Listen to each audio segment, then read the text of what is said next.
fresh air. A wondrous feeling. Naturally. I have a sudden urge to stretch my legs. Can anyone recommend a suitable leisure activity? I might have had some recommendations for you were this the past, but here and now, for someone who has just left prison, there could be no greater joy than simply being outside of it at last. I could not agree more.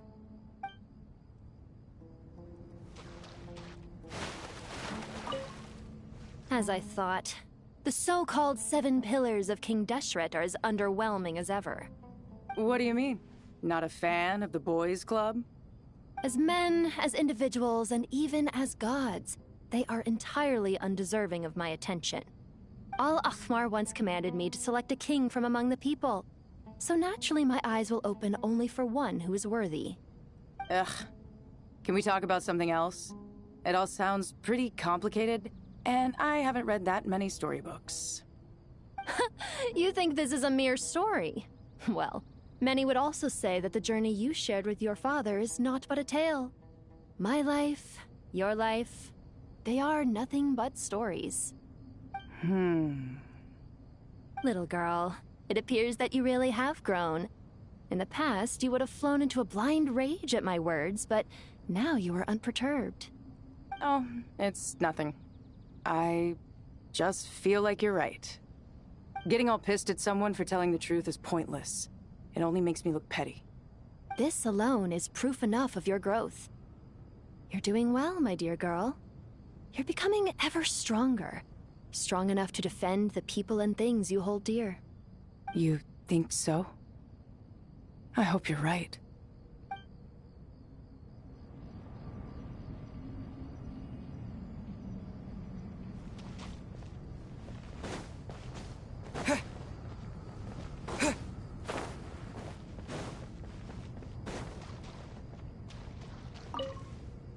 You must be Sethos, the successor to the Temple of Silence. Hello. Yup. That's me. Nefer, right? That's what I heard the others calling you. Judging by your outfit, I'm guessing you come from the desert too?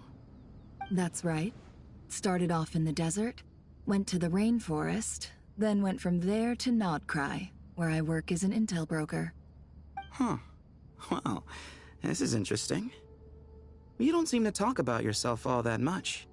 Yet here you are, volunteering your life story to me. However abridged.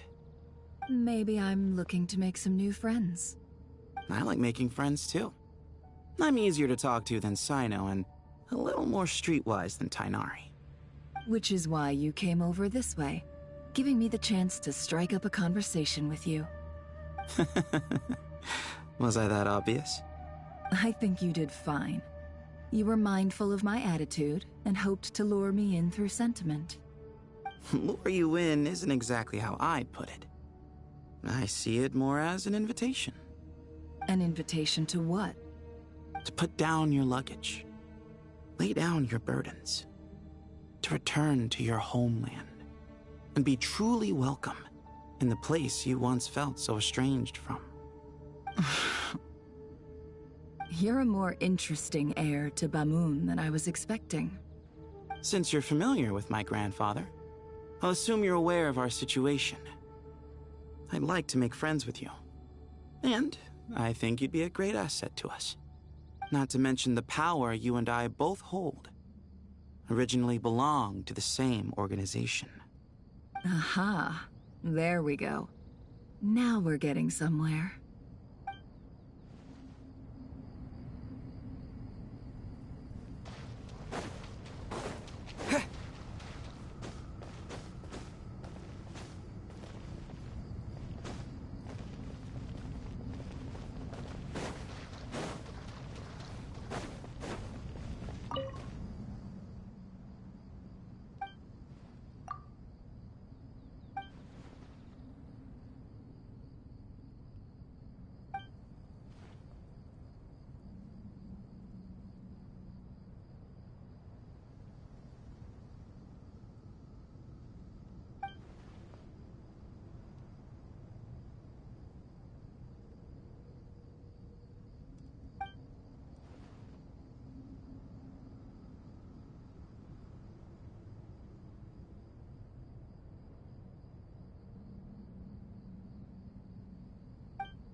Do you hear that? Sounds like your teacher is scolding mine. Huh. Classic.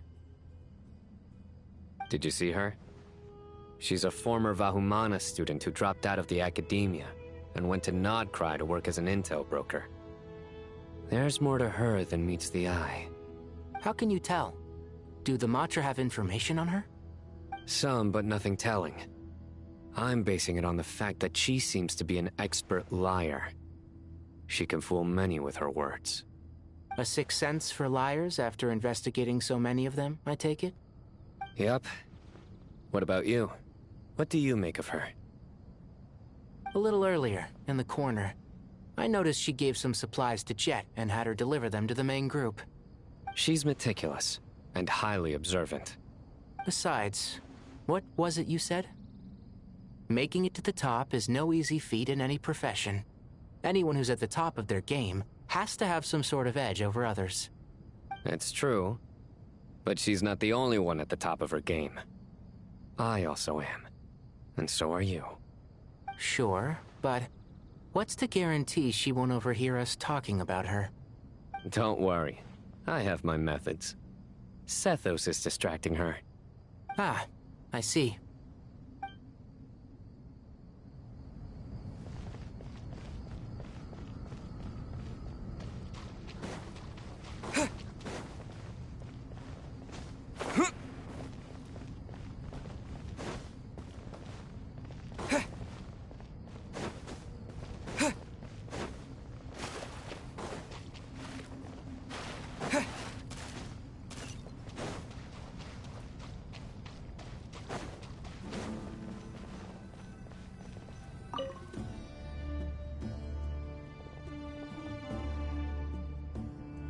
You must be the ones tasked by the Academia with renovating Aru? That's right. Good afternoon. I'm Kaveh, and these two are Termezi and Naisaburi. Hey, I'll hate them! Come and introduce yourself! We've met before. This is Thoth, the Ibis King, and everyone knows these two. Afternoon, gentlemen. I've only ever seen these two in murals! Ah, the paintings in the temple. They show us chatting, playing cards, playing chess. Precisely the activities we most enjoy, funnily enough. No, only you enjoy playing chess. We were just humoring you. I wouldn't go that far. Back to the matter at hand. A preliminary assessment by the Academia indicates that this project requires expertise in various disciplines, including the deciphering of ancient texts, mechanical engineering, the restoration of ancient ruins, and elemental theory. The most capable minds in their respective fields are here before you. If there are no objections, we'd like to begin our work. The artisans who built Aru for Al-Ahmar gave their very lives to create this splendid work. Follow their example by giving your utmost devotion to this project. I didn't know that. We'll do our best, of course, but we certainly won't be sacrificing our lives. Such brazen words. Humans these days are a far cry from their ancestors. What little respect you show for King Deshret. No, that's not what he meant. Please, don't mind him. He shares your sentiments, just not your, penchant for hyperbole. Assuming that's what you were going for? I just think it's important to manage expectations. Forgive my lack of courtesy, but we simply can't sacrifice our lives to the gods on completion of the project like people in the legends of old. Here's a first draft of the project proposal for your perusal. Please let us know if you have any requests. Normally, I'd have made it look a lot more visually appealing, but we were really pressed for time on this occasion. I hope you'll forgive me if it's a little rough around the edges. Naturally. If my fellow ministers deem this meager display of respect sufficient, I suppose I can consider agreeing to their proposal. Why are you so preoccupied with the ostentatious displays of respect to Al-Ahmar? We should be trying to make things easy for them. You never know. We might have to rely on these young people to look after us in our old age. Exactly. This is Aru's mainframe. Be reminded to use it with great caution. We certainly will. Thank you for your assistance. You may attempt to lay out punishment should you so desire, though I'm afraid it would be futile. You and I both know that certain components of Aru can only be operated by humans. King Deshret always believed in humanity. Still, the reason that Aru's modules are designed that way is not so much because he trusted them, but more because he was wary of you. Is that true? No wonder human artisans helped to build Aru then. He actually required human assistance to create his greatest work. Naturally. Have you noticed that the Goat King keeps giving superficial responses? It's like he's just going through the motions and leaving the real debate to his colleagues. He understands the art of perfunctory speech. That's what earned him his position as the Minister of Ministers. It seems the rumors about King Deshret being a poor judge of character are baseless after all. Excuse me for being blunt, but it sounds suspiciously like you're putting yourself on a pedestal and mocking me. You're mistaken. And while there's nothing strictly wrong with making every conversation about yourself, it's not exactly a positive tendency either. You? Whatever. I knew it'd be like this working with you. All right, let me past. I need to look at this console. It's your job to activate it after all. Let's begin. Everyone, please proceed with the external checks and preparations as per the procedures outlined in the engineering plan.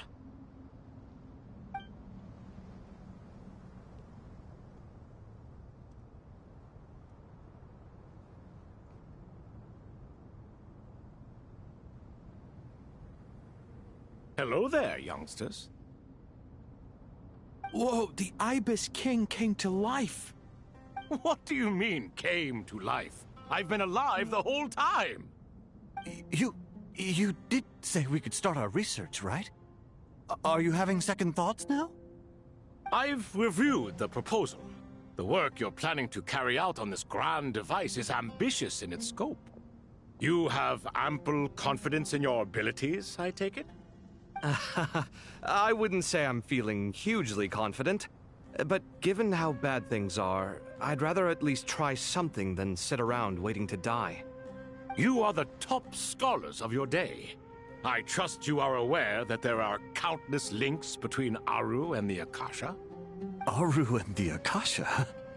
But I thought the Akasha was the Academia's greatest technological accomplishment, created years ago by the Dendro Archon to help her people access knowledge. And you too? Do you not know either? You've read the instruction manual, right? You tell them. An instruction manual? The Akasha has an instruction manual? The Dendro Archon is a kind and thoughtful god indeed. It used to sit on a shelf in the corner at the House of Dana. Not the most popular read. If the manual is to be believed, Aru was in fact the original inspiration for the Akasha system. What? But there are so few records about Aru anywhere. And practically none of the scientific expeditions into the desert had anything to do with it. Ah, but this is something you could not possibly have known. You may have heard many stories about the desert, but what is the most important aspect of history? Consider this a quiz. Anyone from Vahumana present? I'm from Vahumana. It's, well, veracity. Precisely.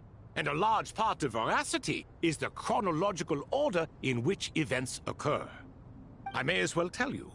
In the beginning, Nabu Malikata, the goddess of flowers, descended upon Sumeru.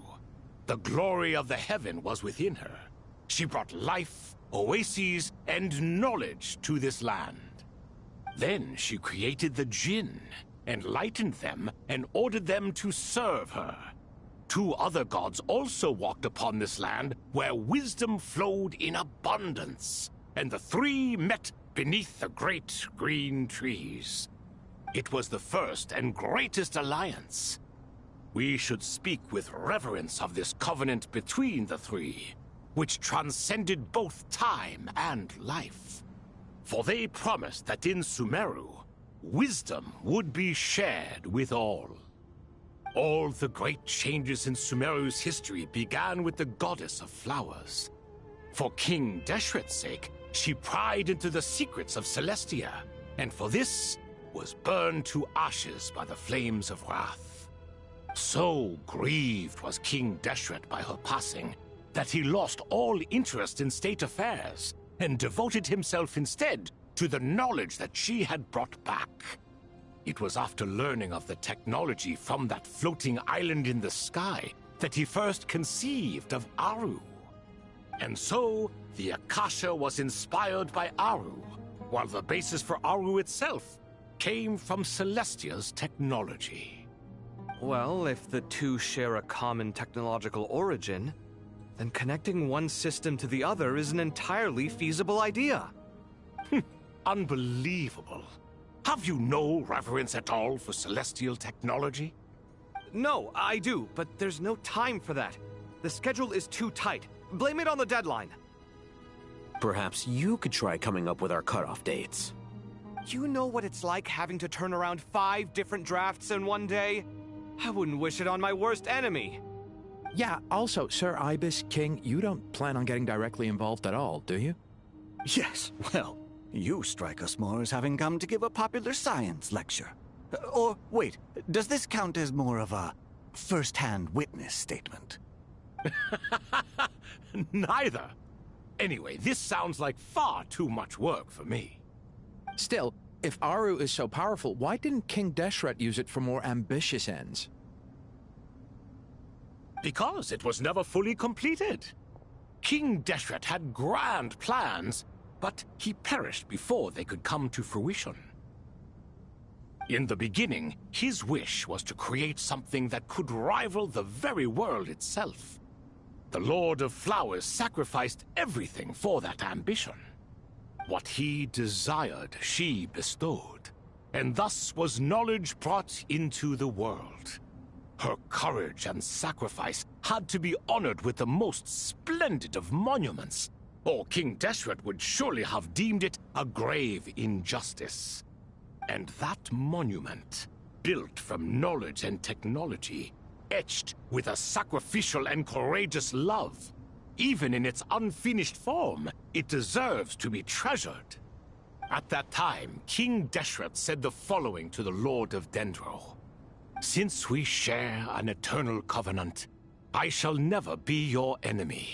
Hence, the fruit of wisdom from the heavens is not to be devoured. Remember, it is not that I lack the power to become the enemy of wisdom. Yet you and she have taught me much and shown me kindness. For this, I cherish you both. In the end, Aru was only used to store a portion of the souls.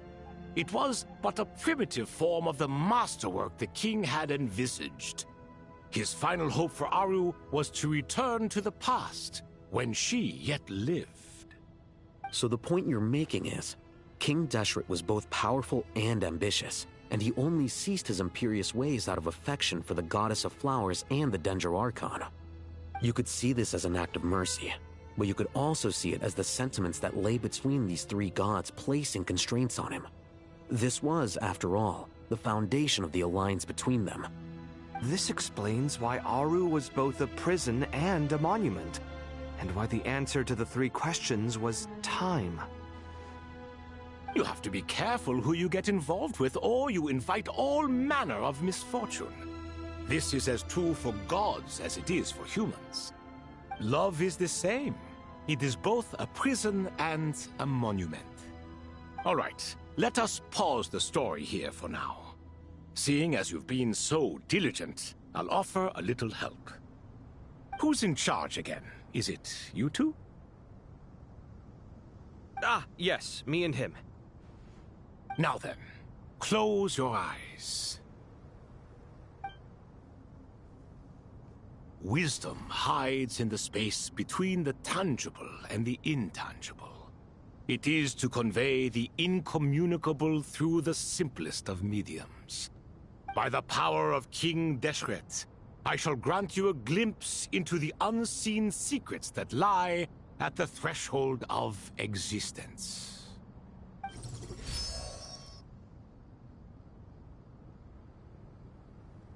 Where did this come from? Is it a new mechanism? It looks more like some form of externalized information. You've rendered it visible? Just as the Akasha allows you to access a greater range of knowledge, the power of our king permits one to perceive ingenuities that do not belong to this world. This is no ordinary mechanism. It reflects the internal structure of Aru. Whether you choose to increase or decrease, keep or discard. Come, use these to achieve the outcome you desire. Looks mechanical to me. Better let me handle it, just in case. But wait, how do I get up there? Turn around. So that's where the elevator is.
Obelisks were used to record important information in the ancient desert civilization. Hey, Al-Haytham, there's some writing here I'll need you to decipher. I've sent it to your screen. Do you see it? Got it. It's a little blurry, but I should manage. Take a look and tell me what it says. Oh, and I'll send any other similar text directly to you from now on. Let's start with this one. It's a variant of an older script. Herein lie verses written for the Yellow Sands. Looks like cultural information from the age of King Deshret. If so, I suggest you delete it. Words thrown together merely for fun. I had no idea Aru kept a record of this. Well, as long as you're certain that this is strictly private information, that's fine. It is unimportant. All right, well, I guess I'll start now.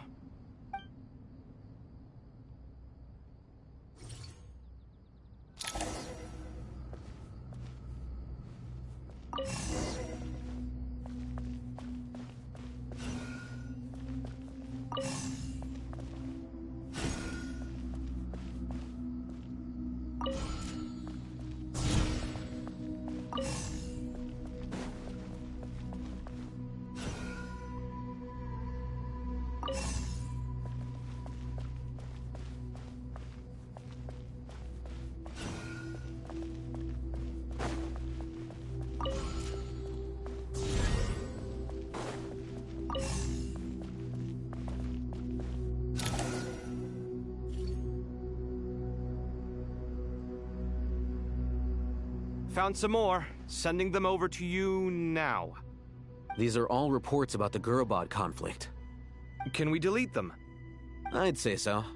Most of this information has already been archived anyway. What if there are details in there that Vahumana missed? What are we supposed to do if they come after us in the future? They'll just have to live with it. If we don't resolve these issues now, there won't even be an academia in the future, let alone a Vahumana Darshan. Yeah, you're right. Okay, done. There's some other similar monuments nearby. I'll check them out.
Another monument.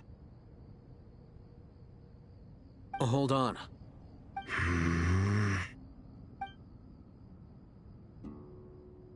You're still reading it? How long is it? It records the development and governance of the Oasis civilization. Most of it concerns the Jinn, but it also contains records left by the artisans who built Aru. Is it important? Some of it. There was no way for me to read the whole thing in its entirety, so I had to rely on my intuition to pick the parts worth keeping. What about the artisans' records? What do they mention? They're speculations, mostly. For instance, they were wondering how to protect themselves if King Deshret decided to silence them after the construction of Aru was complete. Sounds like pure mythology to me. Surely that kind of thing didn't really happen. The records do emphasize that this was merely their conjecture based on various myths. Still, the artisans did leave details of their plans to survive, including blueprints for their escape route. Even that got recorded? Okay, well, I'll make a copy of this first before I delete it. Is that truly necessary? You won't be needing those. No, the blueprints are important. I want to keep them as a memento.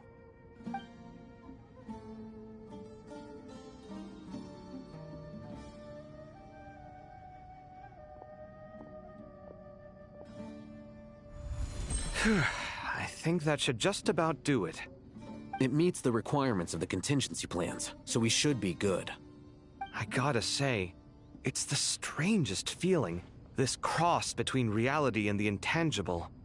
It's like drifting between life and death, or in and out of a dream, using my own hands to manipulate illusions that are forever out of reach. Chasing dreams in the most literal sense. Definitely a novel experience. What happens if my spirit just floats away? That won't happen. Anyway, I wouldn't celebrate just yet if I were you. There's likely to be a phase 2 of this project. All right. I'd better keep my wits about me then.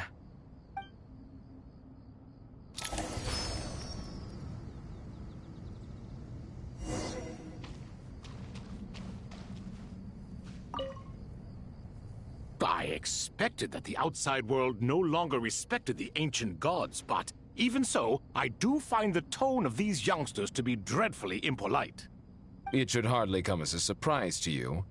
I remember you saying the same thing last time. I assumed that was just a one-off. I did not realize it was the norm.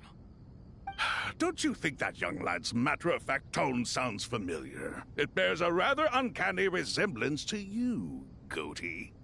Surely a sign that he is a man of rare intelligence. Ugh. The rest of them, though, much better. The blonde-haired one, for instance. So sincere. That's the kind of kid I can respect. Oh, really? Well, what about your disciple, Nefer? She's about the furthest from sincerity that a person can get. Ah, and now you hit the crux of the issue. Thoth is spouting lies again. He cares nothing for sincerity. He likes Nefer simply because her personality is just like his. Thus, in giving his approval to Nefer, Thoth is simply validating himself. The rest is but smoke and mirrors. You have some nerve saying that. There really is no helping you two. Shut up, chess rookie. What nonsense is this? How dare you tell me to shut up? How can you engage in such banal chitter-chatter at a time like this? Aru has been opened. The glory and splendor of a bygone age is about to sweep over the earth like a flood. And you're here squabbling like petulant children. All three of you are insufferable. King Deshret was merciful, indeed, giving you a chance to be released from prison. I say, you should have been locked up for good. Ah, but Bennu, look on the bright side. Had they not been released, we would not have been awoken. Oh. You've been here this whole time. You should be scolding them along with me. I miss Hermanubis. It's not a real reunion without him here. And now you're avoiding the topic and talking to yourself. Why King Deshret designed your personality like this, I will never understand. Isn't this simply proof that our king supports my free will? Oh, look at those two rust buckets. Suddenly, you two do not seem so bad after all. Here, here. If being stuck together for thousands of years fosters no friendship, I cannot say what would. Naturally.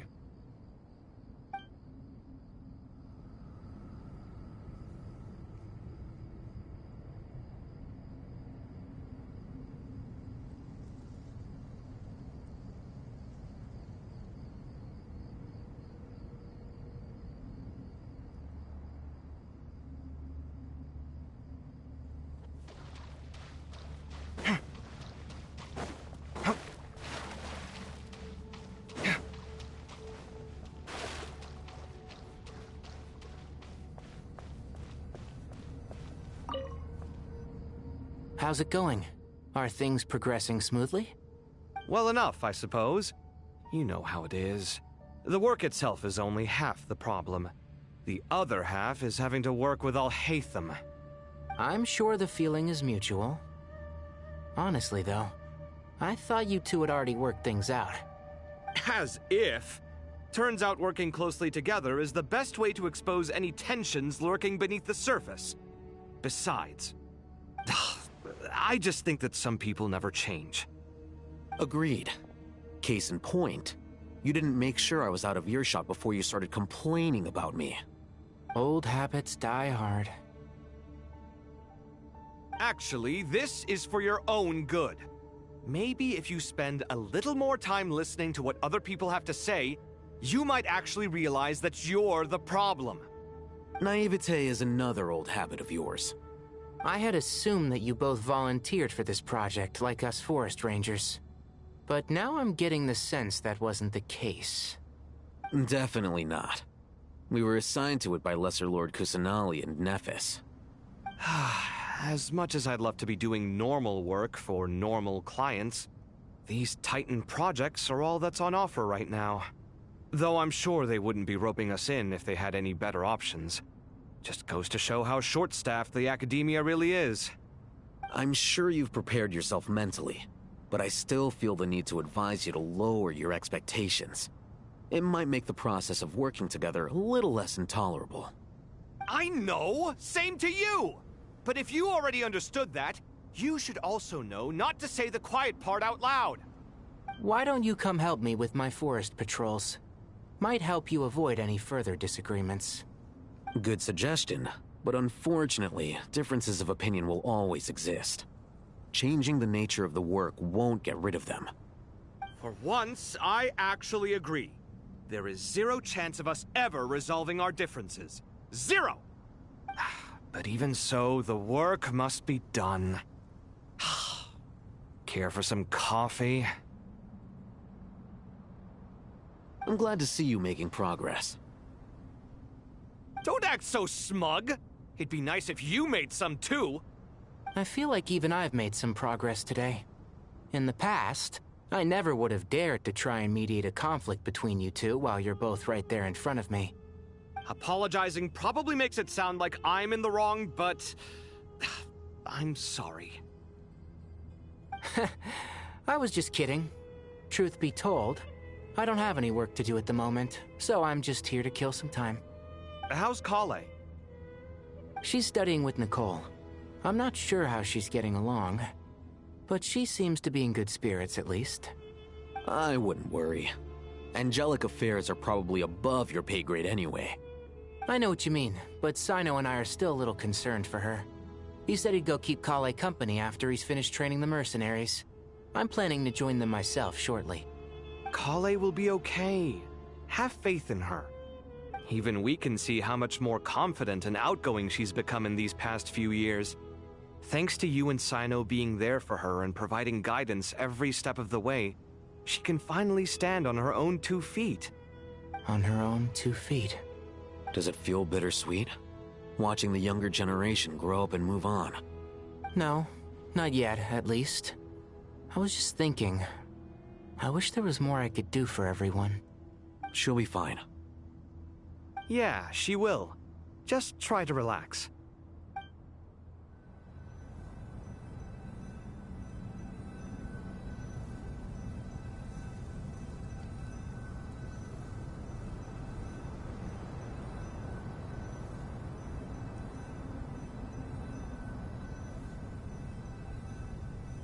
The ability to appreciate beauty is an important virtue.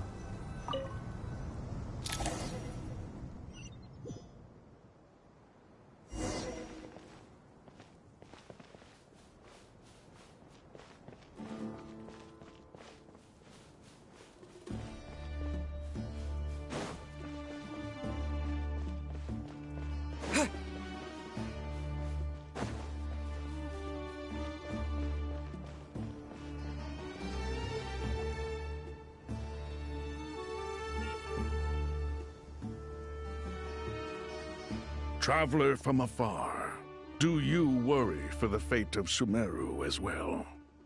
Whoa! It's Sobek the Crocodile King! Greetings, Crocodile King. Please be at ease. I'm just here to chat with you about Lesser Lord Kusanali. Sounds like you really care about her.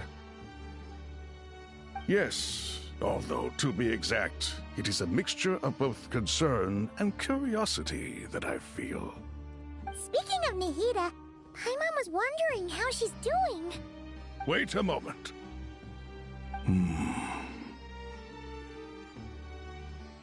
What is it? I tried calling out to a pep, but there was no response. This can only mean that she is focusing all her energy on taking care of Lesser Lord Kusanali.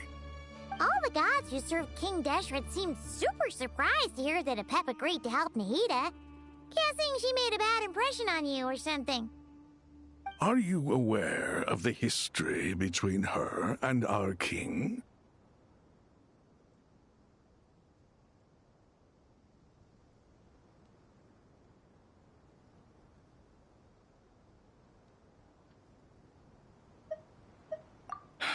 Then you are learned indeed. I'm glad to know that Sumeru has the support of someone like you.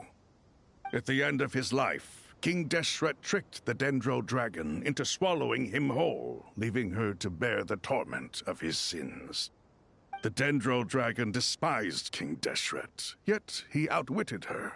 Rather than bringing disaster to the land, he chose to deceive her and thereby ensure his annihilation. An act that surely displays his love for humanity. The Dendro Dragon stands for the glory of a bygone era. She hated Al-Ahmar and what he represented. All the gods, all the power they wielded. And so, her willingness to help the Dendro Archon through this crisis comes as a great surprise indeed. It makes one wonder whether, perhaps, the Dendro Archon assisted her in the past. Yep, Nahida did her a huge favor. sure.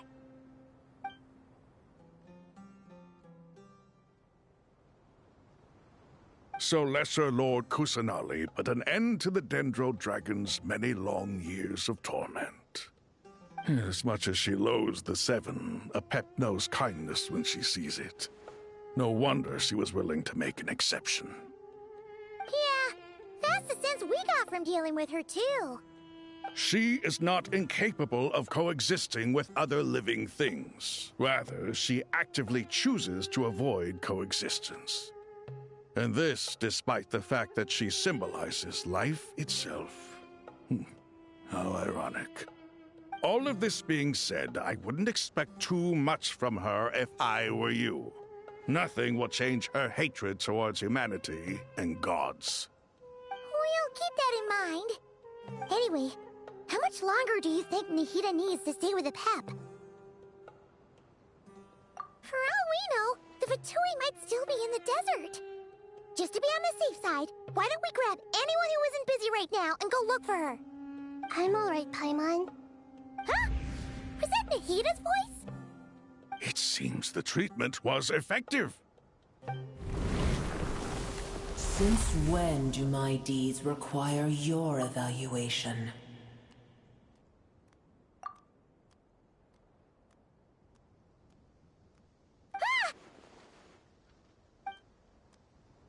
Here will do just fine. I had no intention of taking you any further. One ought not expect greater generosity than they have earned. You always hide your kindness away like an oasis within a sandstorm. Only those who make it through the swirling winds can know just how beautiful that oasis is, and how much hope it brings. You dare appraise my being? No, I'm expressing my gratitude. I want to thank you for sharing your precious life force with me.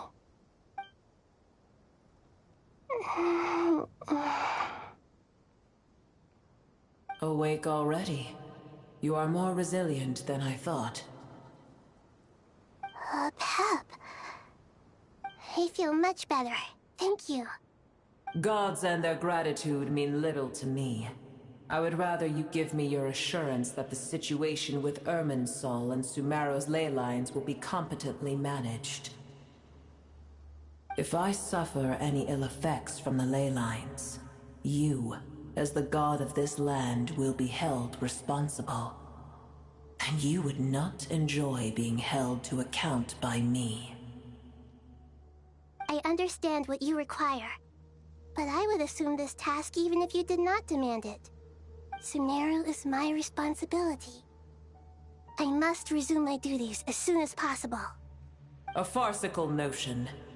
God of Sumeru, I hope you realize how unextraordinary your strength is. And yet, maybe it is precisely what defines me. A god of wisdom is not meant to rule by force. Then hold steady. We go forth. Well, I'll be.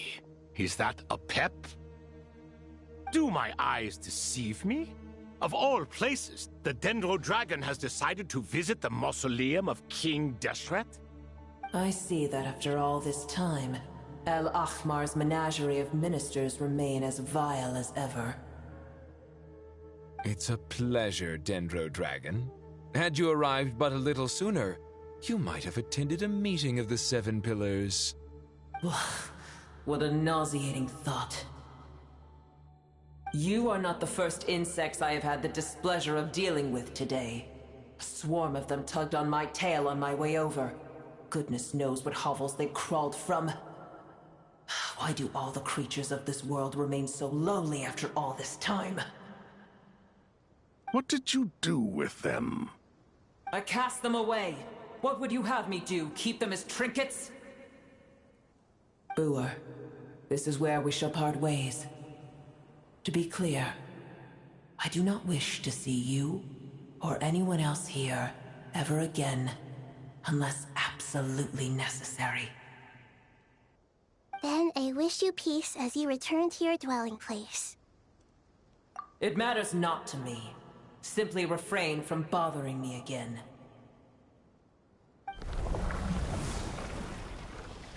A force to be reckoned with. At times like this, I feel glad that she has no interest in any of this. Hold on, just hold on, okay? We're almost there. We made it. Huh? Wait, that voice! It's... Uh-oh, I'm gonna fall!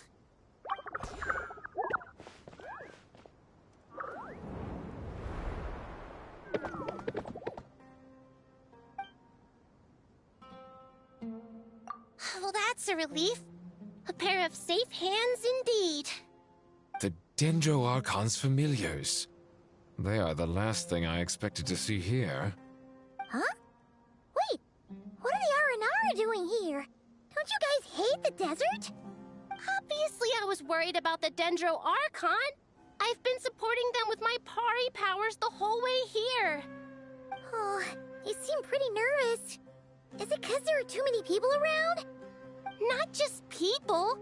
It's all these non-human beings, too. It's hard on them. I can't believe you made such a long and dangerous journey just for my sake. I appreciate your support so much. Thank you all. I'll have to ask everyone to wait while I help our new arrival settle in. Once I'm done, I'll gather everyone to discuss our next steps. Traveler, Paimon, shall we find a place for our friends to stay? Awesome! Let's go! Well, first I have some questions.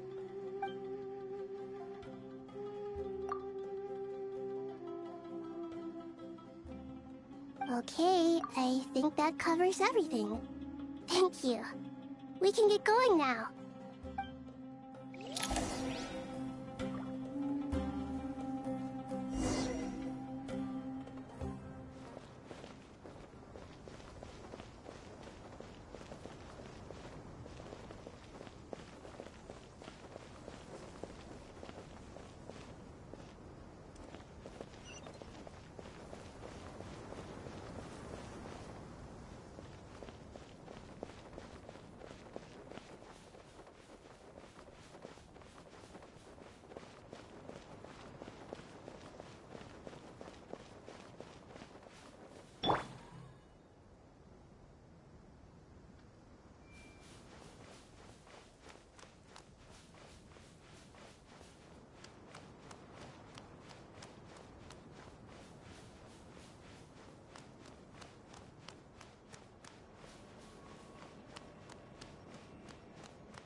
Hello, everyone. It's only us.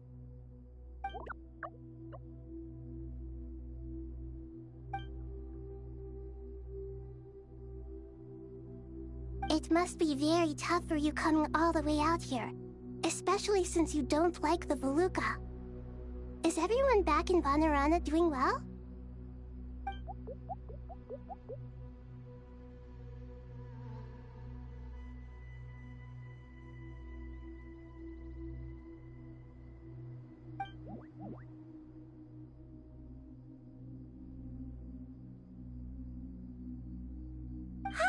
Everyone's here. Good. Are you okay?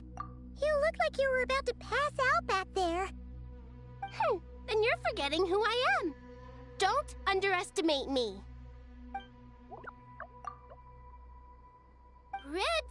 Oh, excuse me! Are you comparing me to Paimon? I suppose everyone is gathered here because of me. As we can see, the situation is critical, and everyone is very busy with their various tasks, so...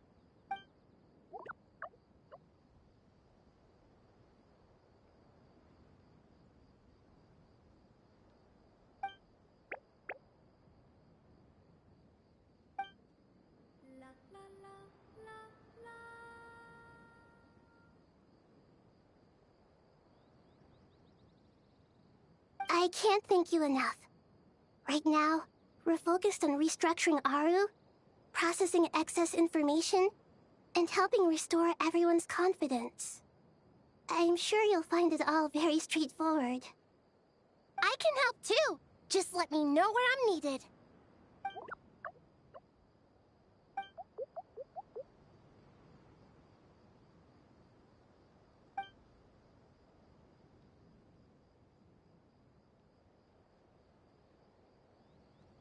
Up to no good?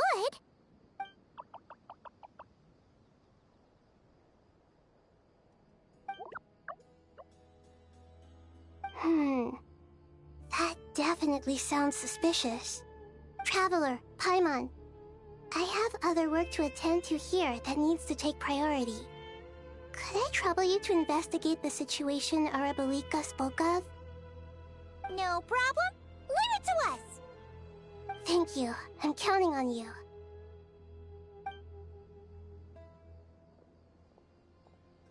There's one other thing. If you are to work alongside the people of Sumeru, you will need to make yourselves visible to them. Is that acceptable to everyone?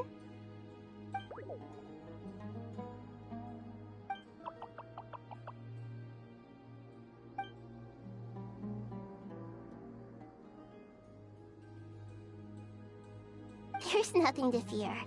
No one here will hurt you. But if you do feel afraid, don't worry. Just call my name and I'll be there. Very well. Now, I shall bestow a small blessing upon you all. Whenever people see you and interact with you, from the moment their gaze meets yours, they will experience the most beautiful of dreams.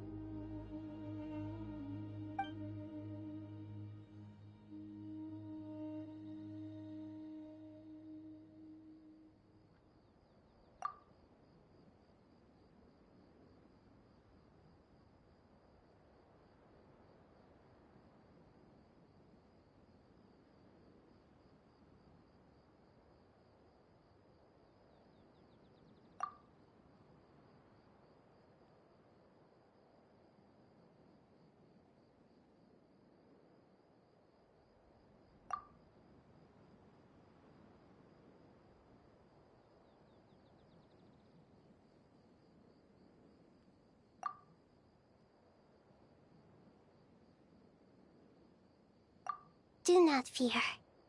We will face it together. This too shall pass.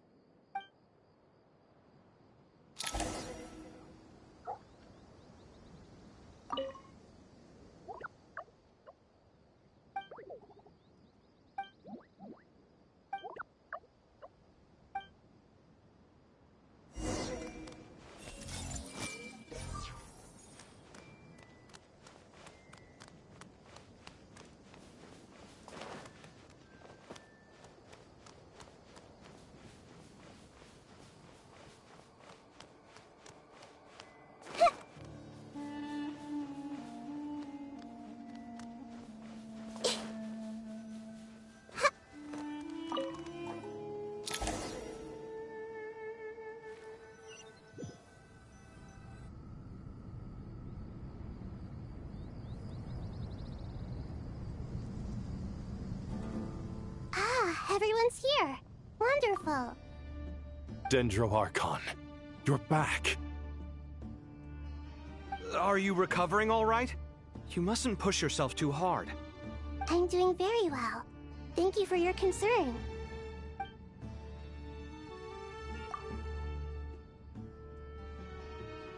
I see. Using the power of Aru to reboot the Akasha and gain access to Ermin's soul. It's a sound plan, although... I regret to be the bearer of bad news, but with the state that Irminsul is currently in, it's impossible to access via traditional means. Even the Akasha won't change that. Alas, we had feared this may be the case. And what about non-traditional means? Non-traditional means? Are you saying... Desperate times call for new measures.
Ah, it's you.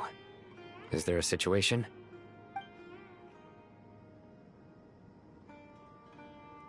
The Aranara have good intuition when it comes to people. In other words, there may well be a traitor among us. Given everything that's going on, I'd be more surprised if there wasn't.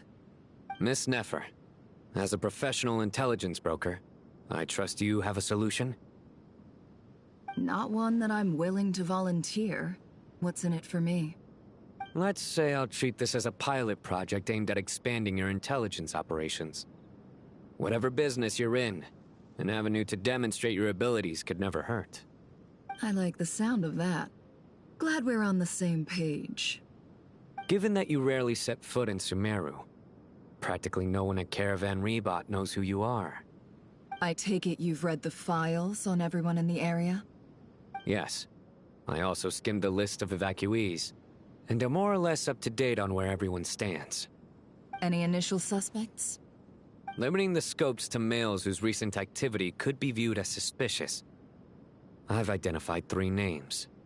The Aranara saw 2 people talking, but currently we only have 1 suspect. The other person was probably just a messenger, and in all likelihood has already left Caravan Rebot. Everyone is heading for the desert per the evacuation order. Anyone willing to turn back at this stage is almost certainly with the Fatui. There's no way it was a spur-of-the-moment decision to act at a time like this. This spy must have been planted long ago. We need to smoke him out from wherever he's hiding. Sounds like you have the beginnings of a plan.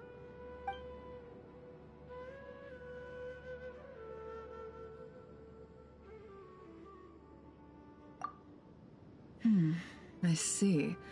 Your suspicions are well-founded. I'd be watching him too if I were you. So far, we still lack solid evidence that he's been bribed. He hasn't made any recent purchases that would indicate he came into some cash. Then let's get closer to him to confirm before we make our move. I can handle it.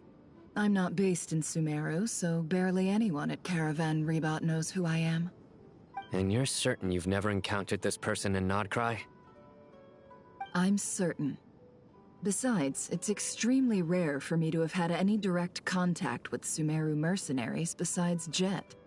There's no way he could have seen my face before. Sino, stay out of sight and wait for my signal. If he raises any red flags, I'll bring him toward the main road. Understood. I'll take it from there. Excellent. Well, it's a pleasure working with you.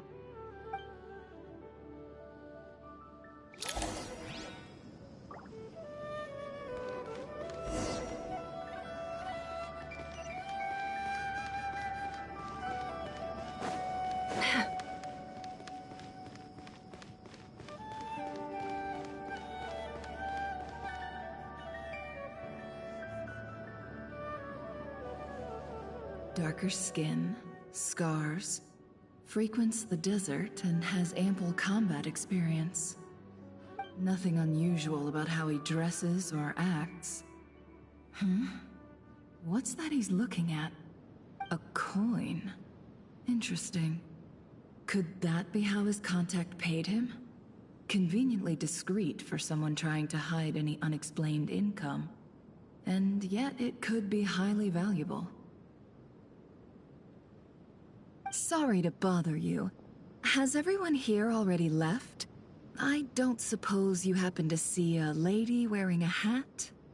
Ma'am? What are you doing in Caravan Rebot all by yourself? The main group evacuated some time ago. Didn't you pass them on the road?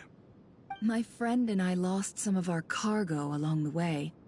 I didn't want to miss out on potential business, so I told her to go on ahead and meet the client while I retraced our steps. I didn't think it would be so late by the time I found it.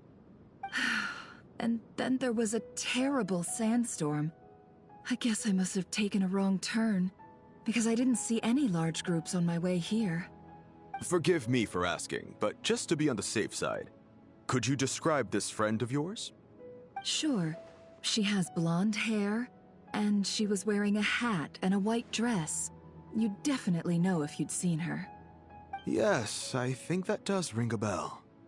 Ah, my apologies. During this exceptional time, the Core of 30 are under orders to be extra cautious when dealing with unknown people, whoever they might be. I understand. Well, sir, is there anything else you need to know? If not, I'd better try and catch up with them. Hey, wait! They left a good while ago now. You'll never catch up with them on your own. Why don't I give you a ride? I'm here to collect the last few people anyway. We have plenty of carts, so one more won't be a problem. That would be amazing. Traveling with a group will be much safer. I'll have to pay you for your trouble. Hey, let's not worry about the money for now. Wait here a moment. Once I'm done packing up, I'll take you to join the rest of the group. All right, thanks. Let me know if you need a hand carrying anything. No need for that. I'm strong enough for both of us. Okay.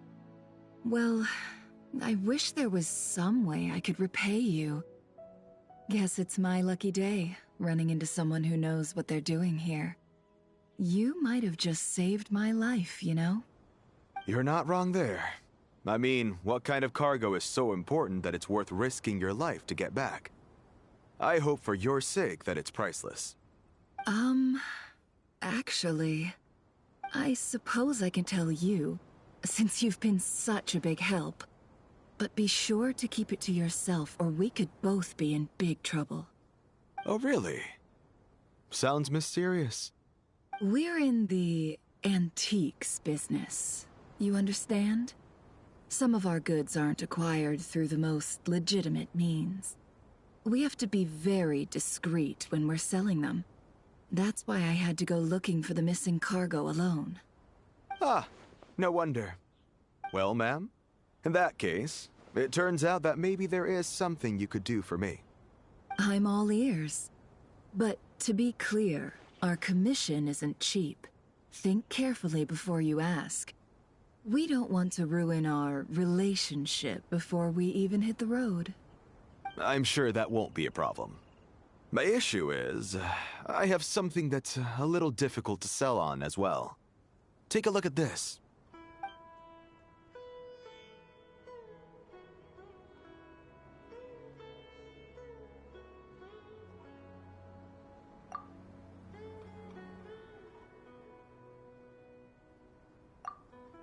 Pure gold. That's quite something. How'd you come across it? Dig it out of some ancient tomb?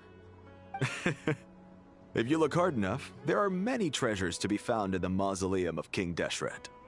It has no distinct Snezhnayan markings. That'll be why he's going with that story. And he clearly doesn't want to arouse suspicion, so he's on the lookout for an opportunity to make a quiet trade. Surely you have an existing business partner. Won't they take it off your hands? I hope I won't be attracting the wrath of my competitors by helping you sell this. The shop I used to work with is having cash flow issues at the moment after losing some money.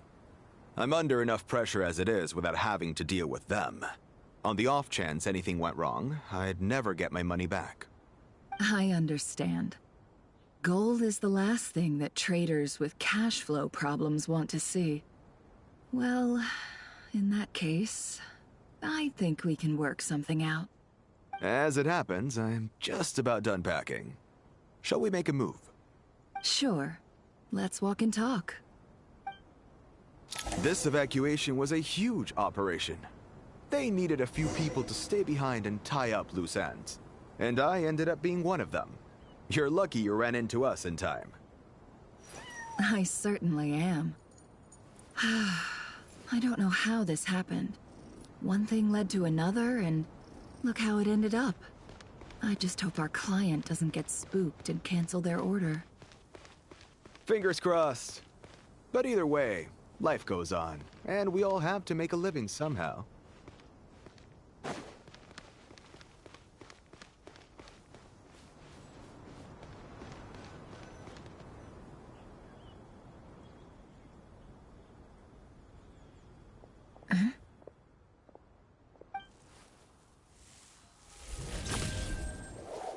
Hands where I can see them.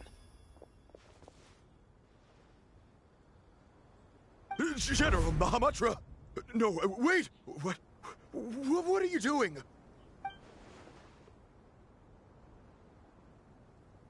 This is the coin? Good. Sadly, you won't have the chance to spend it. Nicely done. Looks like Sumeru's Matra are a well-oiled machine nowadays. Unmarked gold coins are quite difficult to trace. Thanks to you, we have secured the evidence. Here's what's gonna happen.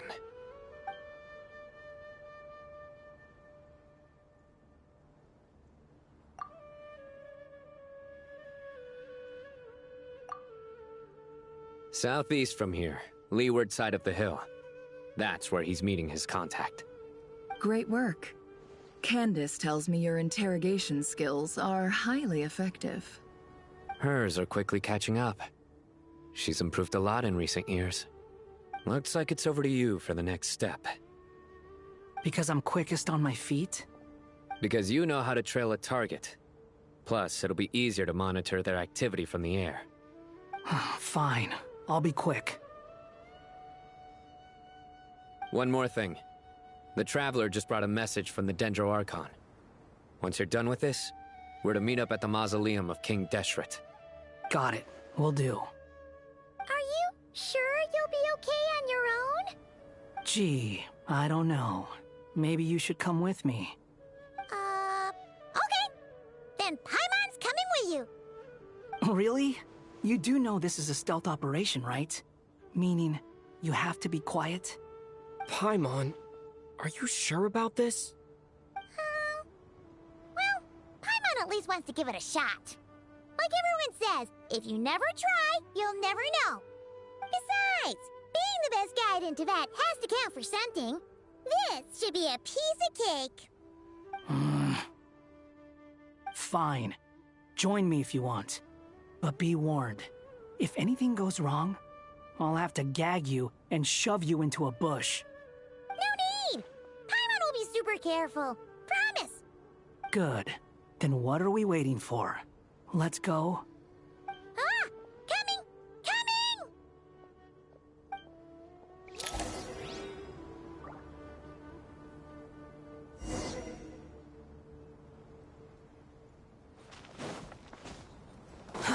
Too slow. Squall and Fury! Search forth!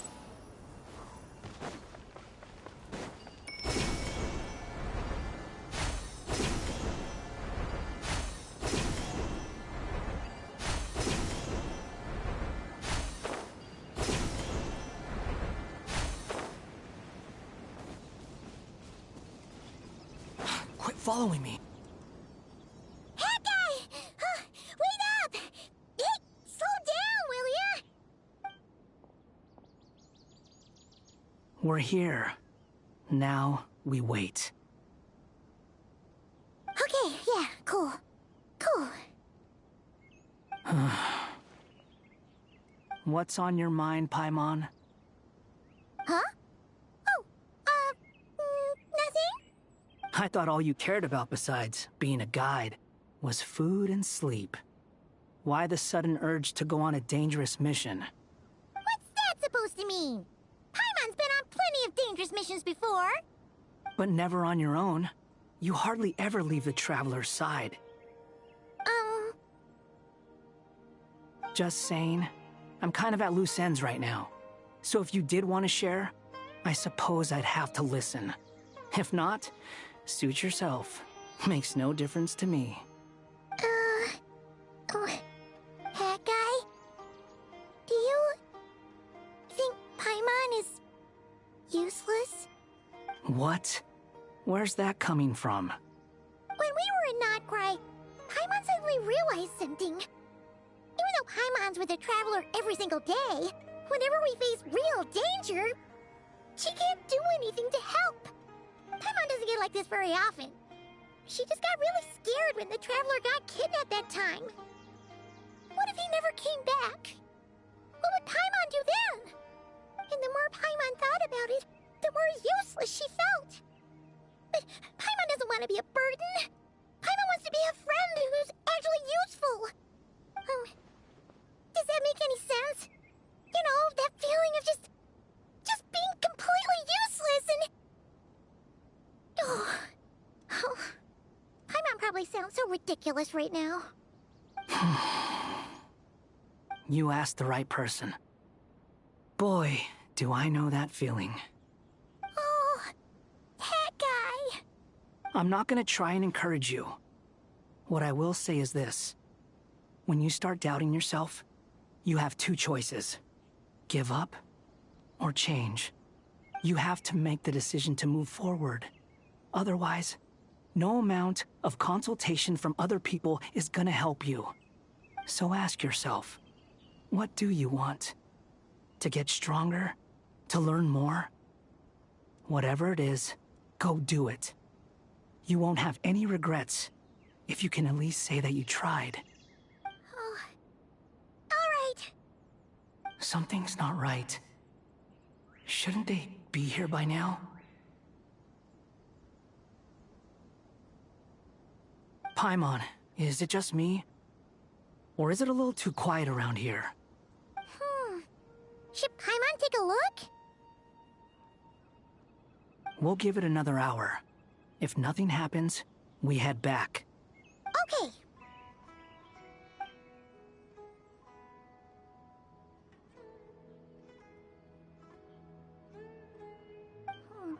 How strange. We've been here for ages. Where the heck are they? Have we been stood up? What is it? Did you think of something? Something feels off about this whole situation, but I can't quite explain why. We know for sure that the guy Sinocot had something set up, yet somehow his contact is a no-show. So, either the handler got caught, or, more likely, they decided to cut our guy loose. But how would they know to do that? Wouldn't they at least send someone here to check things out? That's the problem. They couldn't possibly know what's happening here. Unless... This feels all too familiar. Come on, let's head back.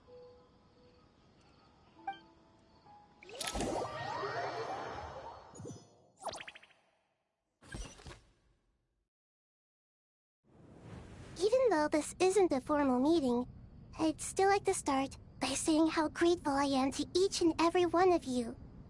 Thank you all for coming here and standing by our side. Shesipank and Bennu are currently assisting the scholars with the maintenance of Aru. Please forgive their absence. As for Hermanubis, may he rest in peace. We remember him with great fondness. There have been times when I imagined what it might be like to meet you all. Now that it's really happening, I feel quite emotional. Time has taken many things away, but that which remains is all the more resilient. I must say, there is one thing that rather surprises me. You appear to be in good spirits, Lesser Lord Kusanali. But even so, I can sense that the life force given to you by the Dendral Dragon has far from fully resolved the problem of your vitality. Oh no! So even a Pep's power didn't work? Don't worry, Paimon. It worked very well indeed. The issue is how closely I am tied to Irminsul. Until the problem with Vid is resolved, there is no way I can fully recover. Sumeru has undergone tremendous changes during your absence. When gods pass away, inevitably, people's faith in them grows weaker. You must have sensed it already. Your power is not what it once was. Regrettably, this is true. I too have grown weaker due to the effects of Irminsul. Right now, we're all in quite a sorry state. Then what do you suggest? We take all the help we can get. Sumeru is our shared home. You and I, gods and humans alike. We must unite all our strength in this moment. Though Al-Ahmar is no longer with us, the alliance between the three gods remains in force. Regardless, as subjects of our king, we have a responsibility to support Sumeru through this catastrophe.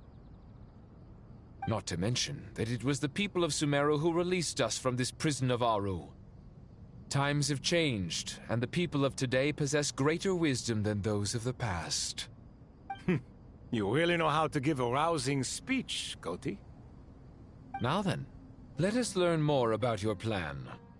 The brightest minds of the Sumeru Academia are busy opening and renovating Aru.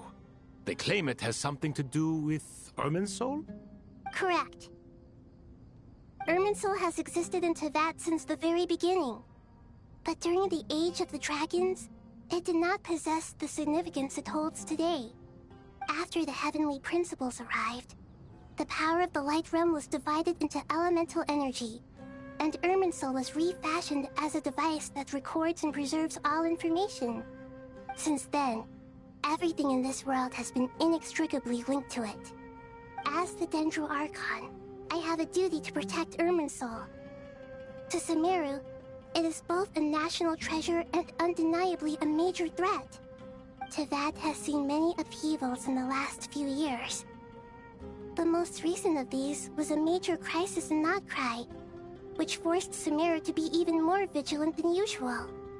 I made sure to monitor all the pathways through which an outsider could potentially transmit themselves into Irminsul. But despite my efforts, a major problem still arose within. I still believe that someone has actively invaded Irminsul. But rather than taking any of the pathways I referred to, the intruder chose instead to utilize the most direct route. And the only one that cannot be protected against. By entering Irminsul through death. I see what you mean. You cannot simply stop all deceased souls from returning to the ley lines because of a potential invasion that could occur at any time. That's right. As important as it is to guard against external threats, I couldn't allow myself to stop the souls of the departed from finding peace. Please, understand how difficult this predicament was for the Dendral Archon. Defense has never been an easy task. After Irminsul was invaded, my authority was quickly restricted. Soon after that, the tree began denying access to any connections. I'm sure you feel responsible, but you are not to blame. No one can predict every possible disaster. There will always be trials and tribulations for the world to endure. But the people of Sumeru should not have to endure this. We must find a way to break through the lockdown and connect to Irminsul. And this is why you need Aru. Yes. The only thing in Sumeru capable of rivaling Irminsul in terms of overall function and performance is Al-Ahmar's legacy, Aru. All I managed to do before falling into a coma was make some minor adjustments to Irminsul. Using Aru is a last resort, and a move that comes with enormous risks. The Scholar's initial plan was to borrow Aru's power to reboot the Akasha, then use the Akasha to connect to Irminsul and investigate. Unfortunately, Irminsul has suffered far greater damage than they first thought, rendering that plan futile. To rise to the challenge, we had to resort to more extreme and far costlier means. This has led to a number of new contingency plans. To reclaim Irminsul, our brightest scholars have made further modifications to Aru with multiple goals in mind.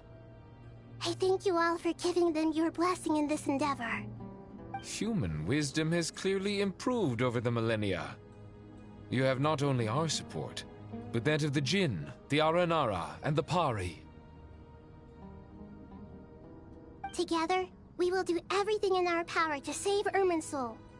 By the way, when you spoke earlier of an intruder, it almost sounded as if you knew who you were dealing with and what they were capable of. Well, since you ask...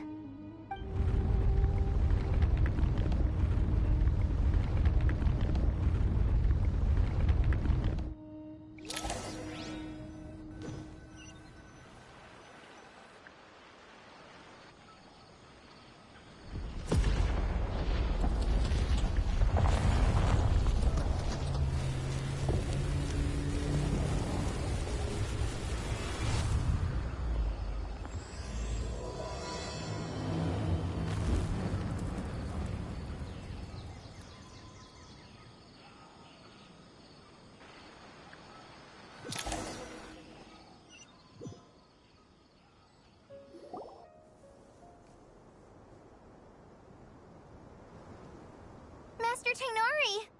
What is that? Is this... Irminsul? How did this happen? What's going on inside? Luckily, we managed to evacuate everyone. What in the world was that? That was terrifying!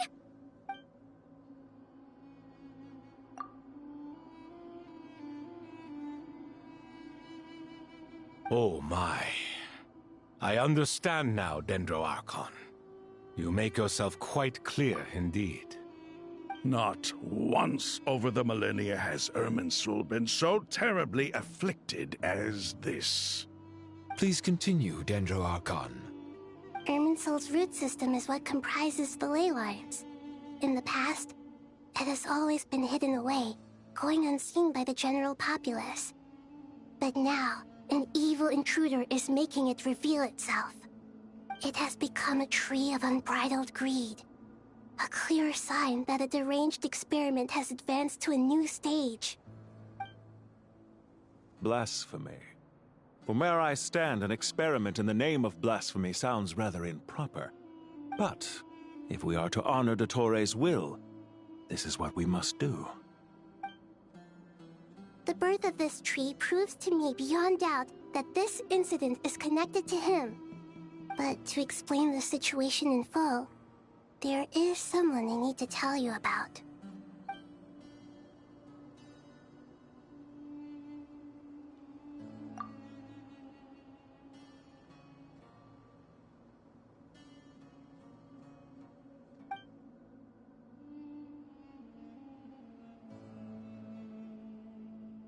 Zandik.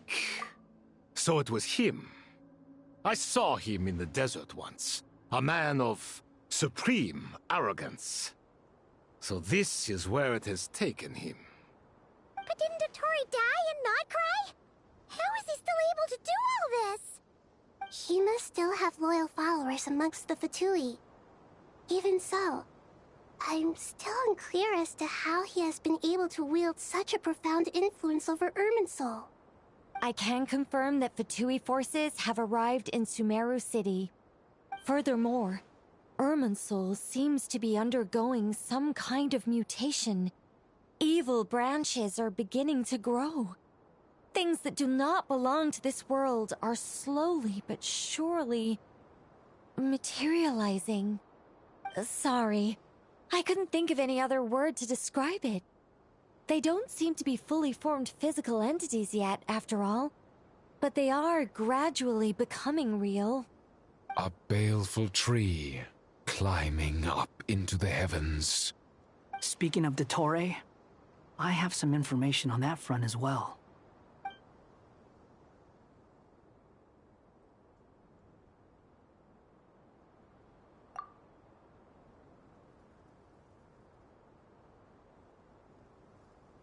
I didn't think it was wise to state this out in the open. But my theory is, the mole wasn't cut off after he was caught. They wrote him off from the beginning. You mean, the Fatui never intended to follow through with him? Then why plant a mole at all? It's hardly a conventional strategy, and the rationale behind it is pretty twisted. But as it happens, I know someone who works exactly this way. And when it comes down to it, his goals are very simple. He just wants to confuse people, so they can't figure out what he's up to. He's been a collaborator of Dottore's from the outset. That fact alone confirms that Dottore is involved with this somehow.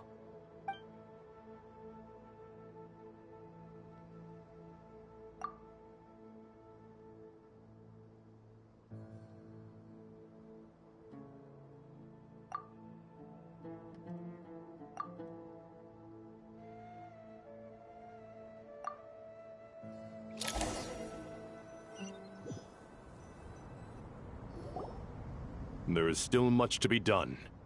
Everyone, please remember our core strategy. As per the discussions, the following groups must act immediately. Mr. Al-Haytham and Mr. Kave, the next phase of the Aru renovation project must begin right away. Godspeed to you both. We'll give it everything we've got. The plan looks feasible, but the implementation will require certain resources. General Mahamatra Sino and his team will help to procure the materials required for modifying the terminal. No problem. I've already spoken with Sethos and Hat Guy, and they've agreed to assist me. This kind of thing is best left to the fleet-footed, right? Hat Guy? If it's efficiency you're after, we're the right people for the job. Following up on the elemental energy amplifier we discussed, Ms. Dory, I assume you're the one most familiar with the status of this project. Aside from the Dendro Archon, of course. Yep, that's right. Leave it to Lord Sangama Bay. Got it. Well, I'd like Madame Farazan, Kale, and Nicole to support Dory on the technical side. You can count on us. Will do. Rest assured, I'll take good care of Kale. Dia, Candace, and Nefer, you'll be in charge of negotiating between the various parties. I trust you remember our goal. You bet. We can handle it. Good. I believe that covers everything. Tighnari will provide ad hoc support as needed, if that's okay. Poor Tighnari. Must be tough being Nephis' student. Getting bossed around all day, every day.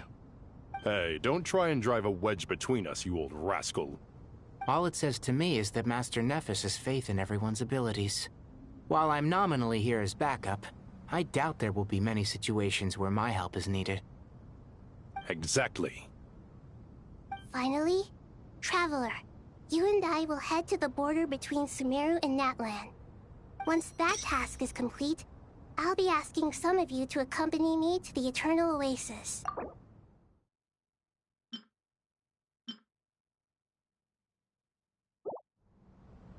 The Eternal Oasis? I thought that was just a legend. So it does exist after all. Regarding your trip to Natlan, under normal circumstances, a meeting between our two nations would be a far more formal affair. Unfortunately, Sumeru is all but completely cut off from the outside world at present. So regretfully, we won't be able to give the Pyro Archon Mawika the grand reception that she deserves. My apologies for the inconvenience. No point putting too much pressure on yourselves. That goes for everyone. Right. Especially you, Dendro Archon. I'm sure you're still feeling quite weak. Don't worry about me. The Dendro Dragon's life force will sustain me. Plus, we'll be there every step of the way. Nahida will be just fine. Yes, I believe in myself. And I believe in every one of you. Well, time to get going.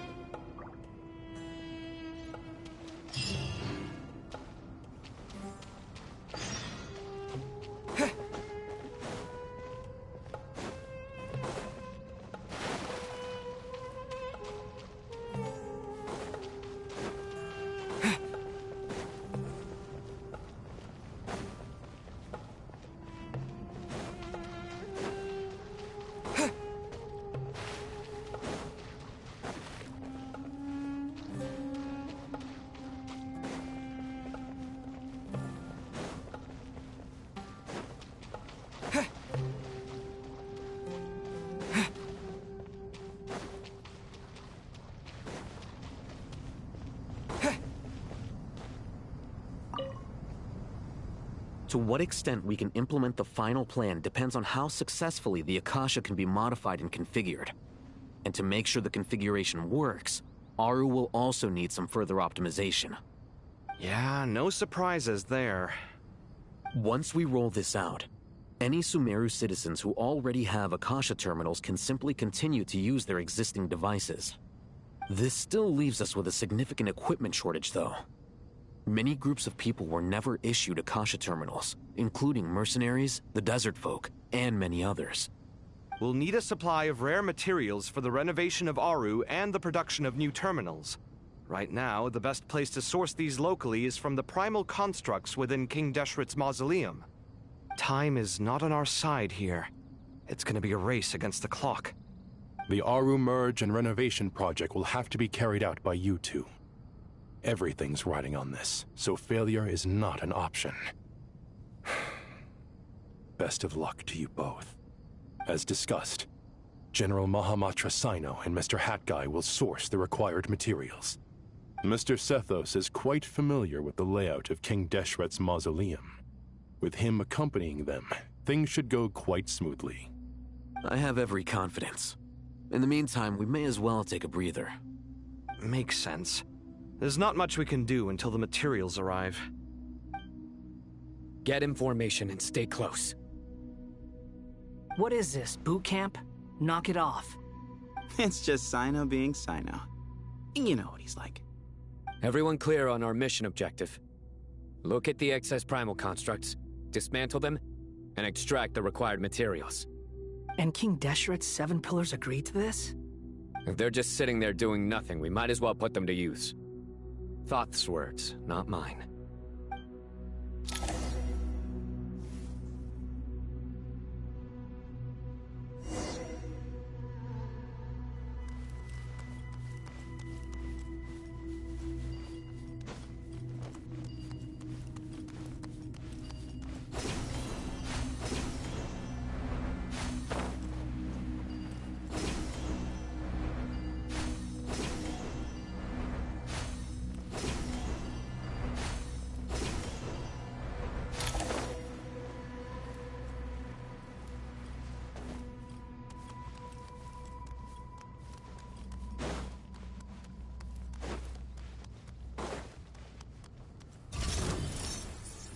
Way ahead of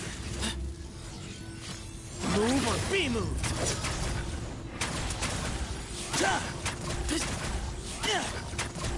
Give it some space. The wind rises. Bow your head!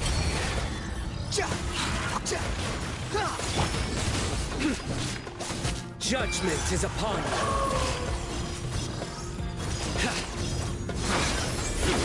You stand condemned!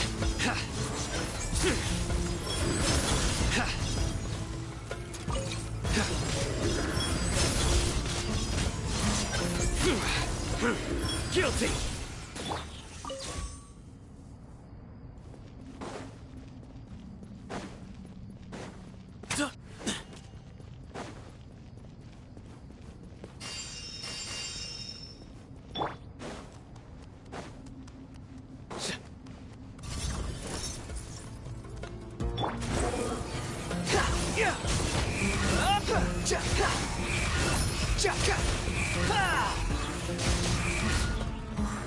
Way ahead of you. Sage's wisdom.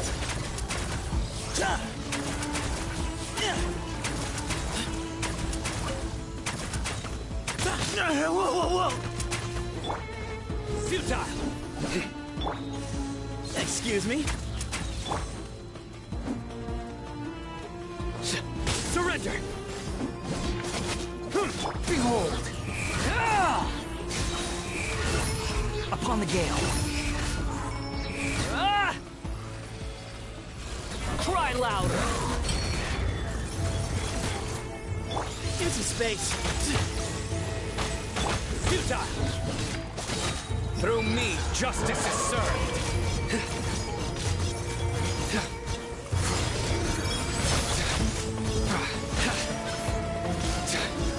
Your penance is due.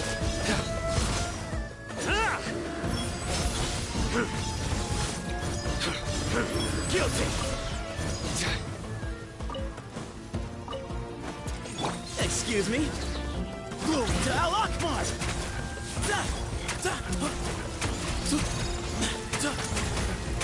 I'm okay. I still got this.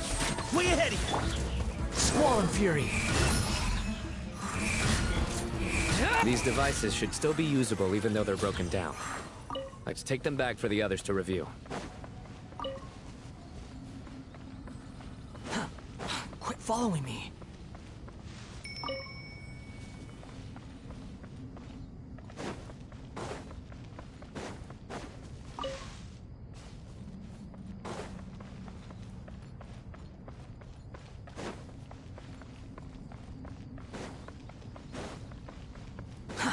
Too slow.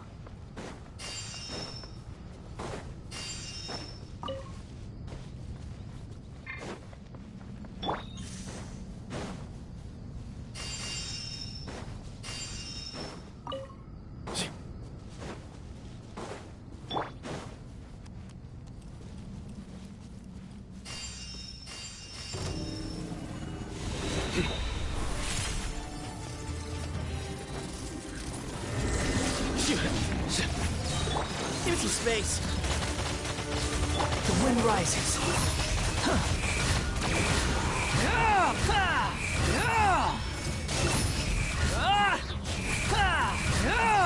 Unsightly insects. That's far enough. Excuse me. Sage's wisdom.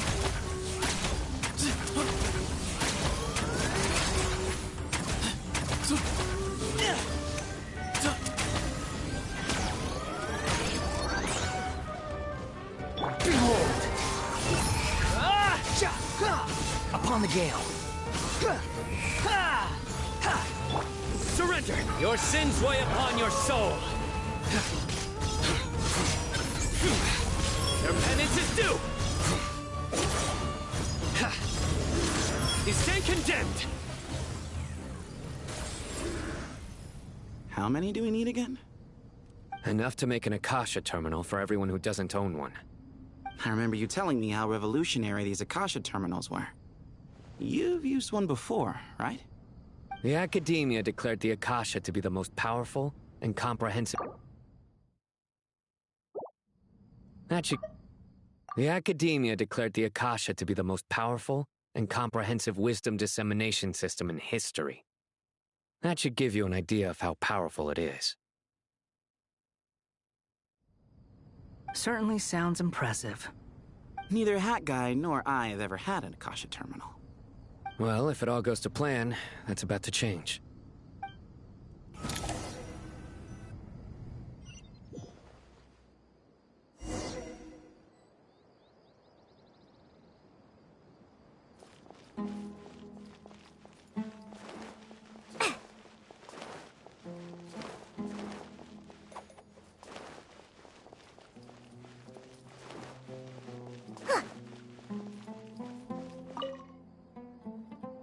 Oh, goody! Thank you so much for handling the delivery. What a long way it was.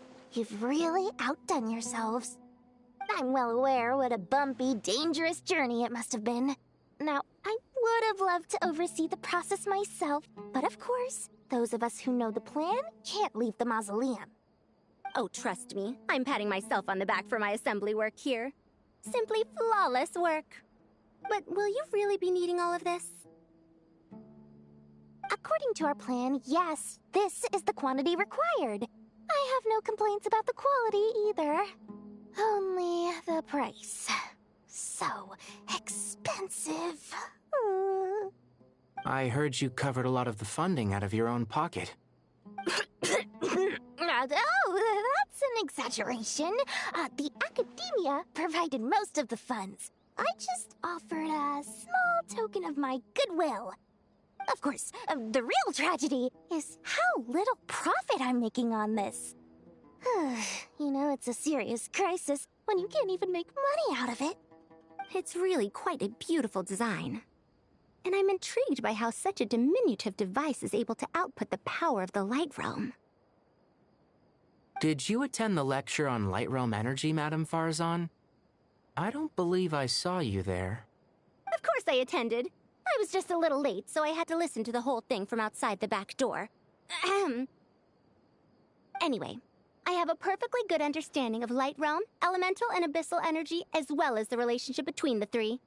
Good to know.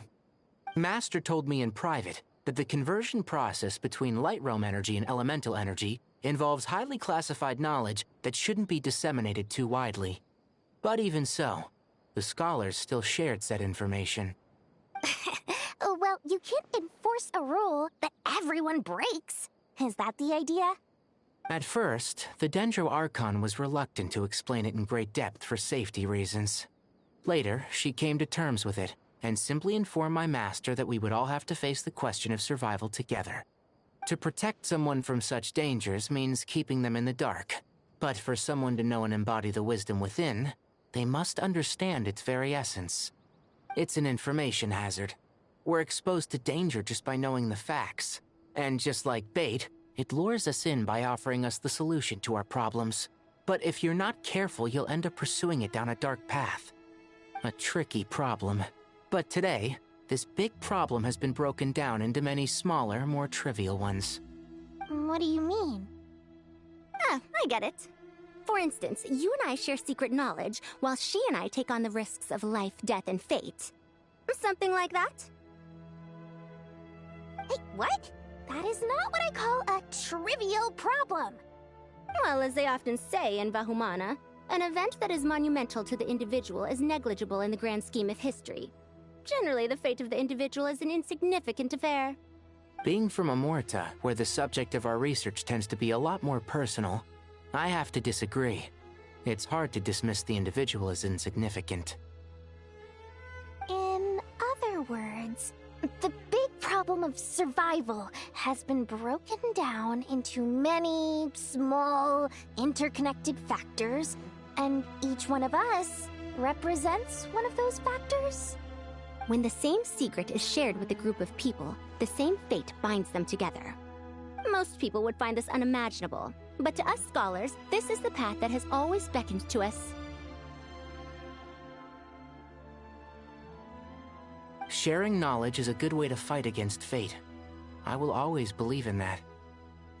All right, I think that's everything. Thanks a lot. But don't go anywhere just yet. I'll still be needing you to calibrate the equipment.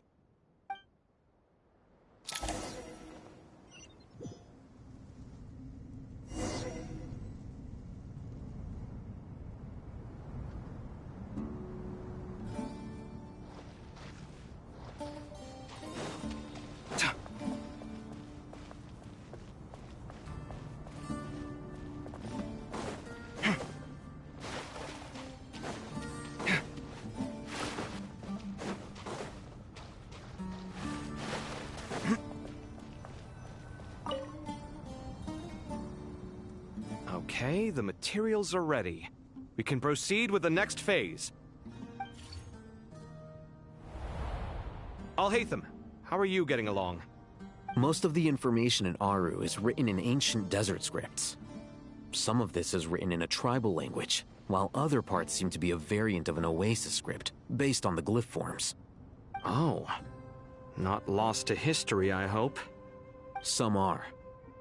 All we can do is infer the meaning based on the rules of related languages. Although, this section actually fills in some of the missing historical record. I'm transcribing it so we can bring it back to the Academia. After Aru started up, 2 more lines of text appeared here. Can you read them? Humans may not read what is written by the gods, except by not reading. Victory should not be easy to attain, for it symbolizes divine wisdom. Knowledge must not waver, for it has external borders. Is this a clue to solving a puzzle? Or is it being symbolic? You can't read it unless you don't read it. Victory is wisdom. Knowledge is confined by borders. Wait, I think I've got it. It's a metaphor, isn't it? It's talking about... a chessboard.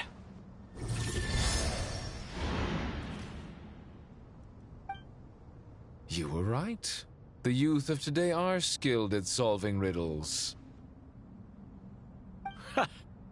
Have the secrets buried in the desert not been unearthed over the years all the same? Since Aru is a place reachable through wisdom, this day was bound to come sooner or later.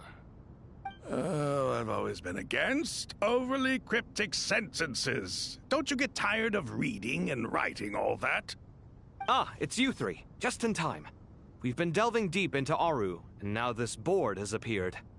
I've heard this was how you'd while away your free hours. You must be quite the experts by now in that case. It is true. King Deshret's chess games are some of the most well-loved of all his wonderful creations. If you have ever been to Safhe Shatranj, you may well be familiar with the chess pieces you see here. Is this chessboard supposed to be another visualization of the interior of Aru, then? Naturally. Visitors, everything is ready. Only by completing the challenge on the board in accordance with the rules will you be permitted to overwrite Aru. 1 second. It's not dangerous, is it? Dangerous? Why, yes, of course. I should be the one to go, then. Wait for me here. Sounds like the self-confidence of our present company has rubbed off on you. Don't be ridiculous. I'm your upperclassman, and that means I have to look out for you. I appreciate the sentiment, but a game of chess typically requires 2 players. Besides, I'm sure they won't let things get out of hand. Keeping things relatively safe is in your best interest too, isn't it? Fair enough. I mean, you guys are controlling the difficulty, so please don't go too hard on us, all right? Ah, but Bennu said he wanted to put some respect into these whippersnappers. All right, all right. Thank you. Obviously, we'll still try to be careful. This doesn't seem like ordinary chess. Is the goal to defeat the opponent? No, you must enter the board and pass the trials we have placed there. Ready? Let's do it.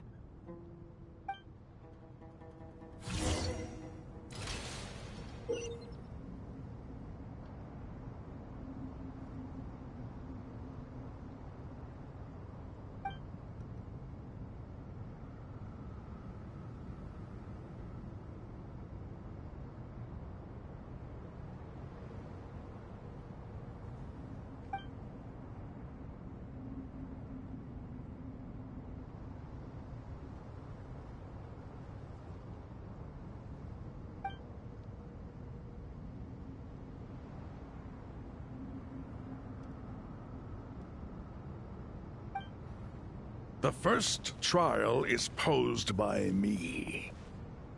I don't think this is gonna stop us. Ah, but the key to this game lies in working together. Otherwise, you will be deemed to have broken the rules. Looks like it's up to me. Marak, can you open it?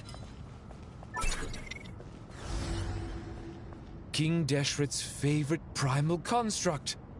Living on in suitcase form, of all things. Amusing. Ho ho! Excellent work.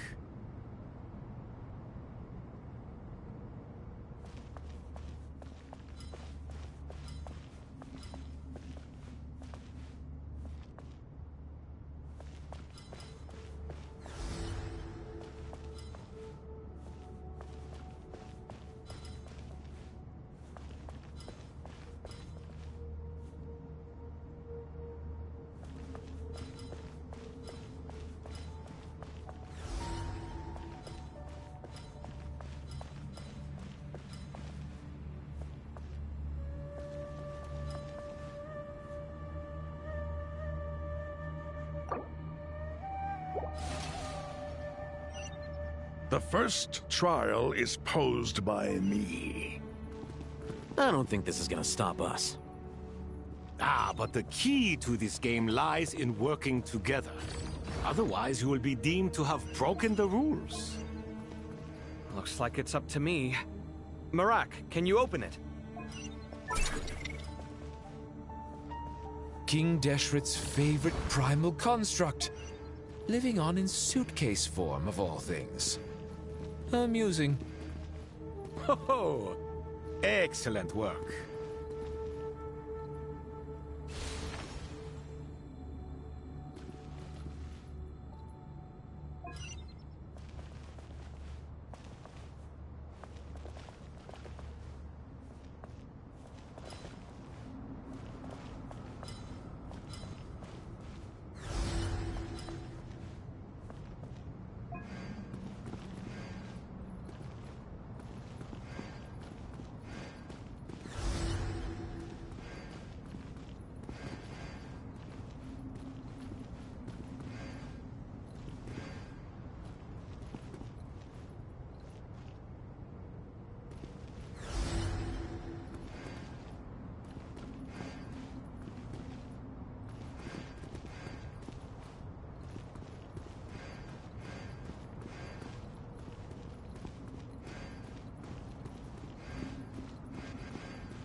Now is the time for my trial.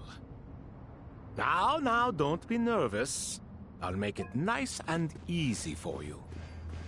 Really? Thanks in advance. We appreciate it.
Now is the time for my trial.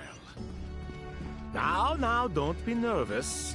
I'll make it nice and easy for you. Really? Thanks in advance. We appreciate it.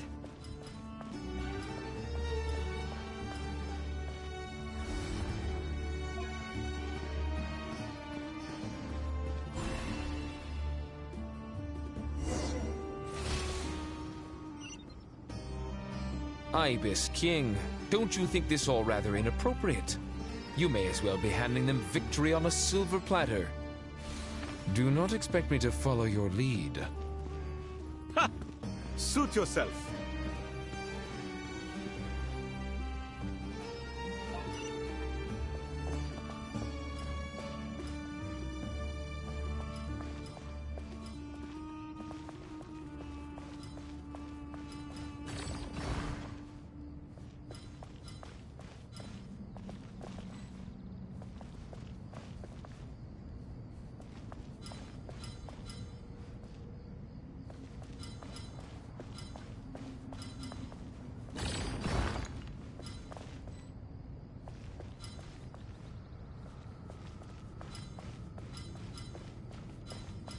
Strange time to catch up on sleep.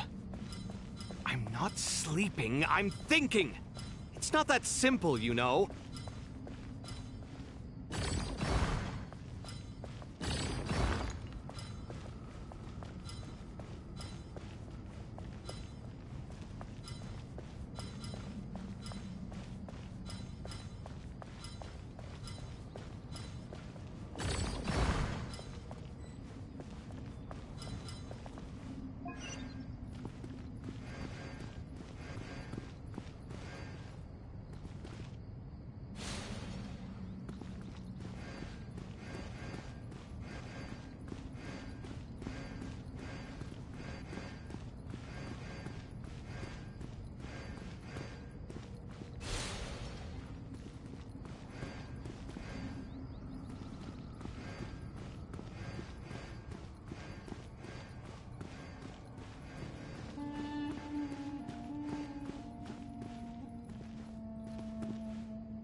Alhaitham, what are you thinking?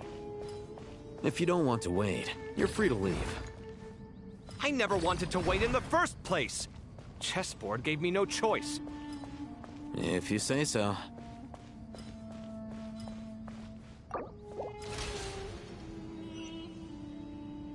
Ibis King, don't you think this all rather inappropriate? You may as well be handing them victory on a silver platter. Do not expect me to follow your lead. Ha! Suit yourself.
Strange time to catch up on sleep. I'm not sleeping, I'm thinking! It's not that simple, you know.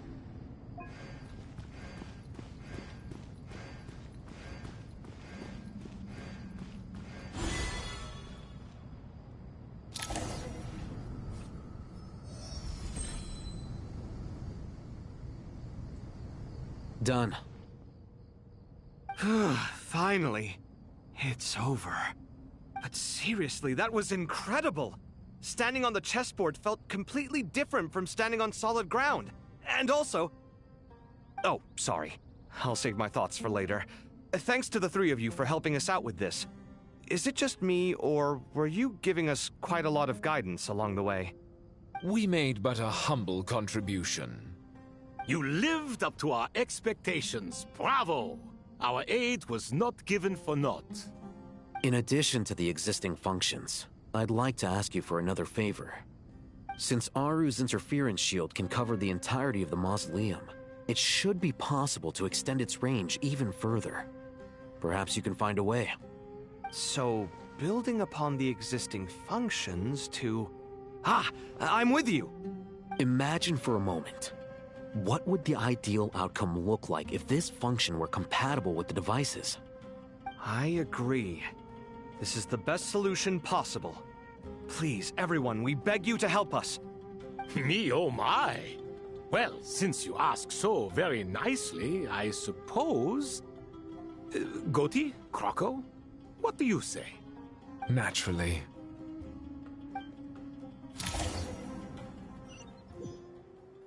Time to go! Let's go find Nahida!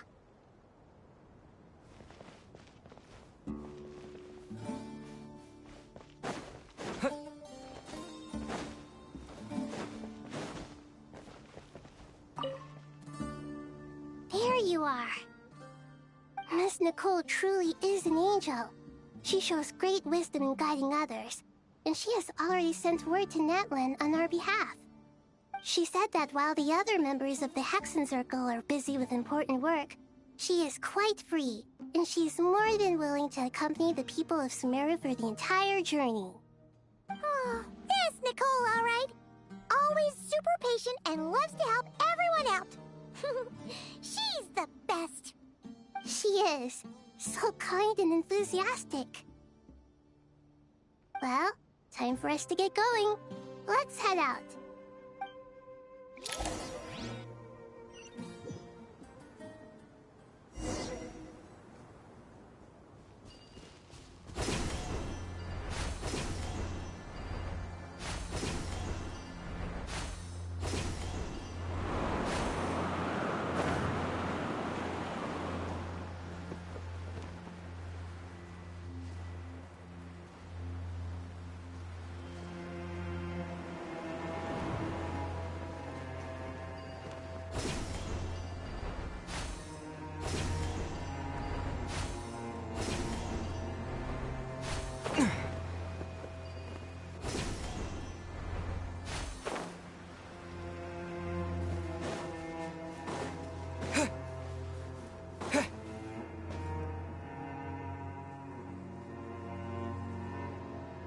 This should be one of the closest places to Natlan in all of Sumeru. There's the barrier Nicole and Nefer mentioned. It completely cuts this nation off from the others. But why? Why separate you from the rest of the world now, specifically? And if I'm not mistaken, Irminsul was polluted once before, wasn't it?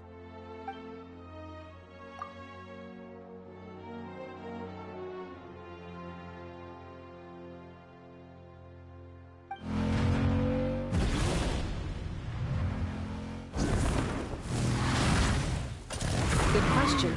I'm wondering the same thing myself. That voice. Mawika! You got here pretty quickly. Hello, traveler. It's been a while.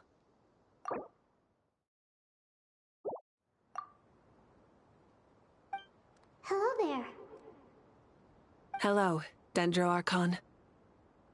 Mawika, I apologize for asking you to meet at the border on such short notice. I also apologize for not being able to greet you in person. The form in which you see me now is one carried by the Traveler. The real me is inside the mausoleum of King Deshret, and I am reaching out to you with my mind from here. Irminsul has been infiltrated by the Doctor.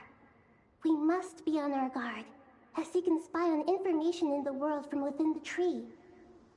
Fortunately, there is no record of the Traveler in Irminsul, and you are still within Natlan's borders. My records will be preserved in the Night Kingdom, rather than the ley lines. As long as the Night Kingdom remains disconnected from the ley line cycle, the Doctor has no way of knowing my movements.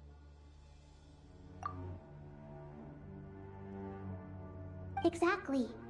So by meeting each other in this way, the meeting essentially never happened. No wonder Paimon didn't come.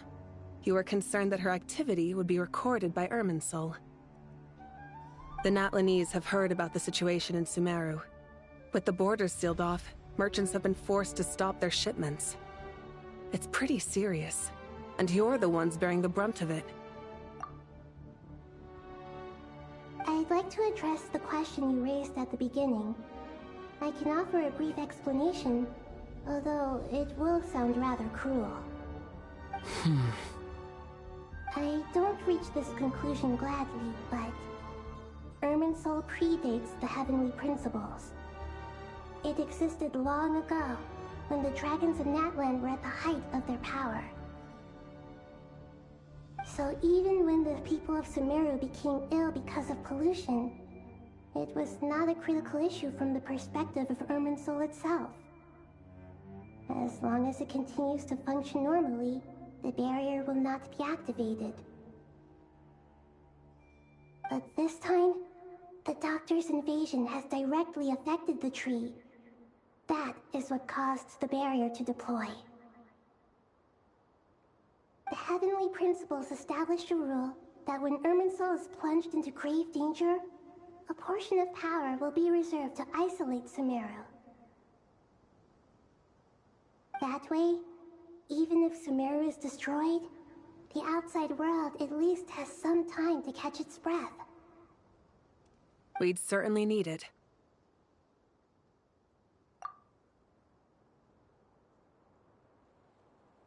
The Heavenly Principles created almost everything that exists in Teyvat today. To them, preserving the existence of the world and its inhabitants takes priority over protecting Sumeru.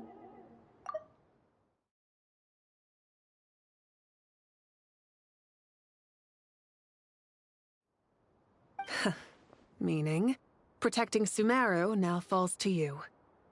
Yes. My own power may be limited, especially compared to yours. But that doesn't mean that we're just gonna sit around and wait for the end. If necessary, I will utilize any and every means at my disposal. Nicole of the Hexen Circle didn't say exactly what this meeting was about. But after hearing everything you've said so far, I think I can guess where this is going.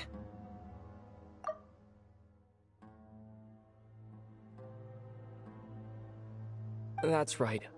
Nahida and I discussed it at length. We both know how presumptuous this is, but...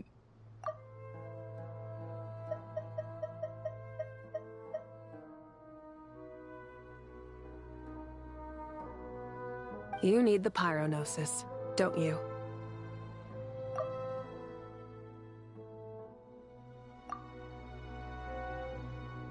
Yes, you guessed correctly. Originally, I only intended to borrow it, but the situation is far graver than I foresaw. So instead, what I ask of you is to please give the Pyronosis to Sumeru.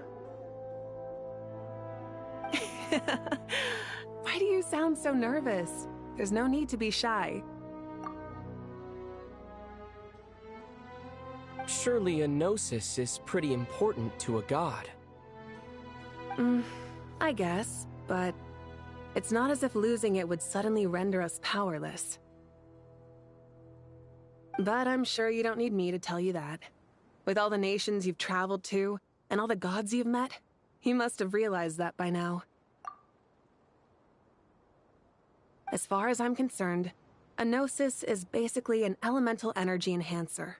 But I don't usually use it. You know me. I like to think I'm pretty strong without it.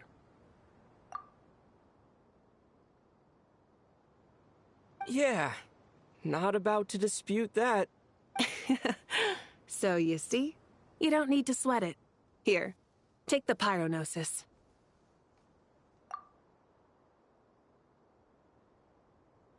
Huh? Just like that? Uh-huh. Just like that. To tell the truth, I've always toyed with the idea of giving it to someone who needs it more than I do.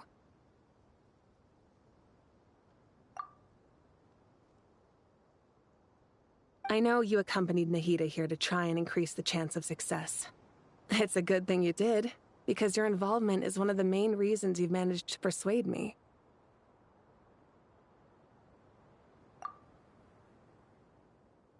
Are you sure about this? Handing over your Gnosis just because of me? I won't try to quantify it, but trust me, handing over the Gnosis to Tumaini is far from the craziest idea I could think of. Besides, even if you hadn't come here personally, I think I still would have agreed to Nahida's request. Irminsul doesn't just affect Sumeru. It impacts all of Teyvat. I know all too well how difficult it can be to protect the things you care about. So logically, morally, or however you want to cut it, helping you is the right thing to do.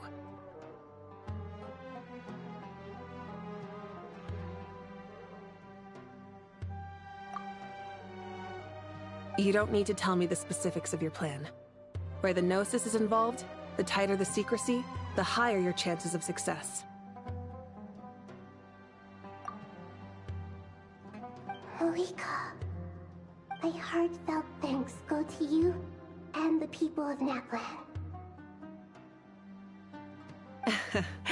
Don't mention it. But now, for the hard part. How do I actually give it to you? The Irminsul barrier is right in the way.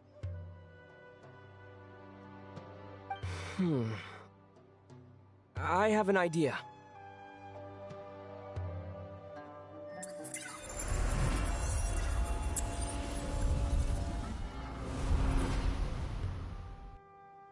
Just as I thought. Incredible. What did you do? Just made a lucky guess. This seems to happen quite a lot. Things that apply to everyone else don't seem to apply to me. I figured the same might be true here. Irminsul usually produces effects based on the records it holds. Since the Traveler is a Descender, Irminsul contains no records of him, and thus has no way to impede him. Is that right? You really are full of surprises. Catch. Whoa!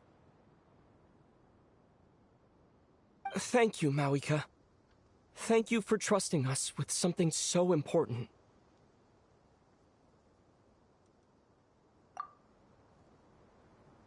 All right. No need to get so formal. It's not like we're strangers.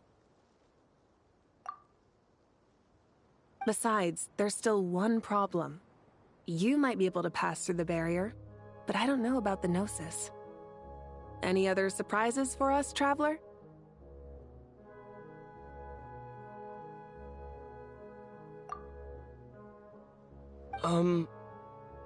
Let me try something.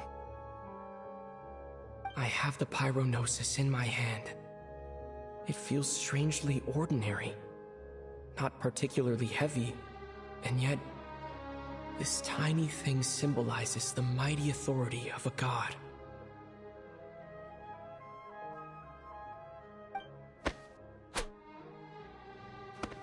I need to think hard about my memories of Pyro. My memories of journeying through Natlan. All those important experiences I've had.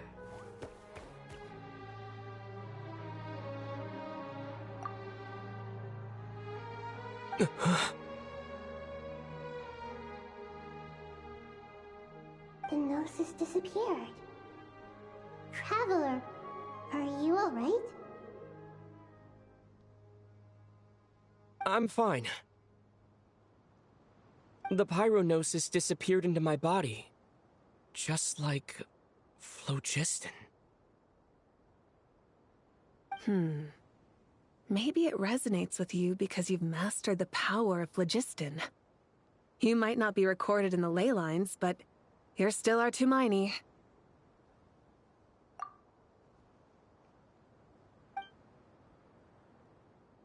Whew.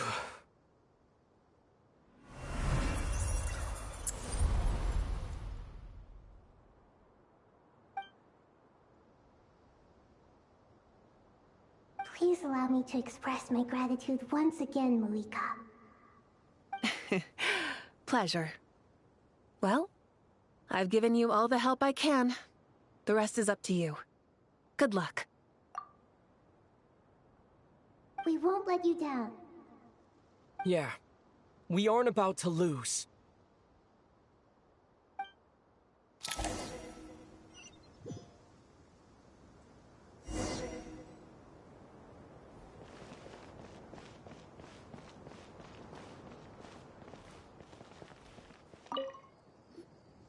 Traveler, Paimon, how are you feeling? Paimon's a teensy bit nervous, but only a teeny tiny bit. Seems like she's gotten way braver over the last few years, huh? Of course. After all the adventures you've had with the Traveler, I'm sure you've gained a lot of experience and grown as a person. I'm doing all right. What about you, Nahida? How are you holding up? With the negative effects of Irminsul, I'm a bit like a piece of fruit that's been burrowed into by hungry insects and left to rot. I'd be lying if I said it was nothing. But please don't worry. We all know what we're getting into, and we've prepared as well as we can. I believe in everyone. I believe in you. And I believe in myself. Stoking the fire inside oneself is certainly one way to live. But knowing when to rely on one's companions is also a form of great wisdom. I've been quietly learning little things from everyone, like plucking tufts of fur from a sumpter beast. Me too. With the constant traveling, I'm always learning and growing. That's the journey of life. I think there's someone else here who would share that sentiment. Don't worry about what I think. I was just passing by and happened to overhear your conversation. What are you talking about, Hat Guy? This is the top floor. No one passes by the top floor. Says who? You can fly just like I can. I would have thought it makes sense to you of all people. I don't know why, but I feel a little more relaxed now. It shows that you feel comfortable laying down your burdens in our presence. It means that Sumeru is a place you can trust, where you know we have your back. And we feel exactly the same way around you. That's what it means to be friends.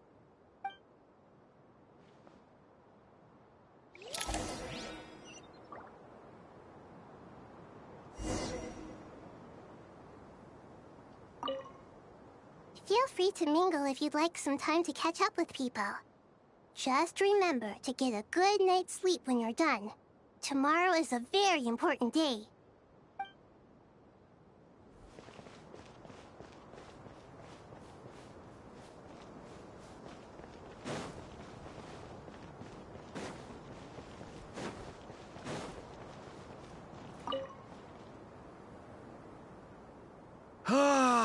It's finally done.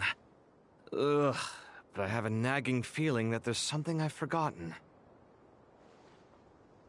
Oh, there you are. Everything wrapped up on your end?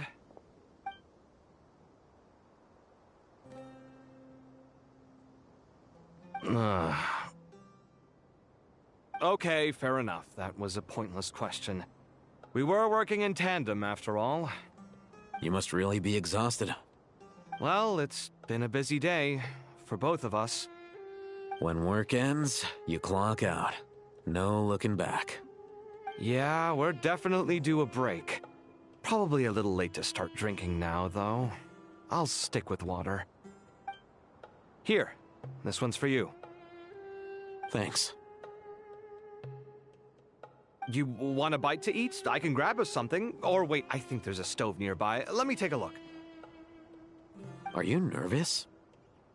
A little, yeah. Unlike you, it seems.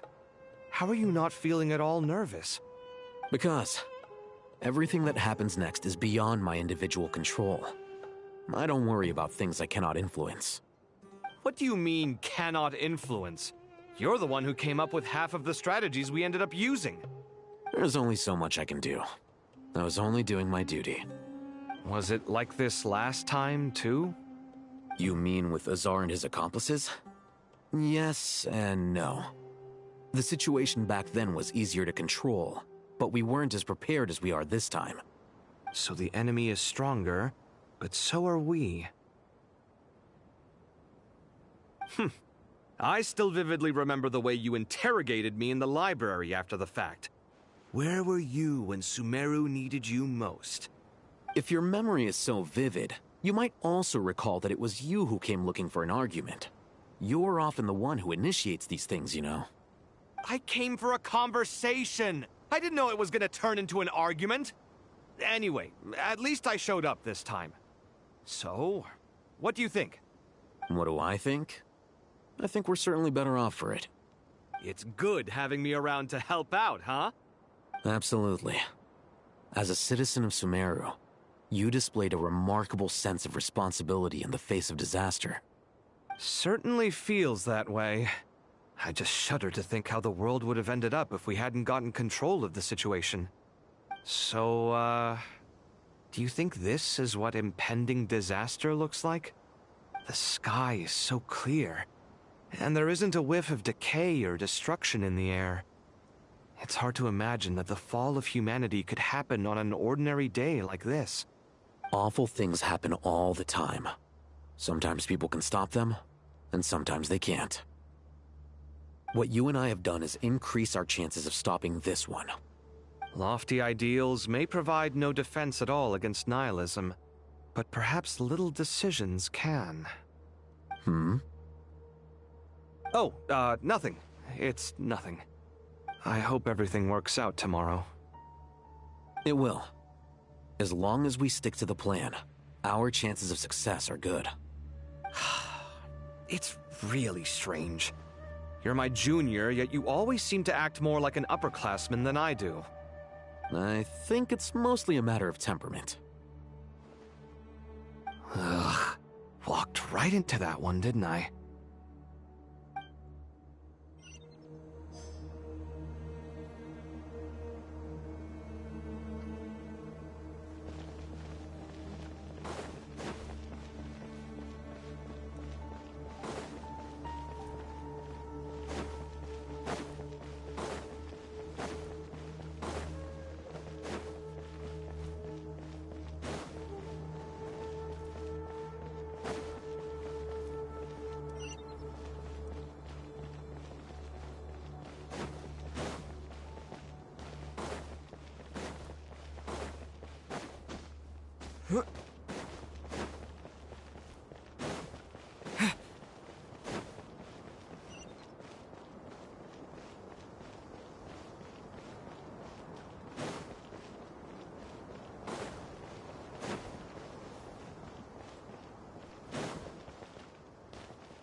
We'll make our move after sunrise tomorrow.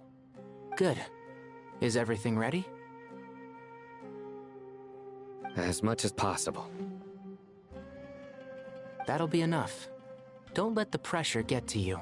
We'll take things one step at a time. That's how we've always done it. Master Tainari! Mr. Sino! So this is where you were. I brought some juice and some water. Would you like some? I know how easily you get dehydrated in the desert, so you should definitely have some water. In which case, I'll have the juice. I gotta ask, though. Who's on juice-making duty at a time like this? Madame Farazan said she was feeling a little nervous, so I told her about the automatic juicer my friend invented. She took it right off me and started making carton after carton of juice. A juicer? Did Sucrose send that to you? Yeah, I hadn't had the chance to try it out before this incident occurred, but I couldn't bear to leave it behind in Gandharvaville. The juice is very sweet. I think so too. Kale, how are you feeling? Physically, I'm okay, but it just still feels strange to me. Why would a great power like this come to someone like me? I know the feeling well. That same question ran through my mind every day as a kid. At least now, you have someone who can relate to you. All the more reason that you should apply for Spontamod. Tighnari fiercely opposes the idea, though. Those two things are completely unrelated. What are we all chatting about, Would anyone like any juice? Oh, you have some already. I had some earlier, ma'am. Maybe give the extra to someone else? Very well, very well. I shall be off then. There's this enormous power, and then there's little old you. You feel like there's no connection between the two. And that sense of dissonance is difficult to get used to. Yeah. But after all this time, I can't believe this stuff still gets to me sometimes. Makes me feel a little childish. Kale, just because we normally keep the conversation light doesn't mean we can't discuss deeper issues. I don't think it's childish at all. You were the victim of a terrible crime. It's normal to struggle with the fallout from it. You have absolutely nothing to be ashamed of. My professor once told me that no incident can be considered truly resolved until the victim says it's over. Your rage and your pain are completely justified. Thanks. Miss Nicole said that the same god remains which were once used to inflict so much pain upon me have now become a weapon with which I can protect everyone. It's like my own personal kind of evolution. Every innocent person who's been hurt needs time to realize that it wasn't their fault. I was the same. But it's all about to be over. Tomorrow, it ends for good. I don't know if you've noticed, but you rarely stumble over your words anymore, and your outlook has become much more positive. It's a big change from how you used to be. And since this isn't over, you can settle the matter on your own terms. It's time you seized back control. I believe in you. Yeah. Sumeru is my home. And it's so important to me. I have to protect it. No. I will protect it. And once you're done, how about you come back and apply for Spontamod? Stop it with the sales pitch, would you? Hey, excuse me. There are still 3 unclaimed cups of juice here. Why don't you take one each? Ugh, my arms are getting sore from carrying them around everywhere. Madame Farazan, why are you... Here, let me take them off your hands. Thank you, Madame Farazan. Drink up and enjoy my handiwork. I think I'm going to make something else now instead. Please, try to relax, Madame Farazan. Your nerves are starting to get the better of you. I know, I know.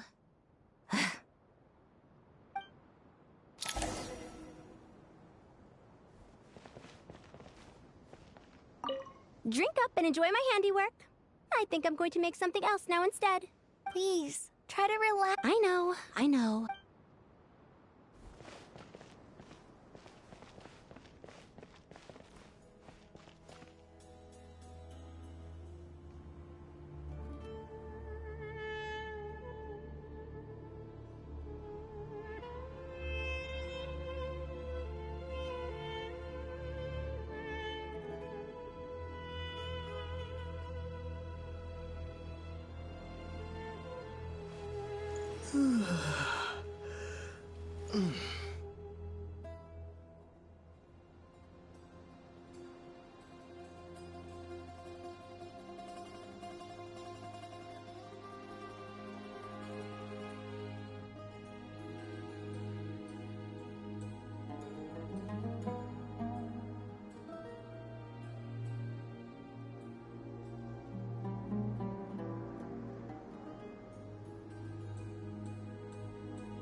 Something on your mind, Miss Nefer? Nothing in particular. It's just... right now, the future feels strange and unfamiliar. But the future has not yet arrived. How can you say how it feels? Some people know that there's an impending disaster. Others remain blissfully unaware. Each group is imagining an entirely different future while walking towards the same one. But when they get there, they'll still find they feel differently about it. People are shaped by their circumstances. Different circumstances create people with different perspectives. I've always found the perspective of the Vahumana Darshan to be a particularly incisive one. Even at the height of the crisis in Nod Krai, people held diverging opinions. But things are different this time. Indeed. Regardless of faith, gender, wealth, skin color, or eye color, everyone in Sumeru knows what will happen tomorrow. The world has never been an especially fair place. Yet now, against all odds, a moment of unprecedented unity and equality is about to take place. It's fascinating. If only my father could have lived to see this era. Era. To me, that term represents a much greater span of time. It can be an unsettling word. I would even say I'm afraid of it. Do angels even feel fear? Yes, at least I do. I fear the gap that grows wider with each passing day, and the never-ending flow of time. Time renders all memories insignificant, and reduces all splendor to nothing. But those memories are the one thing I do not want to lose. You're very human in that regard. If angels draw too close to humanity, our wings burn away in the bright flame of awareness, and we fall to the earth. After spending so long among humans, I have lost much of my former glory. Maybe that's a good thing. You're more human than some humans are. I've been talking to Kale a lot in recent days. We seem to be in completely opposite situations.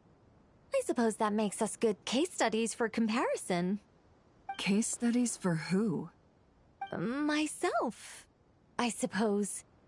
After comparing the two of us, I suddenly discovered that I desired more than before. It was a gentle, pleasant sensation. Just as most people pursue glory and miracles, I too am pursuing miracles of my own. Guiding humans to make the miracles in their hearts a reality. That is my miracle. It doesn't sound so bad, does it?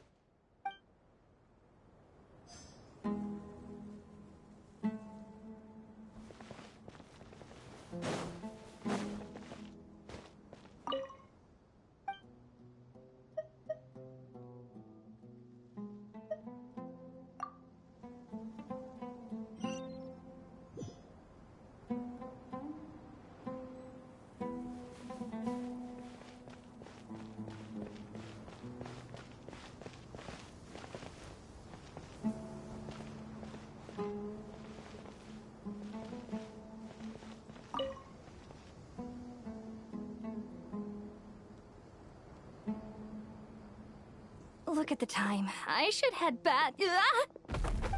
I'm so sorry. I was in a hurry and didn't look where I was going. Are you all right? I'm fine. Wait, you're... Have we met? Not exactly. I think we may have crossed paths by the house of Dana before. Oh. You're Hat Guy! From Vahumana, right? You recognize me? The clue's in the name. Mr. Hat Guy. Fair point. It's getting pretty late. What's keeping you up? I could ask you the same question. If I'm not mistaken, all the workload for the Ratawa Archon wrapped up a good while ago. Well, I have something of a background in Satyavada life, so I was helping the Dendro Archon make some preparations. But I must have lost track of time. Did you find the experience enlightening at all? Honestly, it was tedious and uneventful at first. But eventually, I think I did sense some profound truths. But they also brought a lot of suffering with them. I was told that I even shed tears while I was meditating, though I have no idea why. Sorry. I hope I'm not scaring you. Not at all. It just proves you're very accomplished in your research. Good night. I wish you all the best for tomorrow. Thank you, sir. You too.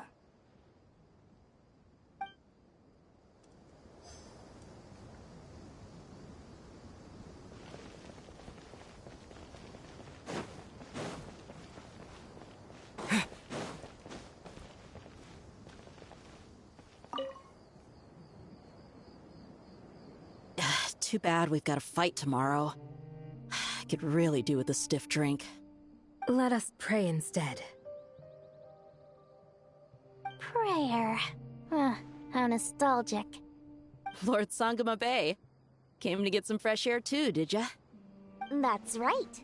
Actually, I was hoping I might run into you, Dia. I wanted to let you know that I've stocked up on that perfume you said you were so fond of. No, really? I'll take 2. Any chance of a friends and family discount? I knew you'd ask that. And I'm afraid to say that... Surprise! It's free of charge. That's very generous of you, Lord Sangama Bay. Does this mean you've made a fortune in Nod Krai? Nope. Turns out, it's not that easy to turn a profit there. I even ran some assorted losses. But anyway, that has nothing to do with why I wanted to give you and Dia a small gift. Remember that merchant caravan you two rescued in the desert last month? That was transporting my goods! No way! I had no idea that was your shipment.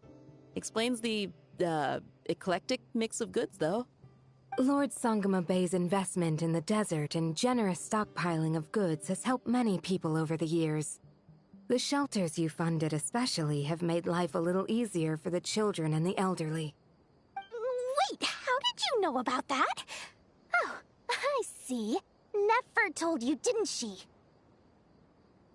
Ugh, that pesky lady. Aren't intel brokers at least supposed to charge for divulging people's secrets? She and Candace go way back. It's normal for close friends to share things you wouldn't tell to everyone else. Sure, but why did they have to be things about me? That's how Nefer shows that she cares. She wishes for all of us to know what a generous person you truly are. It must be hard trying to make a living far away from home. Just because we can tell what kind of person you are doesn't mean everyone else can. Well, maybe her intentions were partly good, but I don't think that's the full story. I'm sure she enjoyed knowing how much it would annoy me. I'm telling you, Nefer's got a mean streak. Definitely with you on that. Does praying help you stay calm? Defending one's home is a just cause. My heart is filled with a mix of anger and hope. Anger. You know, being able to get angry is a good thing. It shows that you're in touch with the real world, and that you have the passion to pursue something you believe in. Oh, My lady, what are you doing out here? Just taking a walk to clear my head. And look where I ended up. Were you praying just now? Yes, Miss Dunyarzad. Would you like to join us?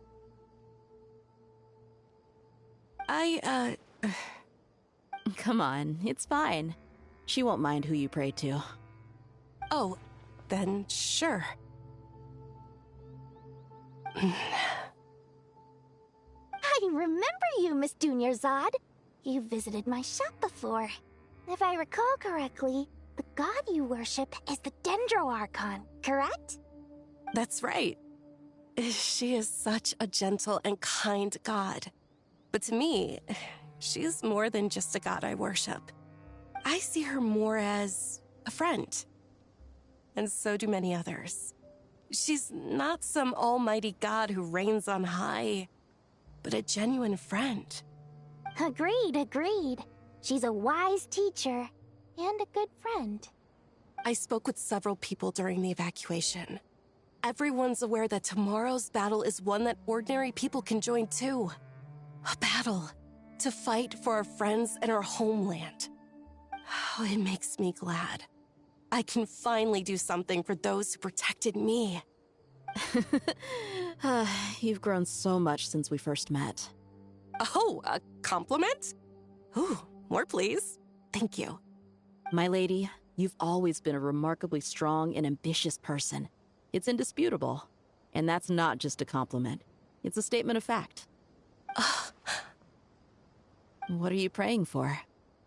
Our beliefs may not be entirely the same, but we both wish for the same thing. I pray that everyone will rise to the challenges ahead and return safe and sound. I pray for the safe return of all my companions.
I have not felt this way in a long time.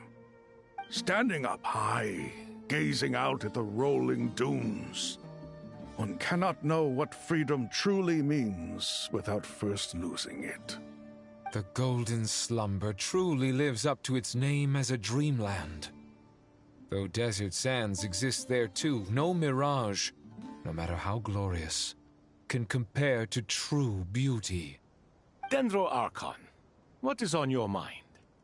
I was wondering whose counsel I should seek on the questions in my heart. What kind of questions? So many. More than can be put into words. As I once said to a friend, we look, we see, and we comprehend. But the question still troubles us.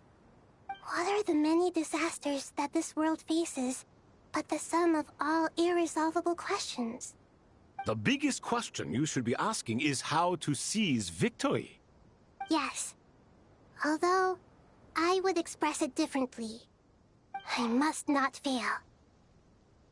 And so the question I am most curious about now is whether the path to victory will be an arduous one. What we declare to be a young sapling, we may, in fact, find to be a towering tree, if we would only cast aside our ignorance and look beyond the veil of time to see her true form. Nahida! We're here! Just in time. The preparations are almost complete. Ready when you are. We're here too. Miss Nicole! Miss Nicole! You run so fast!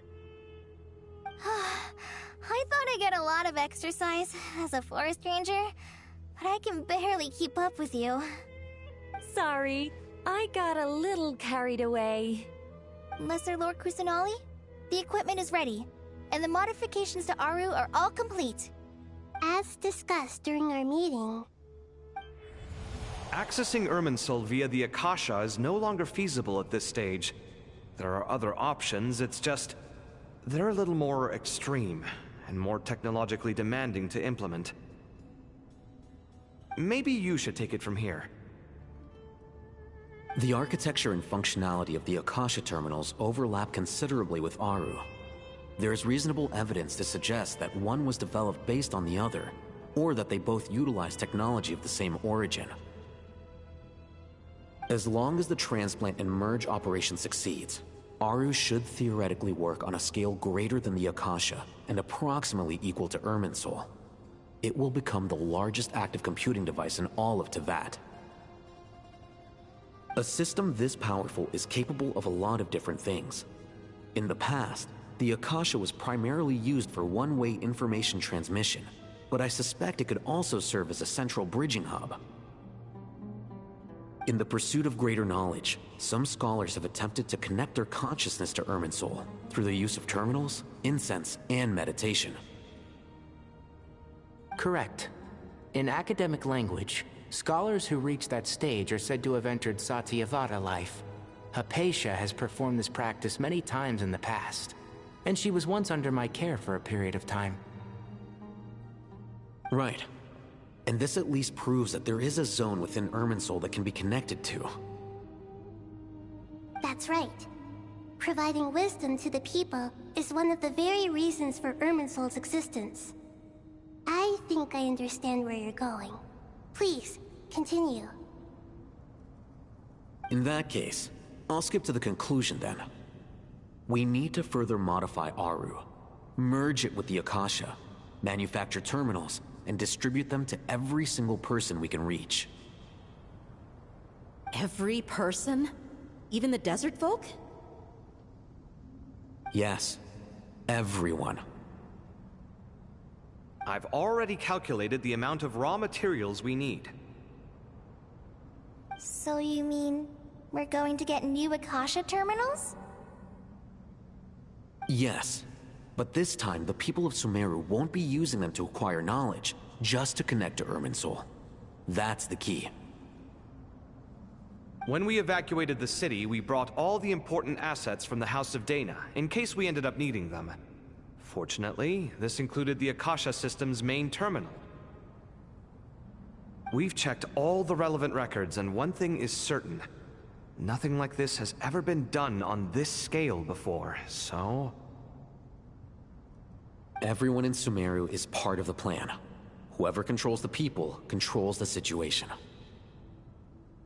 Since this function of Irminsul was introduced, it has only ever been made available to scholars, who don't constitute a particularly large group of people.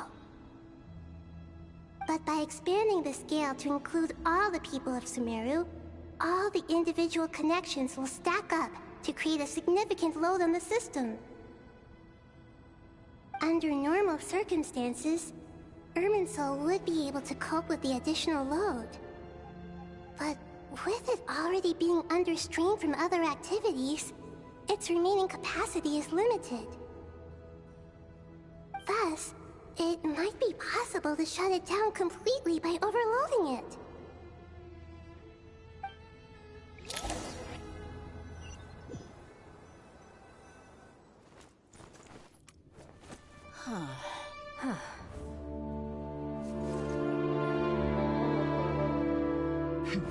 Counting down.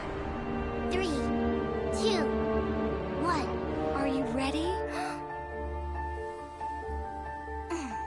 way.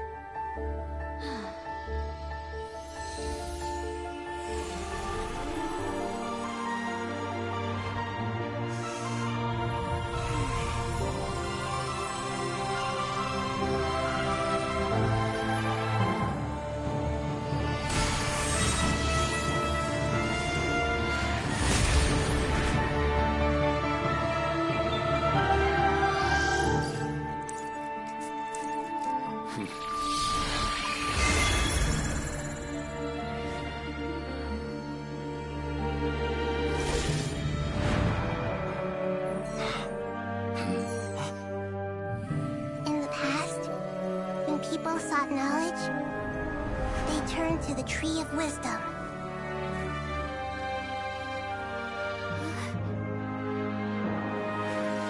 Today, we use it to save Sumeru and the whole world.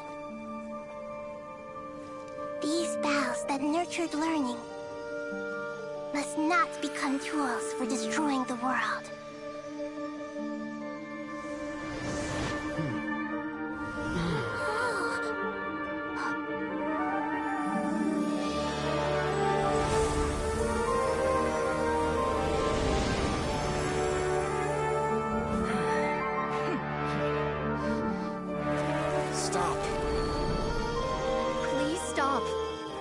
Transformation.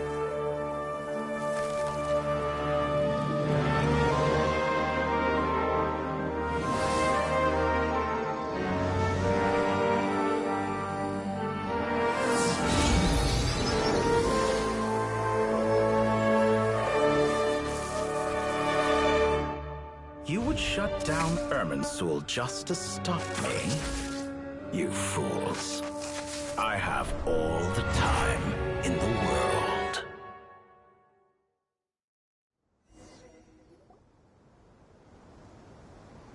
Success! The evil Irminsul tree has stopped growing! Great!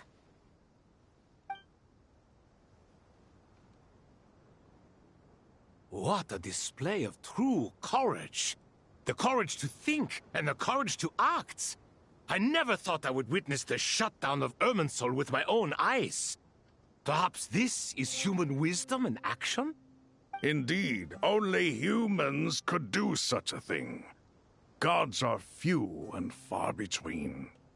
What was once created for spreading knowledge is now used for another purpose. A rather ingenious plan. I am grateful to you three for your help. Only thanks to you were we able to extend Aru's interference capabilities to cover all terminals. Now, nobody who wears a terminal will have their activity accurately tracked by Irminsul. No matter how many eyes Dotori possesses, he will not be able to see us clearly. Now for the next step. I will need the help of your supreme powers once again. How might we be of service, Lord of Dendro? I need to reach the Eternal Oasis immediately. Right now? In that case, Ibis King, would you agree that this is a fine opportunity to dust off our old tricks? Never. I assume you have that chess set with you? You mean the one you gave to me as a gift? Asking for it back, are you? How could I? You misjudge me. I just wanted to show you another way you can use it. Connect to Safei Shatranj.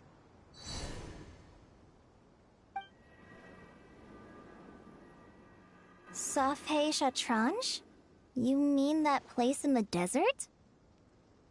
Thoth's chess set gains its power from the chessboard laid out in the desert by King Deshret and ourselves. All ceremonies conducted using the chess set must be activated via Safei Shatranj. In other words, the chess set is an extension of the chessboard. In the past, moving a chess piece was a sacred and momentous act. Transfer initiated. Entering live combat mode.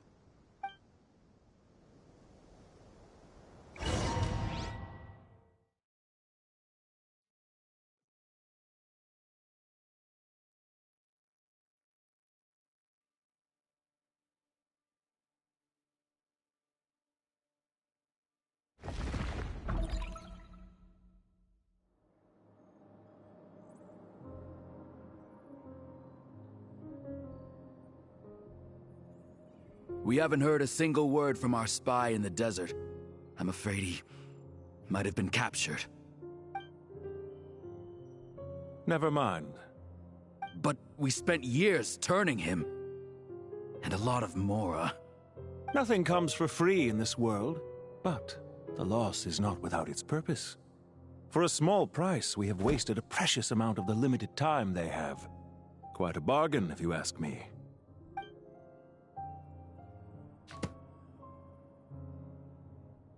Understood.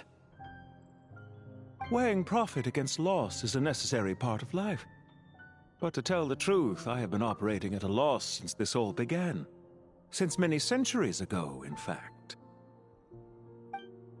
For instance, why would a banker act as the executor of a will? If you hadn't deposited your personal belongings at Northland Bank, I would have no reason to be here right now.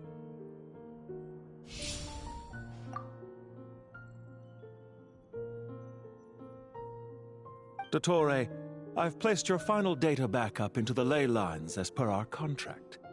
I trust we are now square for the safe deposit fees you paid. Is it not a little petty to split hairs like this, given our amicable relationship?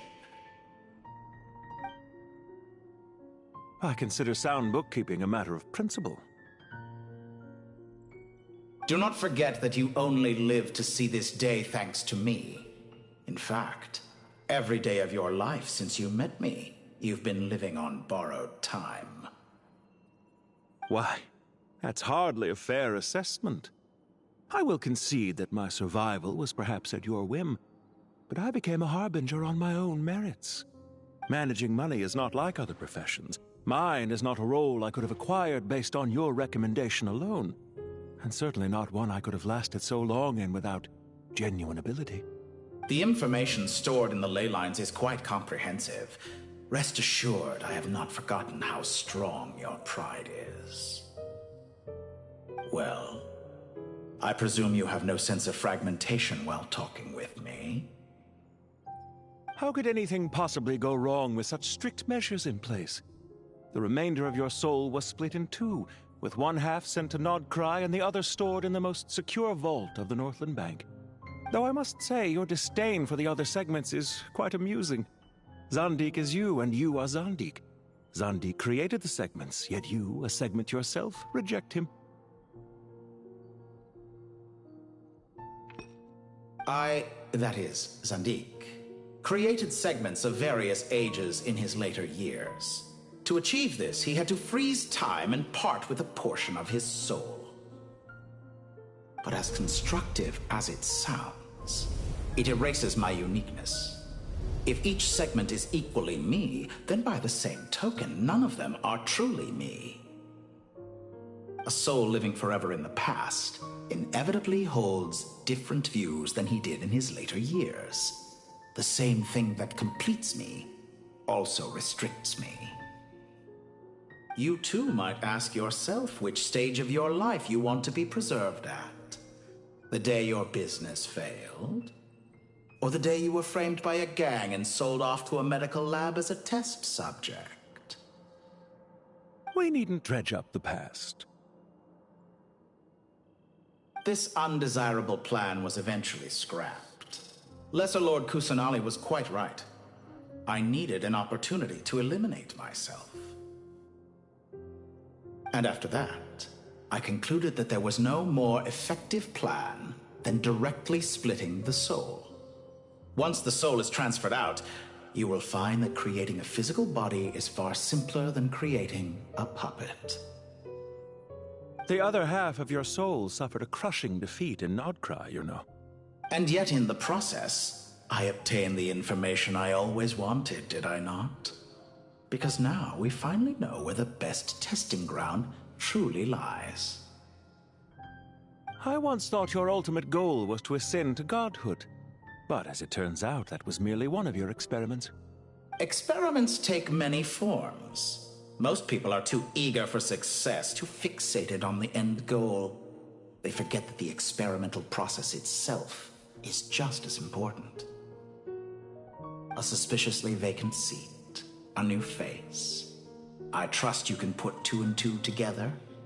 The reason it doesn't exist is because someone tampered with the record. What can I say? After all your efforts, you really did uncover the world's secrets. So, is the new world you promised a lie?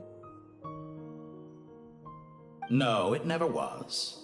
I am glad to be able to control Irmin's soul from within. Now I shall attempt to create a new world inside the existing one.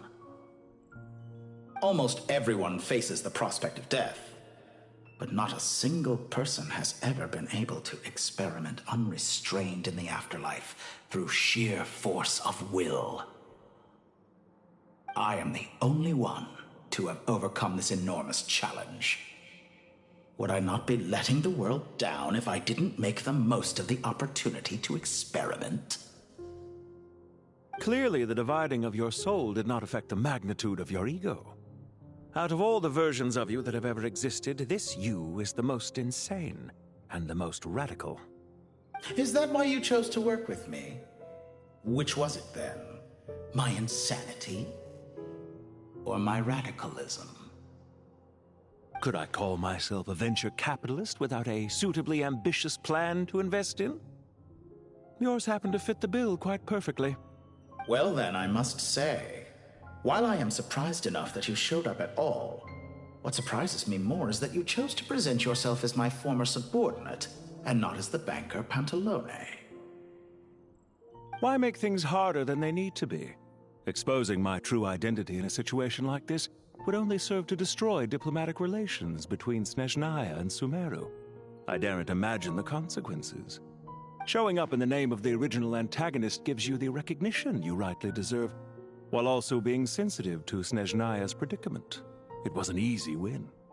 As for why I'm here, if you're suggesting that your credit is in the negative, I won't argue with that. Many people say that about you. I'd argue that a significant factor in your willingness to cooperate is the fact that you have but a few years of life left after my death.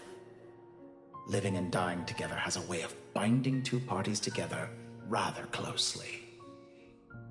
Is it not true that a relationship should be judged by both the positive and negative returns it yields? So some of what I said actually made it into your head after all. It's true that I hope you don't die too soon, but don't you find that a strange thing for me to say? After all, you've already had quite a long life, especially for a human being. Let's not pretend that you're any more innocent than I am. Are we not the same in this regard? We both despise the existing laws of this world, and neither of us enjoy being under anyone else's control. Is it really so greedy to want the world to operate by a new set of rules? Of course not, my dear friend. And as I've said before, mutual interest is the foundation for the most reliable of relationships. You can attest to that. I just hope there never comes a day when I have to work too hard to prove that. Regrader, sir. People have been spotted approaching Sumeru City. How strange. Despite your access to Irminsol's data, it appears the soldiers noticed before you did. They must have found a workaround. Well, Dottore, I trust you know what this means. The fact is... They're coming.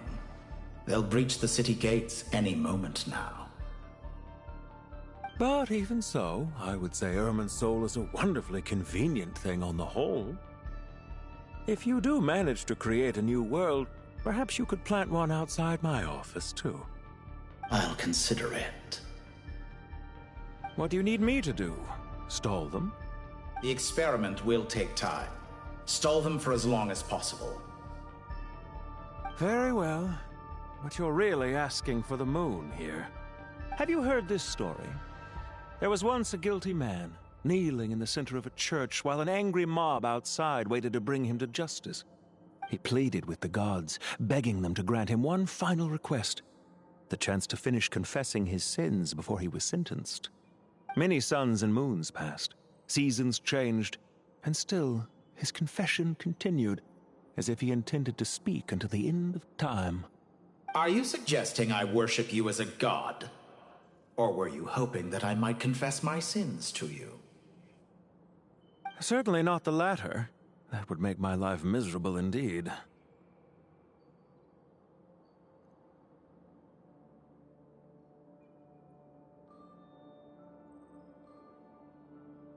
For someone who despises them so, you never seem to have any objections to me creating or becoming one. At first, I thought you'd be furious. Concerned I would terminate our partnership, were you? Not at all. You had reasons why our partnership must continue. Don't you find people's attitudes toward gods amusing? A god descends from the heavens and people worship it unreservedly, blindly following whatever rules are given to them. And yet, when they see an ordinary person gain godlike levels of power by virtue of their own hard work, they treat him with nothing but suspicion, even if he is a compatriot. Is that supposed to be a compliment? No. I was just thinking. I pity the man who would call you a compatriot. There's no need to be so self-critical.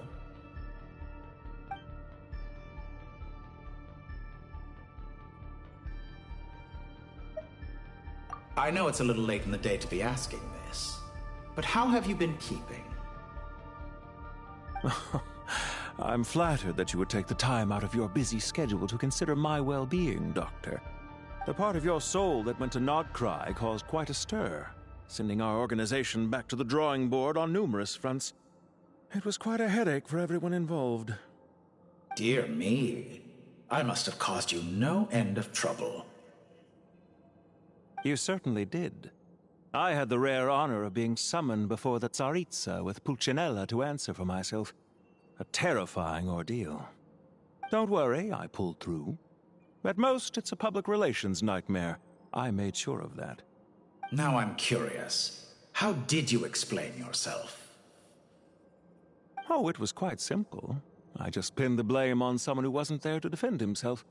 I could hardly be expected to defy the demands of someone as insistent as the Second Harbinger, now could I? How you slander me. You know full well that I am perfectly amenable to reason. There's no question that you are partly to blame for the ruin of my reputation over the years.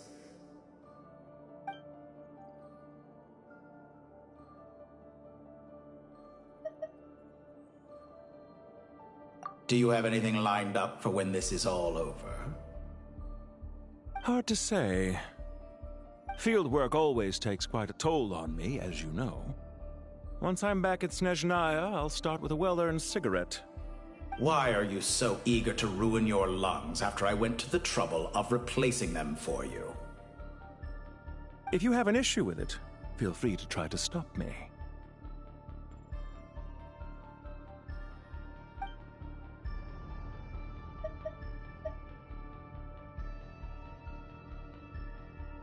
What's on your mind?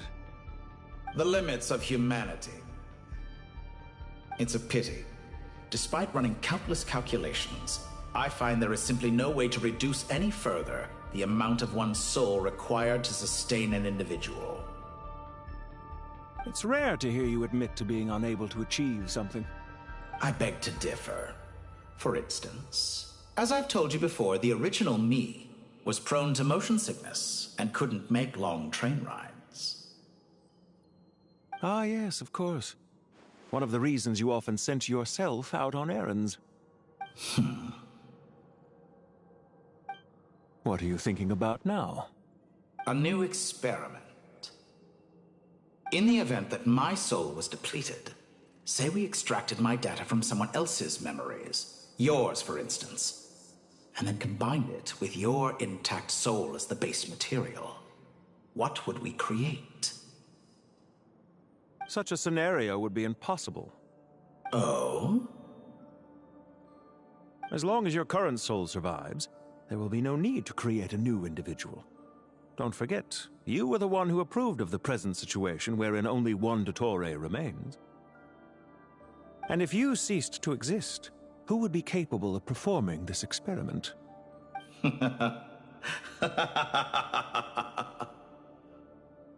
Since the day I met you, you've always excelled at talking your way out of a quandary.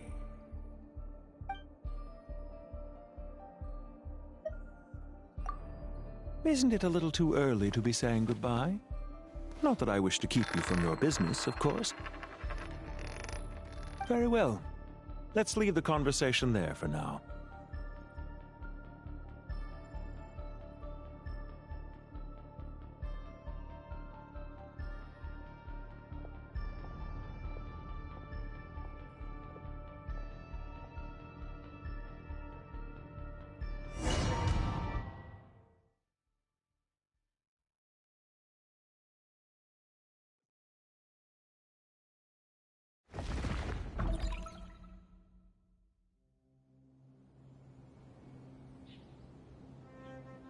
The power of King Deshret's 7 pillars is truly remarkable.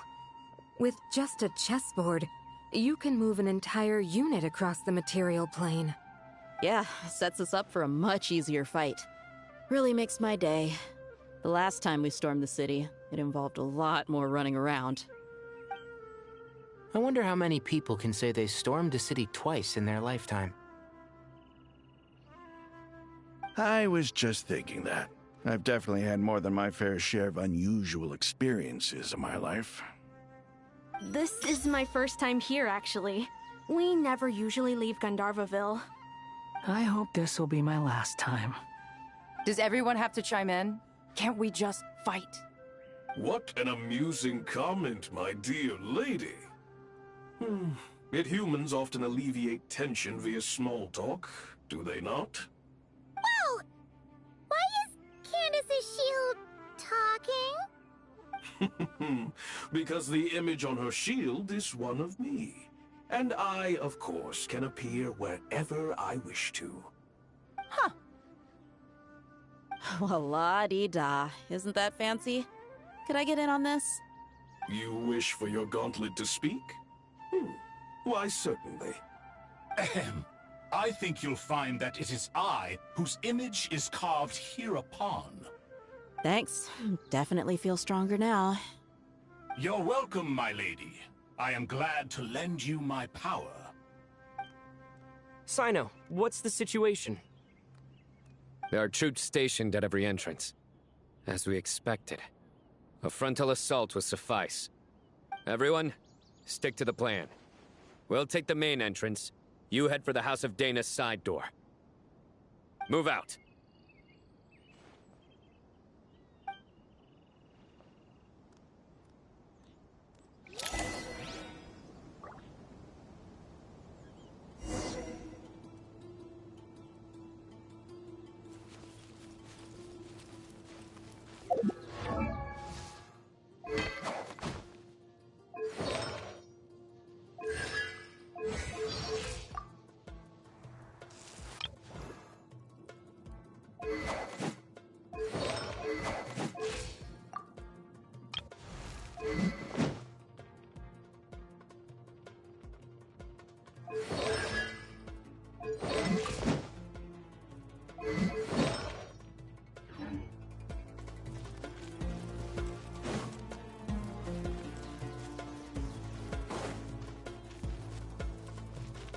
Out of my way!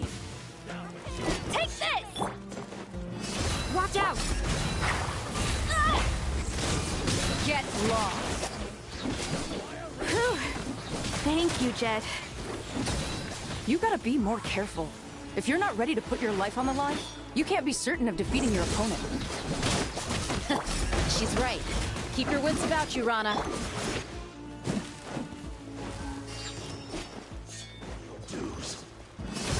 Gloves off!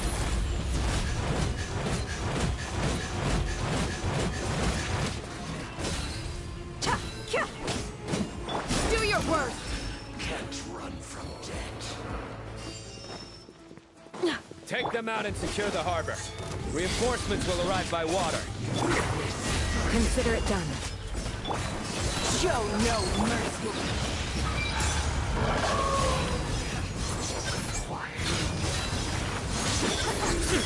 Their penance is due! You stay condemned! Winter. Your penance is due! Yield! We shall prevail! Nowhere to run!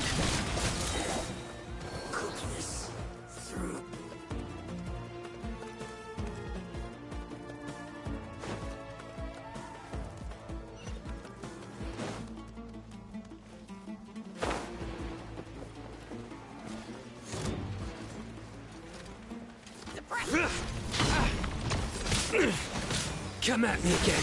Futile! Look alive! You asked for it.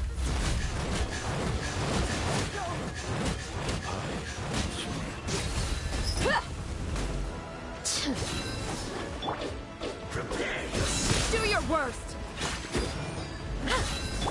Nowhere to run!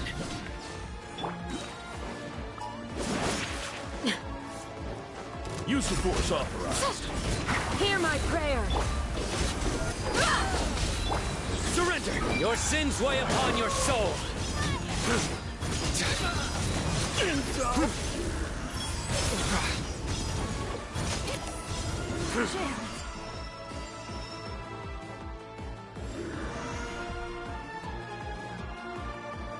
Waterway secured.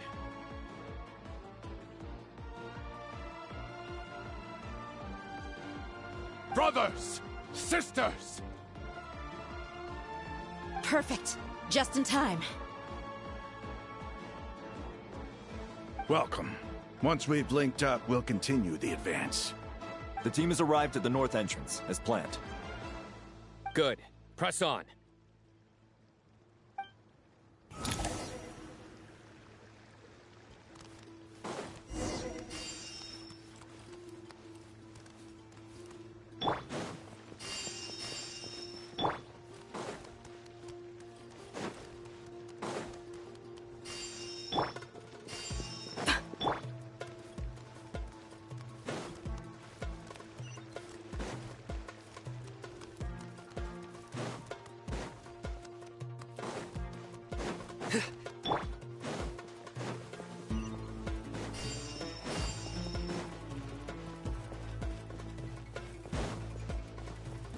Are you? Let's get it on! Yield! Over here! You're dead meat!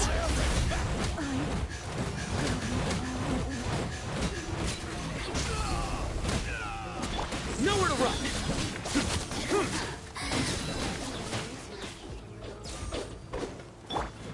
We shall prevail! Do your worst! Buckle up! Futile!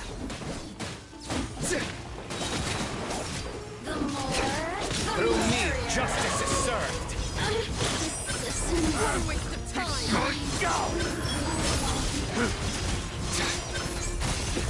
I'm used to it. I'm guilty! You stay condemned! Yield!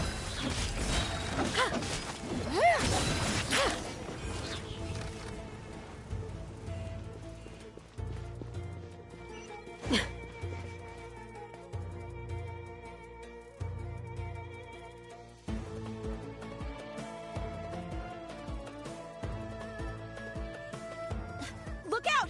It's an ambush! Finally. We need to hurry. Take the middle road now. Mahamacha Sino, area clear. Don't relax just yet. More Fatui approaching from the right.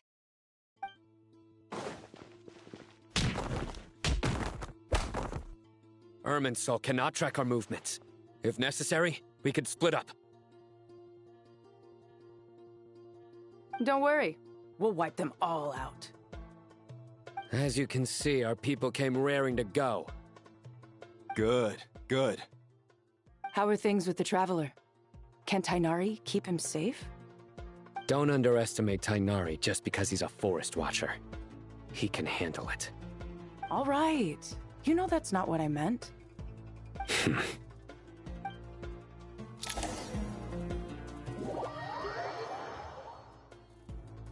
Sino and the reinforcements have drawn the Fatui's fire away. It's our turn. By using a cluster leaf of cultivation, we can pass through certain terrain silently. Good luck with that. We'll just fly up there. Huh? Oh, yeah. Paimon forgot she could fly. Ready? Ready.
Time to ignite!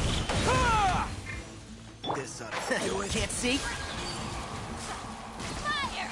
It's... Jars! I lost control. Squall and Fury!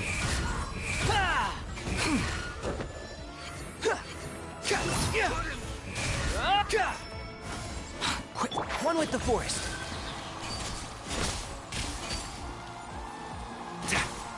So quiet.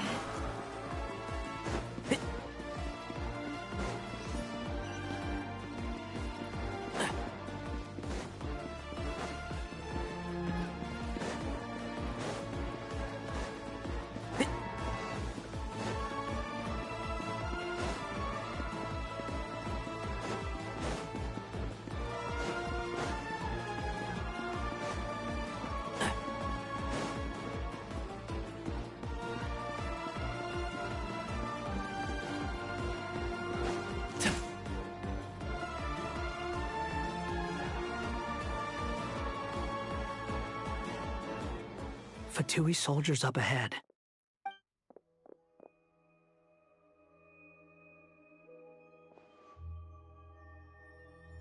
Careful.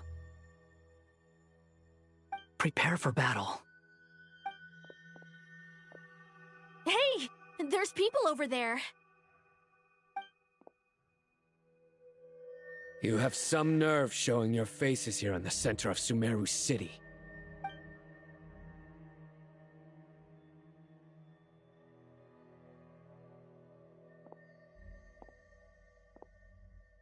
You're right on schedule. Well, this guy sure as heck isn't your average Fatui sergeant. They've stationed quite a few people nearby. It definitely looks like they were waiting for us. But something feels off. Everything about this guy feels too deliberate. I highly doubt he's just a subordinate of Dottores. And he's no mere sergeant. Whatever his rank is, it's high. Much higher than we thought. So you've been waiting for us. But it looks like you're geared up for a conversation, rather than a battle. Very clever, General Mahamatra Sino. I know you're the one in charge of this siege, and I look forward to making a deal with you. A siege? Sumeru City belongs to us! Historically, yes.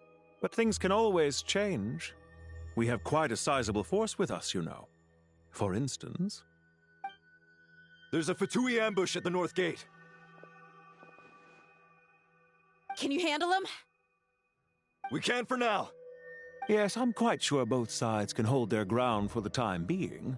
The battle has not yet reached its climax. But what happens next? Do you enjoy watching bloodshed? Surely some of those here are people you count as friends. Once a war begins, some people must die. I doubt you wish that fate upon anyone you know. Wait a second. It's a trick. He's not even there.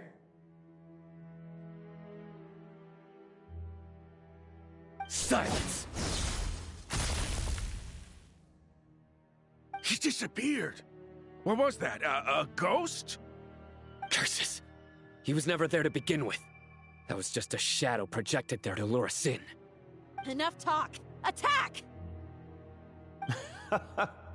I apologize for being unable to accompany you at this crucial moment, but I am compelled to leave for reasons beyond my control. Please excuse me. Sumeru's General Mahamatra is quite ruthless. It's a good thing I wasn't there in person. Your illusion held them up for a time just fine. But now that they have seen through it, they will realize you were just a decoy. Decoy or not, what matters now is that they will be heading your way imminently. Not imminently. They are already here.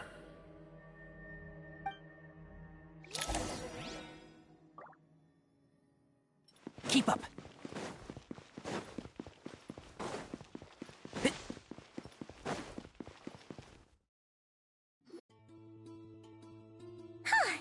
We made it!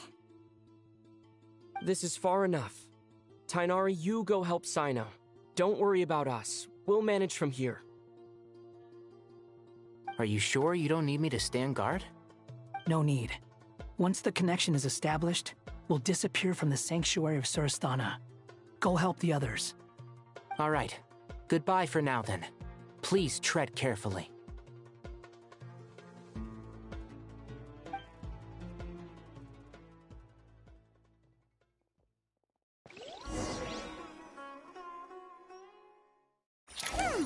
Now where's the interface Nahida mentioned? Come on, where's it hiding? Found it. It's over here.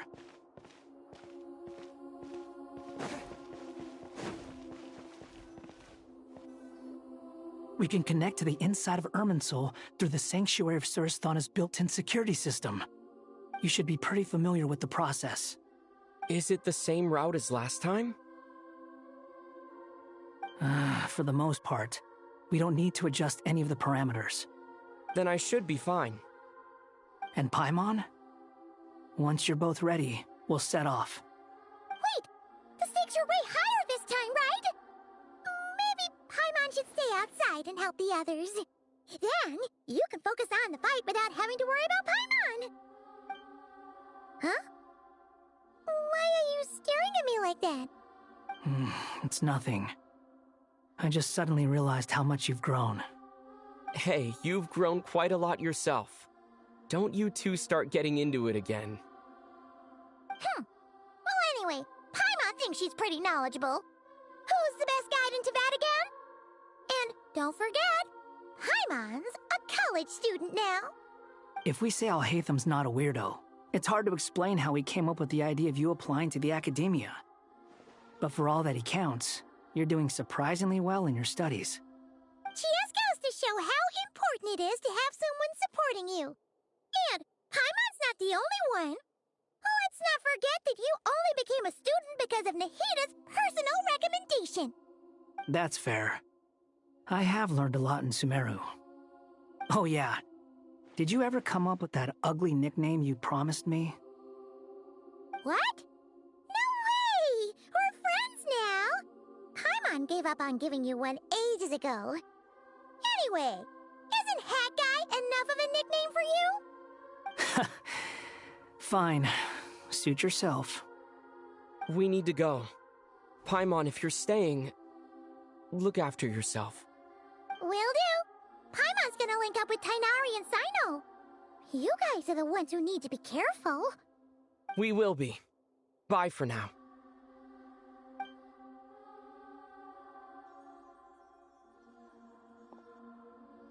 Initiating connection.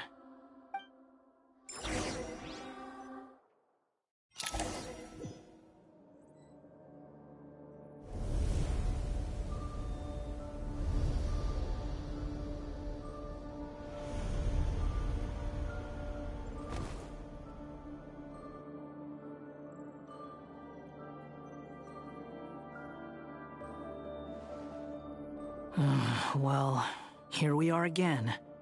Come to think of it, I still don't even know where we're going. Thanks to our terminals, it should be impossible for Irminsul to read. I can...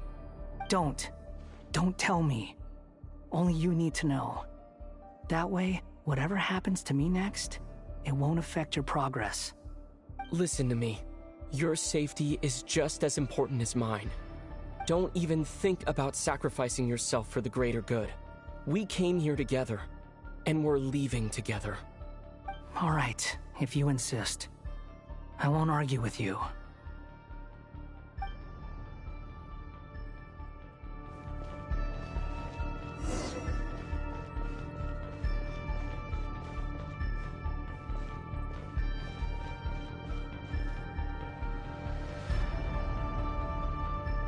This place looks so different from how I remember. It's unrecognizable. It's a complete mess. Like someone's turned the place upside down. Must be Dottoro's doing. Either he's searching for some information he needs, or... It's still changing. He has to know we've entered Irminsul. But luckily for us, he can't pinpoint our location. Be on your guard. Don't let him find us. The red parts have probably been corrupted by Dottoro's power. Don't touch them, or you might alert him.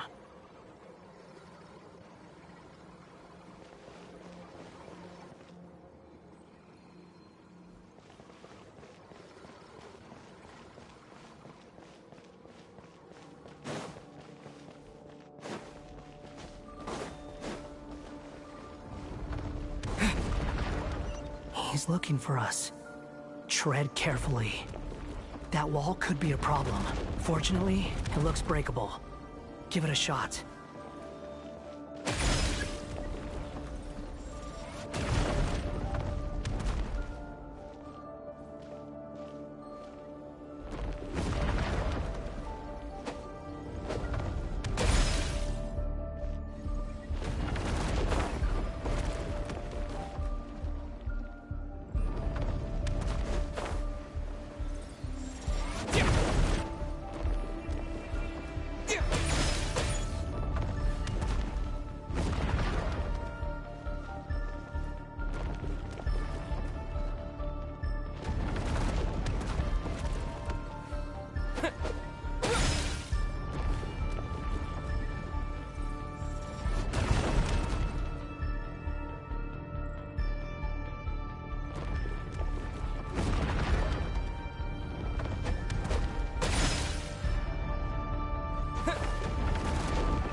rises.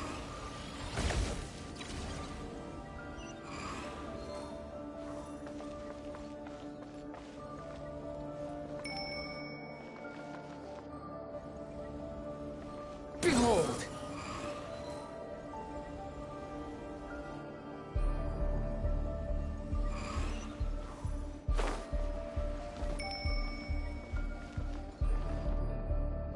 Squall Fury!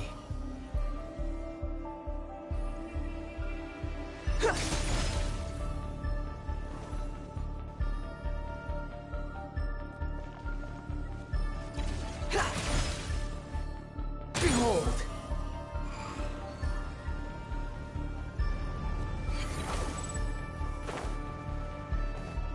The same old trick again? Are you kidding me? Let's handle it just like we did before. This cheap trick isn't gonna stop us.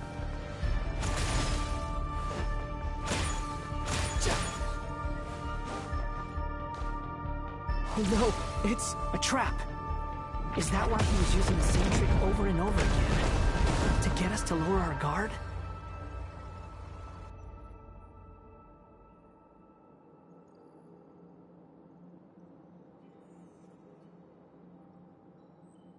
I'm trapped!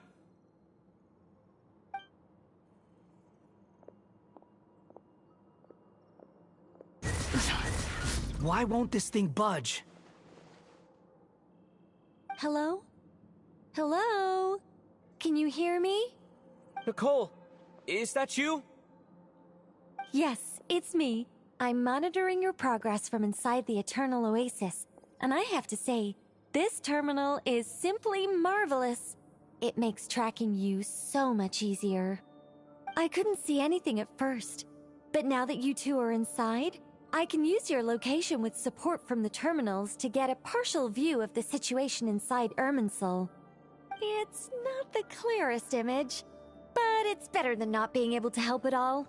So, here I am.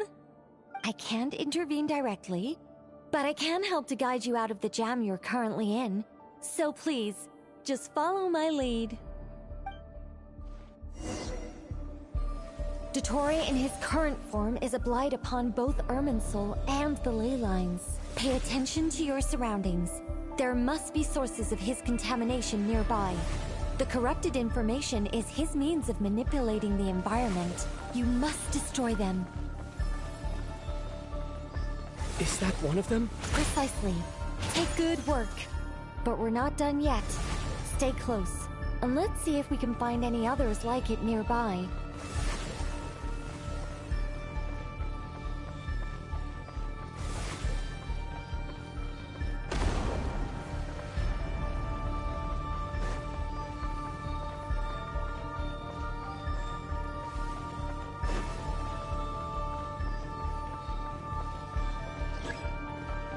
The wind rises. This must be another one. Agreed. Now... Oh, wait! Watch out! It's Dottore. I think he's found us.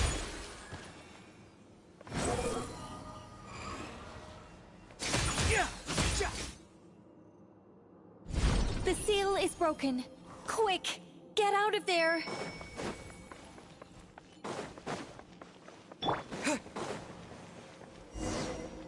And where exactly do you think you can run to? Wait, what is that? Pursuers!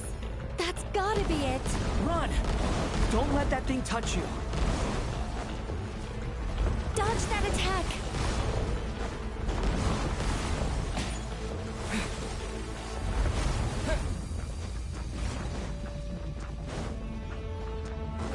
There's more than one path.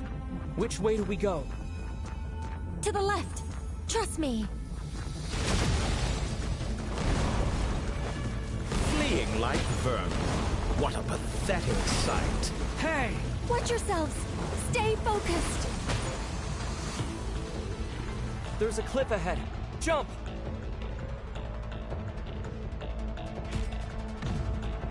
More of those corruption sources. Destroy them as you did before, and open the exit as quickly as possible. They're relentless. Is he trying to wear us down? You'll just have to destroy these too.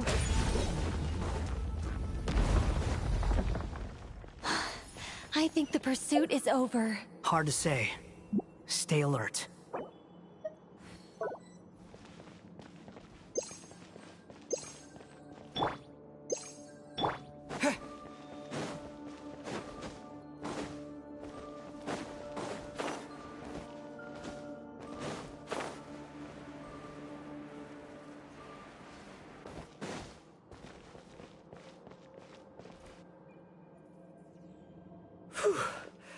I think we've made it to relative safety. Phew, goodness. That was tough. You doing okay? I'll be fine. Don't worry. Take a short rest, and then... Nicole? Nicole! The connection's been cut. But that means... Look at you supporting one another. How very touching.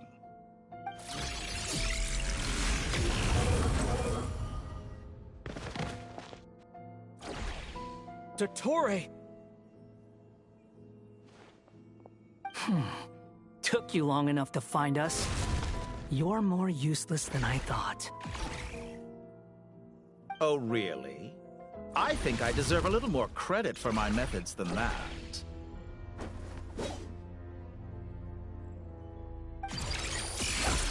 Rather than hunting you down, I chose to let you roam free. I indulged your presumption that I was unable to track your movements, played along with your clever little plan. Fleeing is for animals, but I rather enjoy watching you flee. Some things lose the will to run altogether as soon as you put them in a cage. If that's true, then why did you come looking for us? Because I wanted to observe you up close, of course. Don't misunderstand me, I'm not here for a fight. Is it so unusual that I wish to greet my old acquaintances in person? After all, it's been a while. Scaramouche.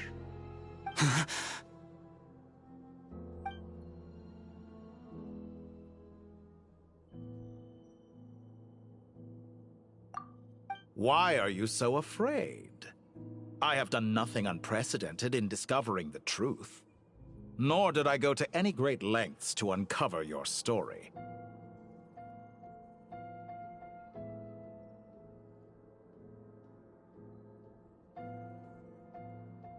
You made a bold series of moves in deciding to erase yourself. And with the power of this great chronicling device called Irmin's Soul, you were able to achieve something quite remarkable. Once most people form an opinion about someone, it tends to imprison their mind. Yet you managed to erase every trace of your existence. A novel take on death indeed. However, this meant that you stood out to me all the more when I saw you in Nod Krai. I didn't even have to go looking for you. Just the sight of you was enough for me to intuit the truth. For someone in my position, connecting the dots was a trivial affair. It would have been more surprising if I hadn't managed to piece it together. You seem very pleased with yourself for figuring it out. I'm sure you'd even be more delighted to learn the full extent of your crimes. That would hardly be necessary. Besides, isn't there something that concerns you more right now? Something that fills you with dread? Let me put your mind at ease. I have no intention whatsoever of restoring any of the records you deleted.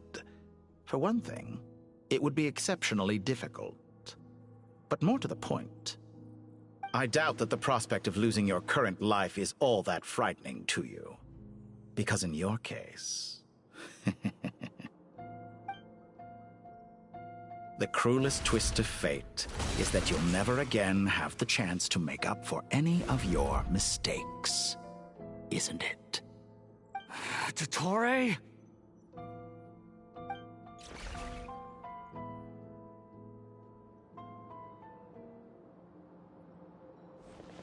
All here shall bend to my will. Scorch and burn!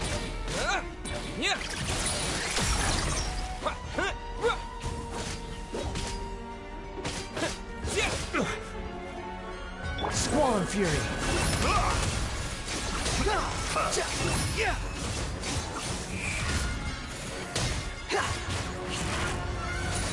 I'm afraid you'll need to do better than that to take me down.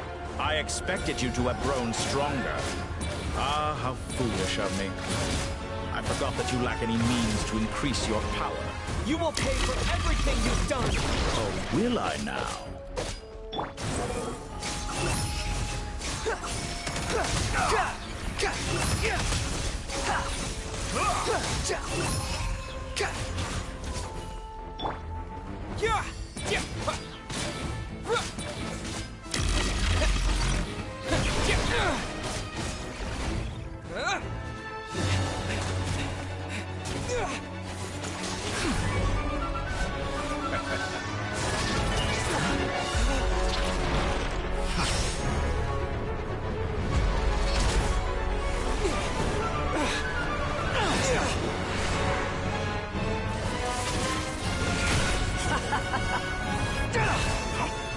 Does the prospect of death amuse you? I could ask you the same question! I'll distract Dottore. You focus on the mission. Got it!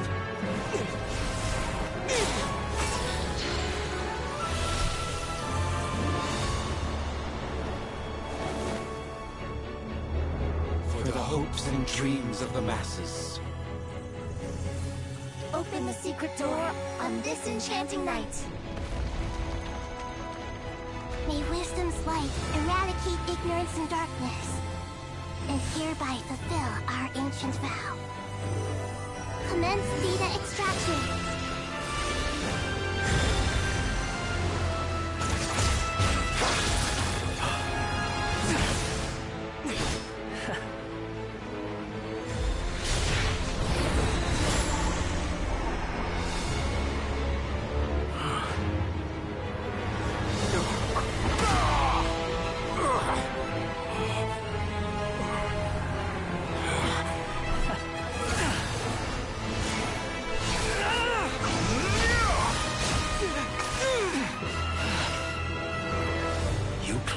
Outdated ideals and stand in the way of progress. You will pay for interfering with the grandest experiment of all time.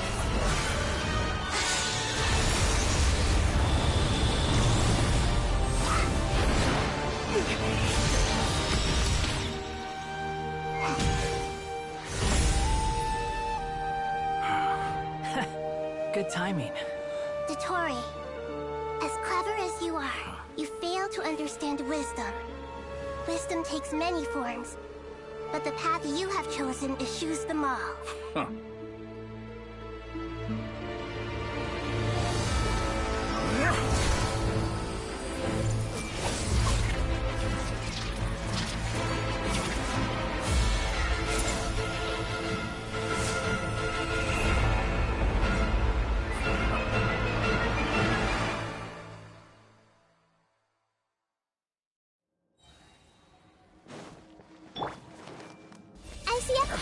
My strength is fading! Since you are within Ermin's soul, it stands to reason that any power you wield comes from it.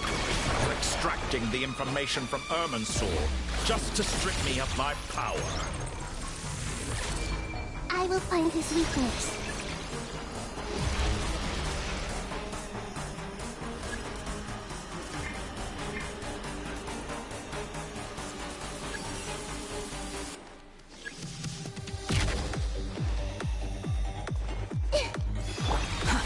Too slow.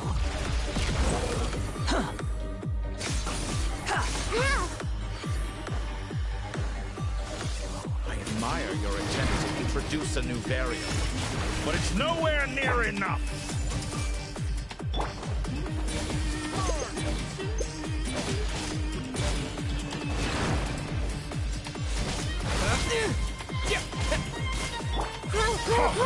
A petty trick. Squall Fury. Know your place. This way, prelude. Time to ignite.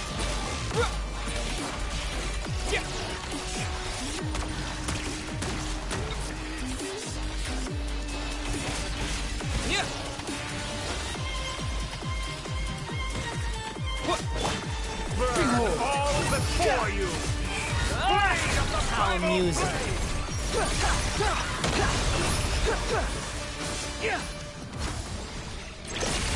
Quit following me. We're so close. Just hold on a little longer. I'll hold him up. Traveler, Hat Guy, the rest is up to you. We certainly have a knack for surprising each other, don't we? I'm just getting started. Too slow. Scorching foe!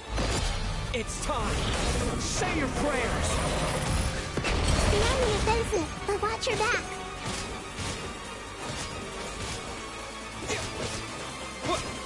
Squall and Fury.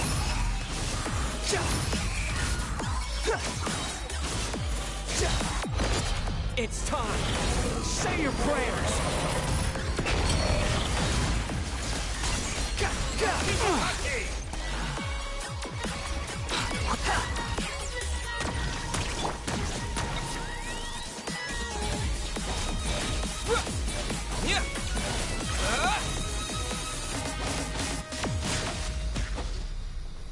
Burn all The wind before rises. you! Blade of the primal blade!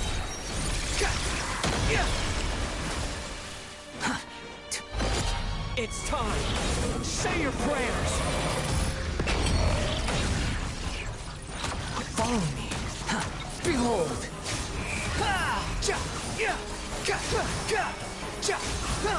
Search for it. Let's try this. Too slow. Muso no Hitotachi!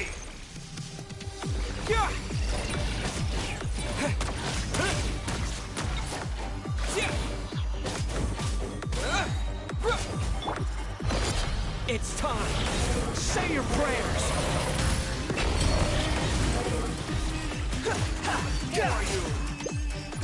That's far enough.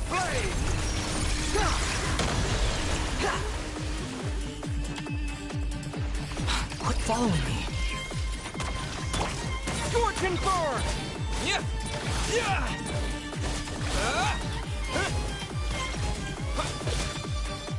Squall and Fury. Let's try this. Muso Search no for it. Hitotachi! Quit It's time. Say your prayers.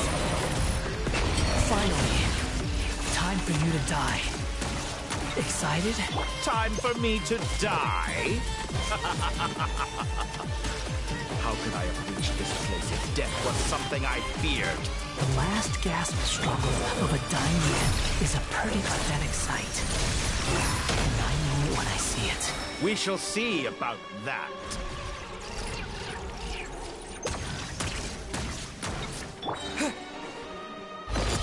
It's time.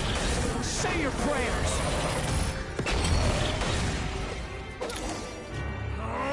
That's enough!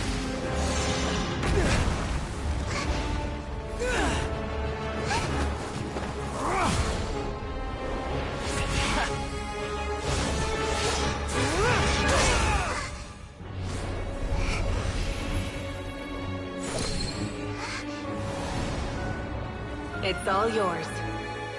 Do with it as you see fit.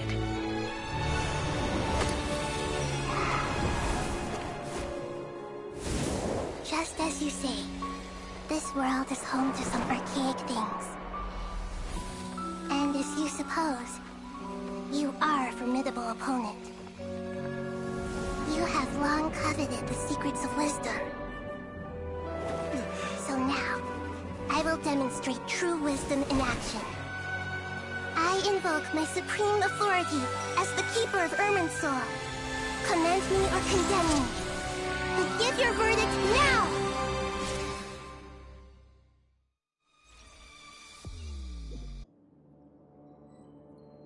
Blessed One of Wisdom, Mahakusaladhama, are you certain that you wish to exercise your authority to destroy Irminsul?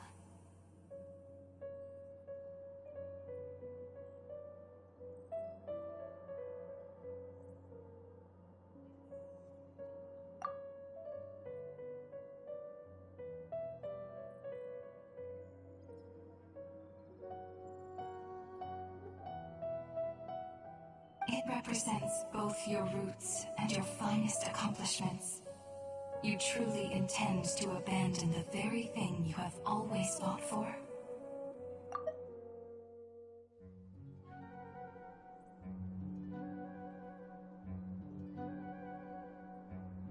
This is my decision. Irminsul has been corrupted beyond redemption. Irminsul is the original tree of Tevat.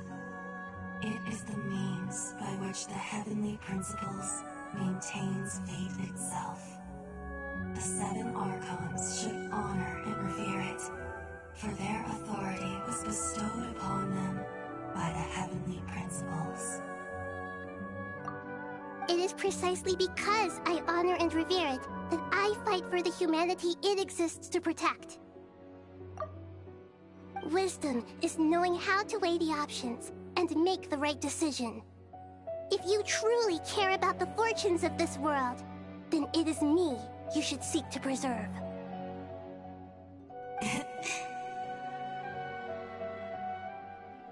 Planting a seed begins the chain of cause and effect. Since you have become a great tree yourself, why should the loss of another tree be anything to fear?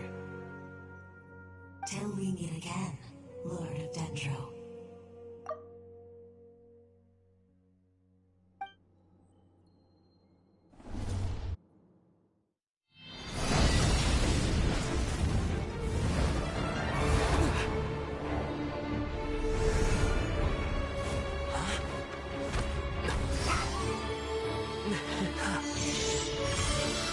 The first flame.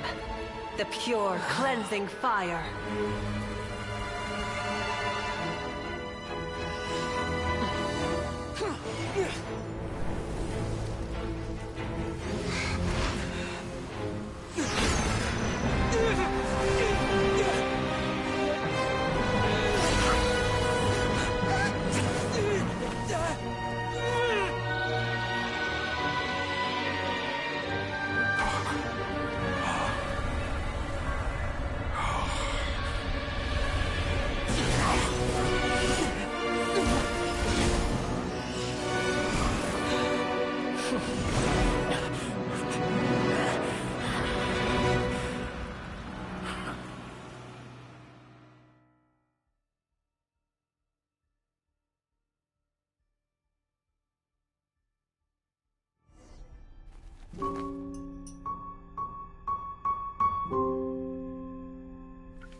Shall we? Where were we? I was suggesting that you needn't perform when signing a contract. You're only sitting here because your bank demanded an evaluation of the trustee. So you told a story about a young scholar from a merchant family in Sumeru? I told a compelling tale, didn't I? The post-expulsion story is far more captivating. The human experiments or the elixir of immortality? The part where you die. Ah, yes. My favorite part. The 35-year-old Segment thought of himself as Dottore, reserving the name Zandik for the original specimen. Of all the Segments, he was the most selfish. After his expulsion, Dottore searched for a new direction. He joined the Fatui, studied Elazar in great depth, secured resources. He was rather fortunate in his career. Zandik turned to Conrian technology and successfully created his segments. But this was not immortality. Even with backup segments, his body would still age. Still, thanks to Snezhnaya, Zandik found the ideal base for his experiments. Then a perfect partnership materialized at a crucial moment. The year that both parties realized they needed more time. Fortunately, Zandik succeeded. In a miraculous turn of events, he gained the extra time he needed. I seem to recall it differently. All right, it's true. No matter how much elixir he took, Zandik remained human and continued to age. Then, on the morning he turned 85... Help me up! Call for help! Surely he would be rescued, Zandik thought. But to his surprise, no one helped him. Zandik was too selfish for that. Don't forget, you're one of us. Yes, and we're all waiting. Waiting for me to die. Pantalone arrived for a meeting and happened to witness what followed. He found it unsettling. I never said that. But the Zandiks were unfazed. It was a rare opportunity for self-dissection.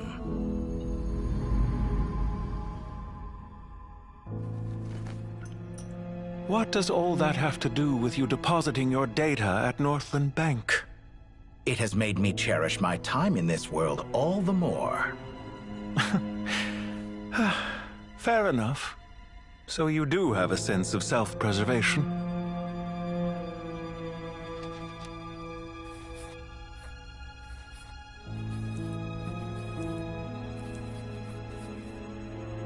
What do you mean? You're hardly normal, and you don't cherish life. You just don't want to admit defeat in the limited time you have. Even so, don't I deserve an interesting ending?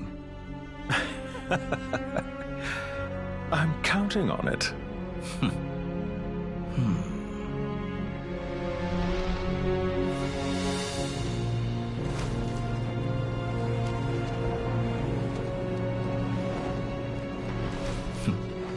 If nothing else, I expect my funeral will be a grand affair indeed.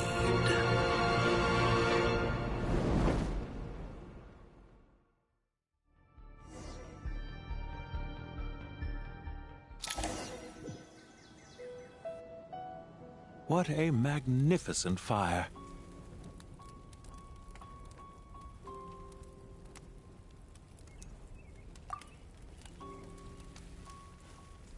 In Snezhnaya, we light fires to ward off the cold. Fire, it seems, is antithetical to ideas such as cold, frozen, and unchanging. Perhaps it has always been that way. From the beginning, fire has been used to drive away wild beasts and warm the body and mind. You could say it's a form of treatment. One that cures the human heart of mortal fear. Mortal fear? Something you haven't been acquainted with in a long time, by the sounds of it. Whereas you, I'm sure, must know the feeling quite well indeed. I remember when we first discussed the Elixir of Immortality, you claimed that extending your lifespan was about buying more time. But was that really the truth? You fear the prospect of dying a wretched end in this world, don't you? Of course I do. I'm only human, after all. And while you may have forgotten it, you cannot deny that you too were once human, Dottore. I do not believe that there is no such fear in your heart. Perhaps you are right. But I abandoned it long ago and devoted myself to my experiments. I have felt no fear since.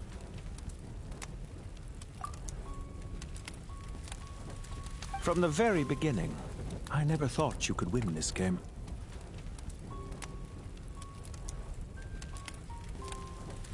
But still you came, contract in hand, to honor our agreement. Because I am a reputable partner. And as we have discussed, experiments are about more than results alone. The process is equally important. I have come here and completed my creation, and I do not regret my decision. I'm afraid your journey ends here. After I die, there will be no one to make the Elixir of Immortality, and your remaining stock will only last a few more years. How then will you prove that you didn't perish in this incident alongside everyone else? When I feel optimistic about market environments, I never forcibly adjust them. They have their own direction, and I myself am one such environment. I have been quite particular about many things in my life, but where the manner of my death is concerned, I choose not to be. You make yourself sound so magnanimous. Oh, but I am, and I hope you will be too. It may have been a long time since anyone told you this, Dottore, but I recognize that you are a truly rare talent. Ha! I can see it. The experiment in blasphemy that I've been performing all this time. It has been a long process, and I do not care about the results as much as people might imagine. If the very goal of your experiment was to explore infinite possibilities, then there was never any reason for it to end.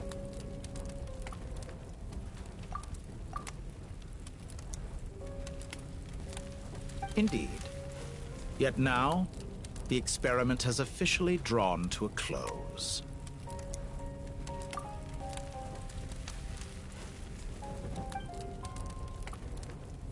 What should I call you? Zandik? Or do you prefer Dottore?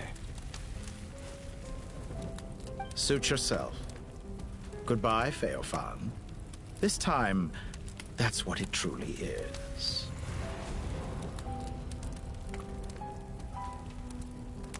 And don't I know it? Goodbye, Zandik.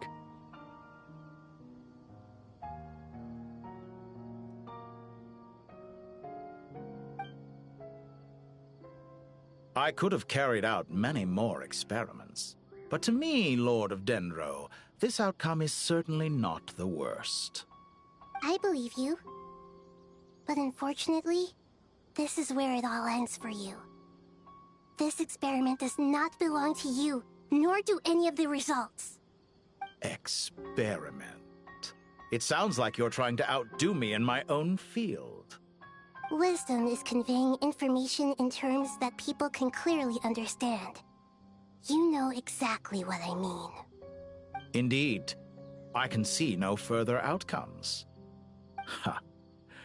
You have a formidable mind, and you are braver than I thought. Setting fire to the very thing your survival depends on. Your previous threat was empty, but this time, it is real. When necessary, wisdom can be as fierce as an inferno. Some of the flames that incinerate you come from within yourself. Perhaps you are right. You see what lies at the bottom of the human heart, and that is your wisdom. Here is where your journey comes to an end. All that is yet unknown belongs to those of us who will carry on living. It seems I have unwittingly been your arch-enemy all along. But now, it's all over. I do not deny your intelligence. But what you refer to as experiments, I would never describe in those terms. They are events that take place in the real world, and they are so much more than mere data. Goodbye. We will never meet again.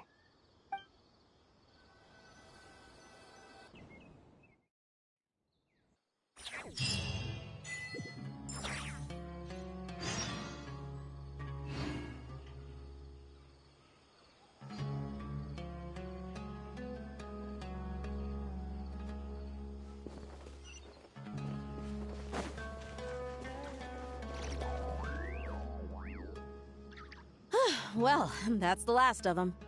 Everyone on the list is already back where they should be. It was a long, hard road, but we finally finished escorting everyone back. I just pray that we'll never need to leave again. I hope we can stay here forever in this peaceful paradise of our own choosing. Paradise. In the annals of the Temple of Silence, that word carries great significance. It represents the hopes and desires of the gods. Their longing for a place to rest. I wouldn't think gods need such a place. People always think they're the only ones who can lose their homes. They forget that gods too need a place to reside. As the Goat King once said, "A god without his people shall cease to exist." Gods need their believers every bit as much as their believers need them. Only we can truly understand how much the desert faith has faded over the centuries. But we still talk about the gods as though they're part of our lives. Given the myriad ways in which gods and humans interact, I'd say they really are. How else could Dunyarzad consider the Dendro Archon a friend? Well, that sounds about right to me. Describing them as friends sure makes us feel a whole lot closer.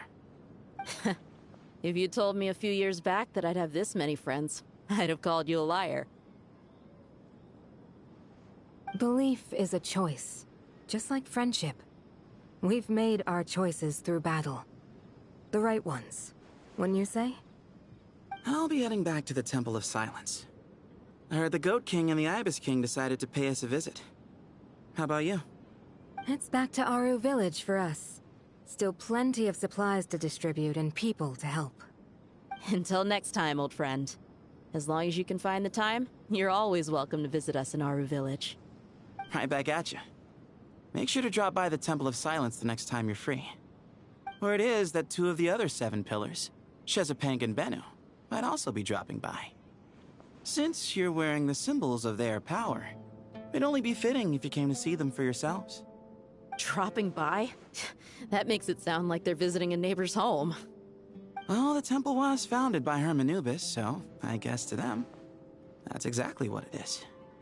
Guess that's true. All right. We'll make sure to find time to stop by. Stay safe on your journey home. I will.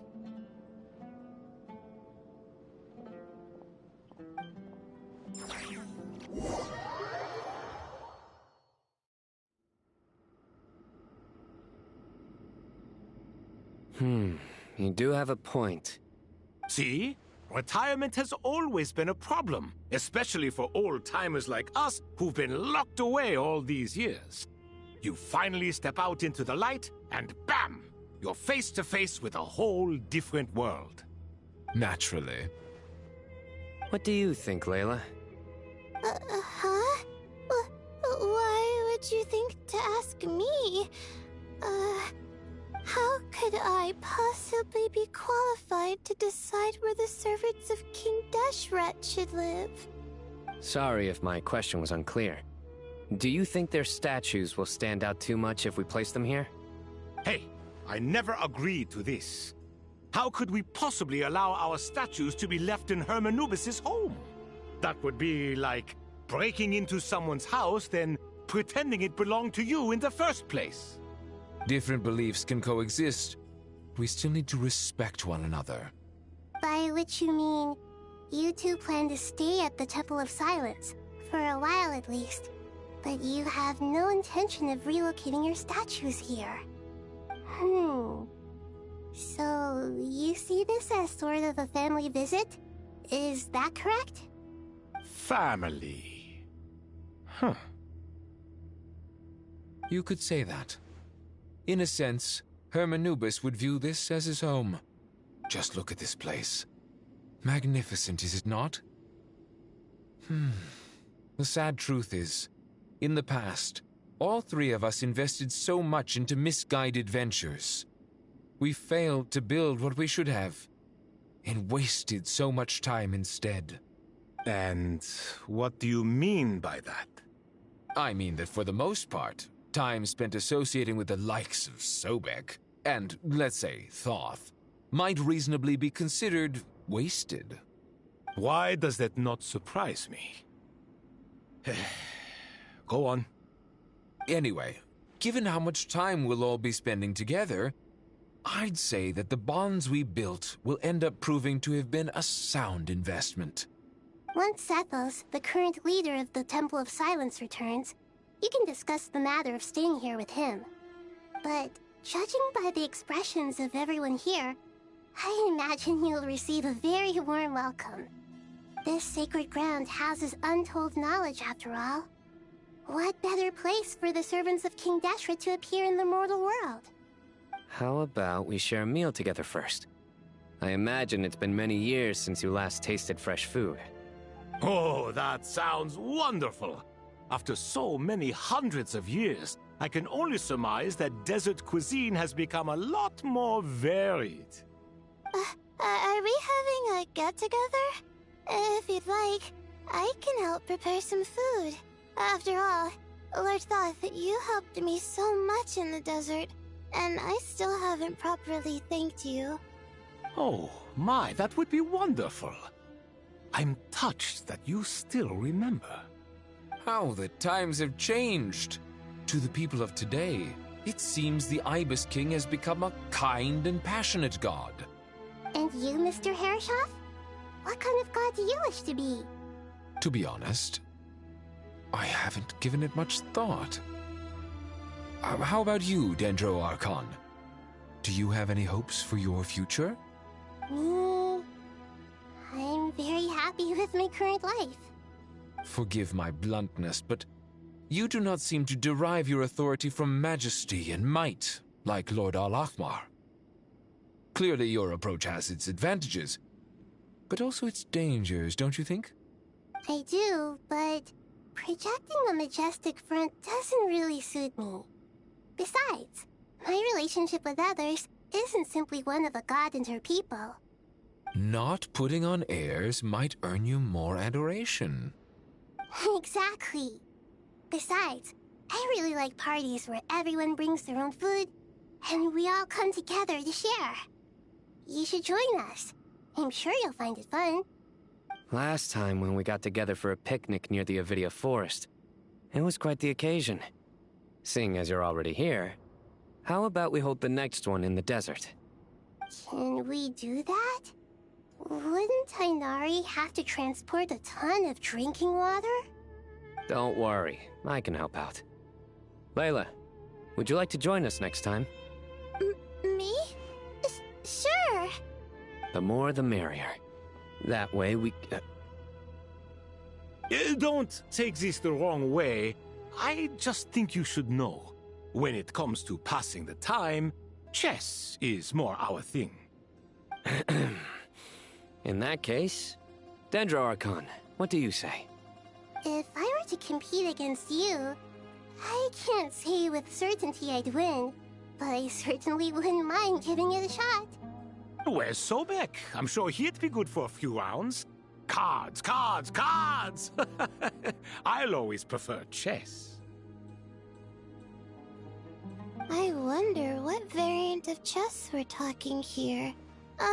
Mr. Thoth, is there some sort of astrological significance to this game? Oh, I'm glad you brought that up. As long as the leader of the Temple of Silence agrees, we can search Hermanubis' place for books to teach you how to play.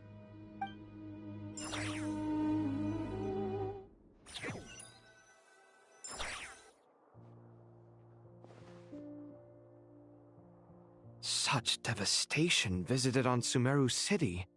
So many houses destroyed or damaged in the fighting. Who could have foreseen this? Look at all of this. It's going to take me forever to tidy up. I suppose living below the academia doesn't always work out to your advantage. I would have thought a little appreciation of my sincerity and effort in helping to clean up this mess might be in order. Helping? Effort? This is your house! Of course you should be putting in the effort! If anything, I'm the one who's helping! So you see yourself as just a helper in this situation. I must admit, I'm rather shocked. If you're trying to say that since I live here too, I have an obligation to tidy up, fine, I suppose I do. Wait a second, stop changing the subject! Nevertheless... In the wake of a great storm, a missing roof is a predictable inconvenience. Can you stop making it seem like I care more about this house than you do? Doesn't it upset you at all to see your home in this state? I won't pretend it's ideal, but that's no reason to be upset. This is the roof over your head, your shelter from the cold. The furniture is scattered, the paintings have fallen off the walls, the windows are shattered. Don't you feel even a little disheartened? The way I see it, these problems are easily solved. Ugh, this is precisely why I hate talking to you about sentimental things. It's like banging my head against a wall. You simply don't understand just how much work goes into making a proper home. It sounds like this is causing you a lot of anguish. You mean the house or the paintings? I mean your sentimentality. Oh, well, yes. But I'd rather not dwell on such things right now. Generally speaking, when anguish becomes the norm, people usually make an attempt to improve their situation. But there are so many people and things in life that are difficult to change. It's not like you can force them. Besides, anguish can be a source of inspiration, and I'm not sure I could break my reliance on it. I'm glad you're able to make yourself think like that. What kind of a response is that? I was stating a profound truth about the very nature of art. Suffering is the cradle of all creation. Even you can't deny that. And I wasn't trying to. I'm just happy for you. Pure and simple. Can't you tell? Happy about what? Happy that you can always find an answer that backs up your views. You... More often than not, life is a process of running into problems and then searching for answers.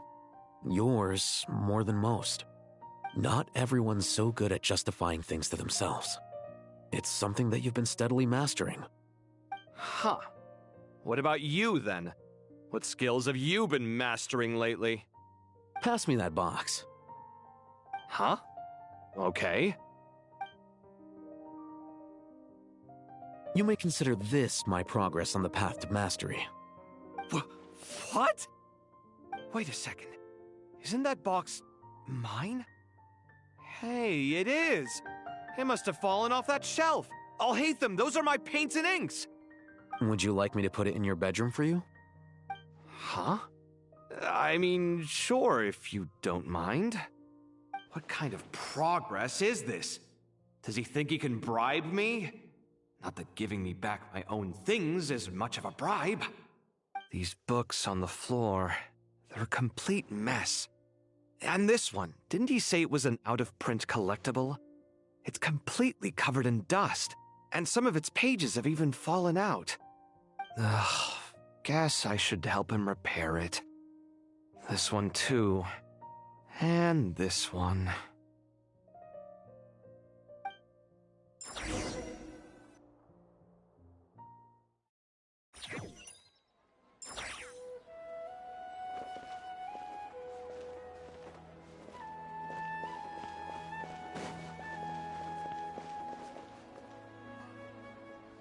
Local sumpter beasts, imported goods, such a bright future ahead. I can picture the Mora just rolling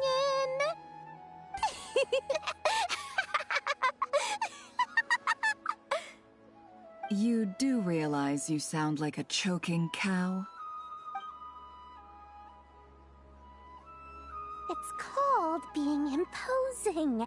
Can't you feel it? Are you not intimidated? Oh, I'm positively shaking in my sandals. What commands do you have for me, oh mighty Lord Sangama Bay? You've got a lot of nerve, Nefer. You went and told Candace and the others everything, didn't you?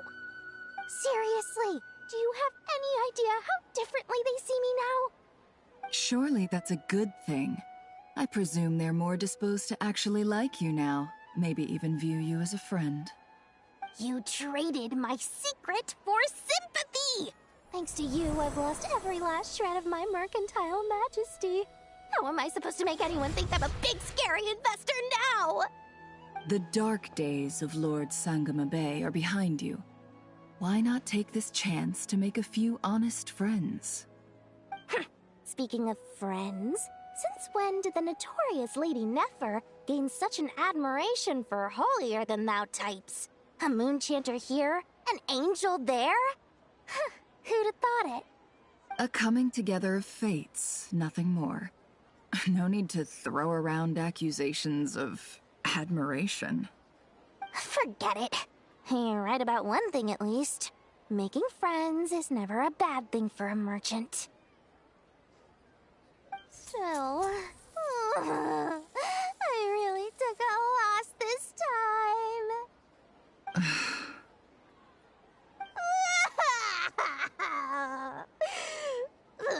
What are you looking at? I'm trying to see if you're really crying or if those are just crocodile tears. A little birdie told me that when Lord Sangamabe makes money, the tears flow from the center of her eyes. But when she loses it, they flow from the corners. Which is it this time? Ugh, you are so annoying. I'm not talking to you anymore. Nefer! Thank goodness you're here. I've been looking everywhere for you. Huh? Well. If it isn't the House of Dana's very own librarian. What can I offer you today, Miss Katayun? Oh, no. I'm not here to buy. I'm here to bring Lady Nefer a book, and a fascinating one at that. We agreed to meet at the entrance to the mausoleum of King Deshret. One more thing. I bought this copy with my own money. It's not borrowed. Reasoning knows not time of day, but suspense always follows a blizzard. That's quite the mouthful. Huh? Isn't that the one that... It was all the rage for a while. People throughout the city were clamoring to get their hands on a copy. The names inside were all circled. Everyone thought it was a riddle. Don't bring up that book in my presence. I don't even want to hear its name. That thing was nothing but a scam! Surprisingly enough, I've actually heard of this book. Though it doesn't seem of much consequence. So, what truth lies behind it? You're from the Vahumana and you're asking me what the truth is? I'd say the actual truth was about the least important part of the whole episode. I brought you this book because it probably has the most interesting backstory of any in the House of Dana's collection, at least in recent years. As for its quality, well, you can judge that for yourself. Don't tell me it's actually any good. You may not know this, Lord Sangamabe, but Lady Nefer has a fondness for books with... how should I put this? Mixed reviews? No eye for good literature, huh? Perhaps she feels that bad books hide interesting secrets? But I shouldn't put words in her mouth. It's probably fair to say she prefers the conversations that books can spark over the substance of the books themselves. Suits my style as an intel broker, wouldn't you say? Very interesting, thank you. I'll return it to you once I'm done reading. And as it happens, I have something for you, too. Incense? I imagine you've already used up the incense I gave you last time. Here's some more. This batch is from Nod Krai, so the scent won't be quite the same. Well, actually, I've been saving the incense you gave me. I couldn't bring myself to waste it without a special occasion. But I'll gladly accept this, too. And I promise I'll use it this time. Katayun, you haven't changed a bit.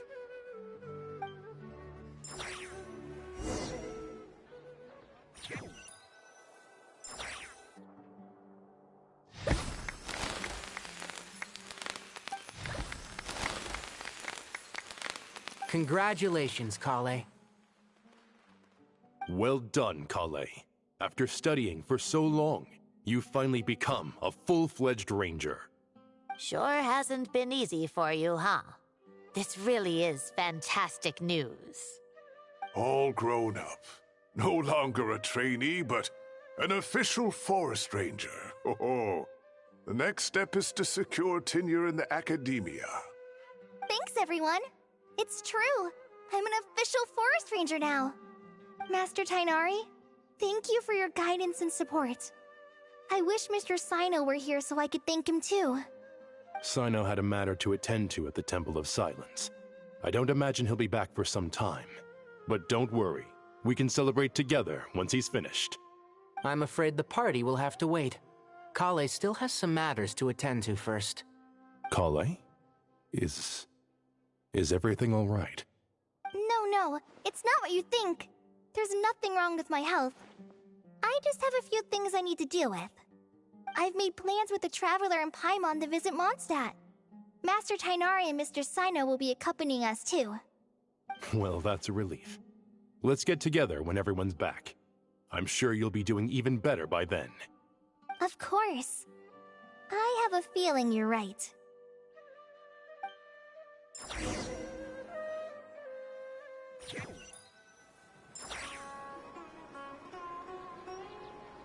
Phew! After all that catching up on sleep and food, Paimon's feeling full of vim and vigor again. For someone who spends so much time resting, your recovery routine is surprisingly simple. Hey! Paimon's been working her butt off too, you know. She flew all over the city helping everyone out. Don't worry, I saw how hard you worked. Alright, we all know you're the most hardworking person in Teyvat. As long as you're rested and full, that's what really matters. Paimon's been looking around the place, and it seems like the city's already on the mend. But Paimon's been wondering how Nahida's doing. We should check in on her.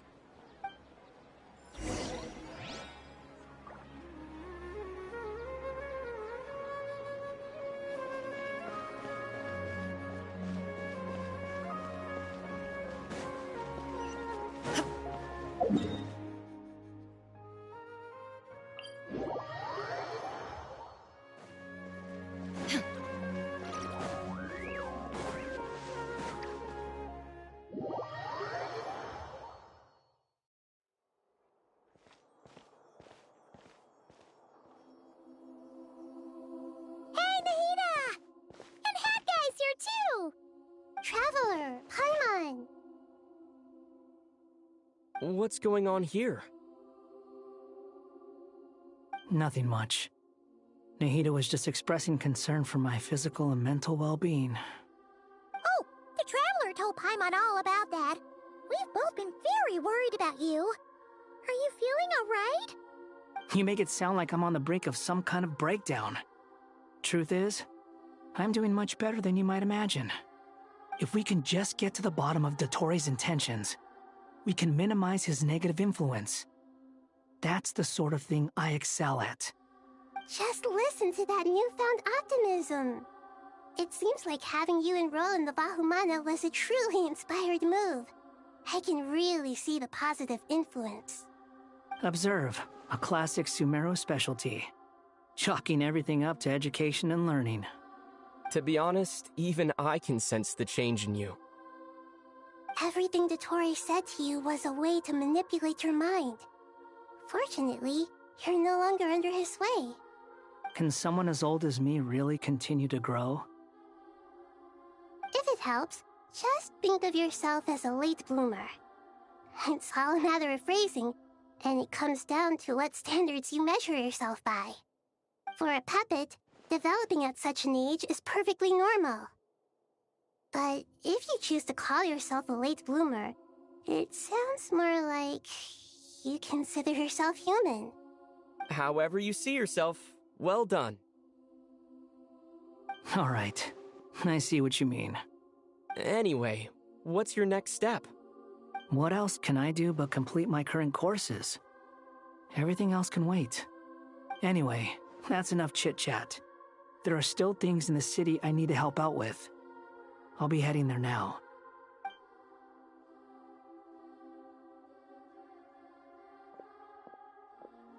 I'm so happy that Hat Guy is doing better than we thought. But what about you, Nahida? How are you holding up?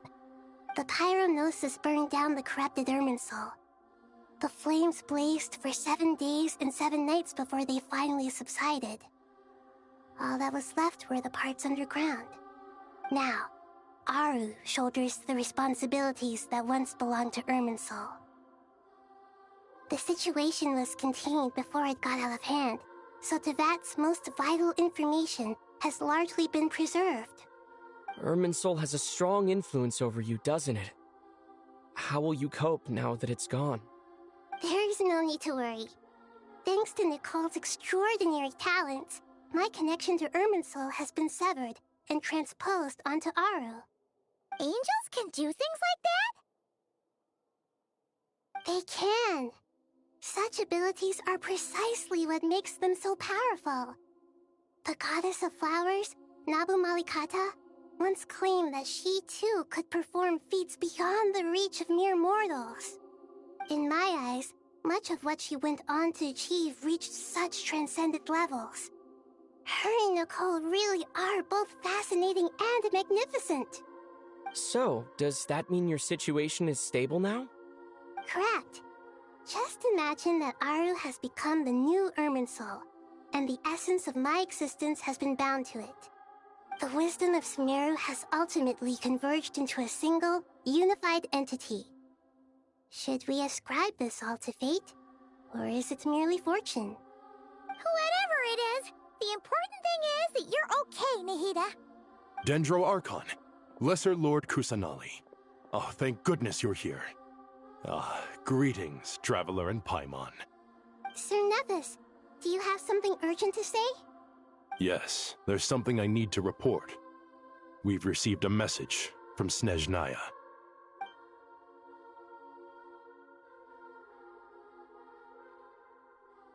The Fatui Harbinger, the Rooster, sends us his sympathies, along with all the usual pleasantries. His stance is that, following the unrest in Nod Krai, Dottore was subjected to internal censure. This madness was the act of a rogue element, one who cannot be seen to represent the Zapoliarni Palace. No less than can be expected. Snezhnaya paid a heavy price working to stop him. They even lost one of their own harbingers. The letter goes on to say that even so, Snezhnaya cannot claim to be blameless.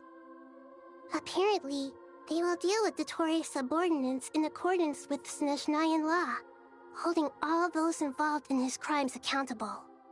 Additionally, they are supplying relief funds and supplies, which are already en route. They hope this will aid in Sumeru's reconstruction. Sounds like he's got an answer for everything. True, but as diplomatic rhetoric goes, it's highly effective. Completely watertight, both in logic and sentiment. This disaster has had a profound impact on Sumeru. There is much that I will keep in my heart. The matter of Dottore can be seen as settled for now. We are sure to cross paths again in the future, and in that light, Snezhnaya would do well to uphold their responsibilities and keep a tight rein over their actions. With Irminsul burned, the flow of fate now carries many more possibilities. I will be watching carefully. Perhaps we can move on to a less serious matter? Dendro Archon, will you eat with us once this matter is dealt with? Everyone wishes to celebrate together. Your presence would be most welcome. Of course! Junior Zod, Sino, and Hypatia all told me the same thing. If there isn't enough room for everyone, we can arrange back-to-back feasts. What a wonderful idea. That just leaves the question of what we should eat. Not more tomatoes, surely. More? Dendro Archon, what do you mean by more tomatoes? Those good friends of yours are always talking about tomatoes. Sometimes when I'm walking through the city, I can even hear them arguing in the fields. Since you see them so often, you must hear about tomatoes even more than I do. Tomatoes. Tomatoes. The word has a certain magic to it. Like the autumn fur of a sumpter beast swirling in the wind, sometimes flying up my nose. Tomatoes. What can we make with tomatoes? Wait, why tomatoes? Take your time, there's no need to rush. The Traveler, Paimon, and I still have somewhere we need to visit. You'll have plenty of time to think it over before I return. Does this mean you're going to Natlan? Meet them there in person. It will require a long journey. I know.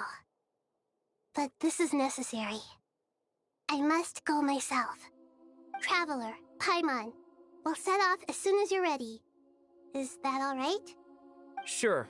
We'll be ready whenever you are. You'll hear no objections from Paimon. We should grab some snacks along the way, though. It'll be just like going on a long holiday. Wonderful. I'm looking forward to this so much.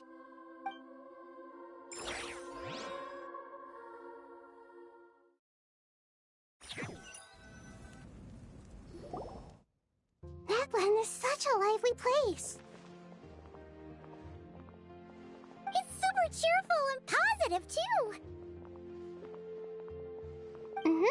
I can see that. There are people outside exercising at all hours. Such a healthy way of life. You came. Welcome, welcome. You must be hungry from your journey. Would you like something to eat? Oh, thanks, but no thanks. We've been eating the whole way here. We had a mushroom platter, sap's meat stew, butter braised chicken, hot and sour pudding. Paimon's positively stuffed. All right, all right. No need for all that detail. I'm starting to get hungry myself. Maybe later then. We can wait till everyone's got an appetite. Then I'll head out for a meal together.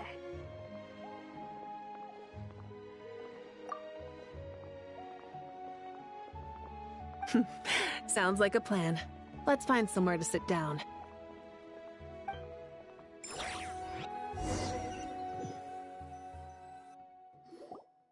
I should tell you, I already have some sense of why you've come. Why's that, Malika? To say thank you.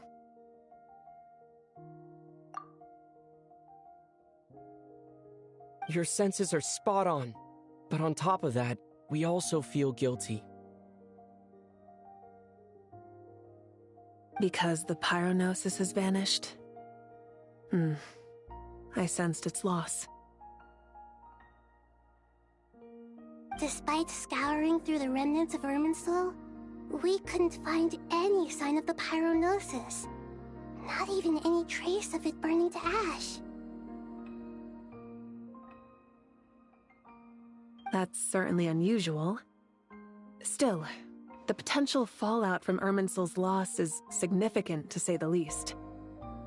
Perhaps the pyronosis's disappearance is simply a knock-on effect of the impact it's had on a certain strand of fate. There's no need to feel guilty. We were clear that this time, there was to be no returning, only giving. Pure and simple.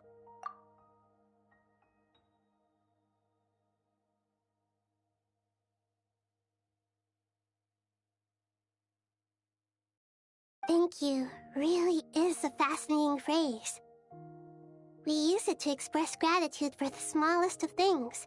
Yet, when faced with a kindness too immense to describe, we use exactly the same words. It's not that we lack other means of expression. It's that when we truly need to express our feelings, the simplest and purest words are always the most powerful. You're right. In Natlan, we'd prefer simple expressions too. Companionship, friendship, support. They might not sound fancy, but the sentiment behind them is sincere.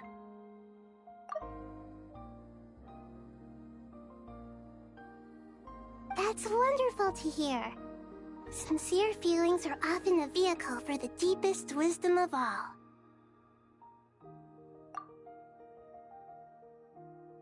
Irminsul's destruction doesn't seem to have done you much harm. I'm glad to see you're doing well.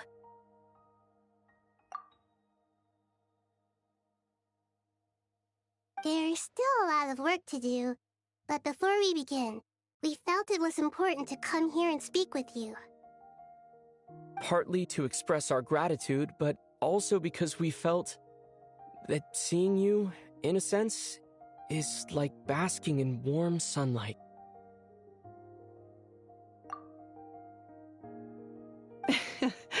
That's a nice way of putting it.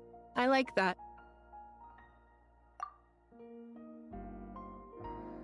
To tell you the truth, though, I'm not a fan of somber meetings. So, since there's nothing more to say, why don't we go bask in some actual sunlight? The weather's beautiful today.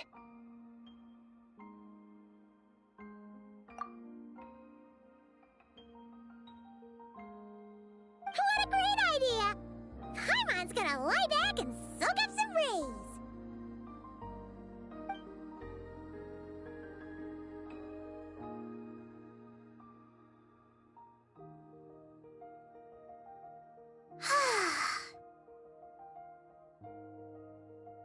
In that case, I think I'll lie down for a bit too before we head to our next stop. And where might that be? Mondstadt. Paimon and I are gonna head back there with Kale and the gang.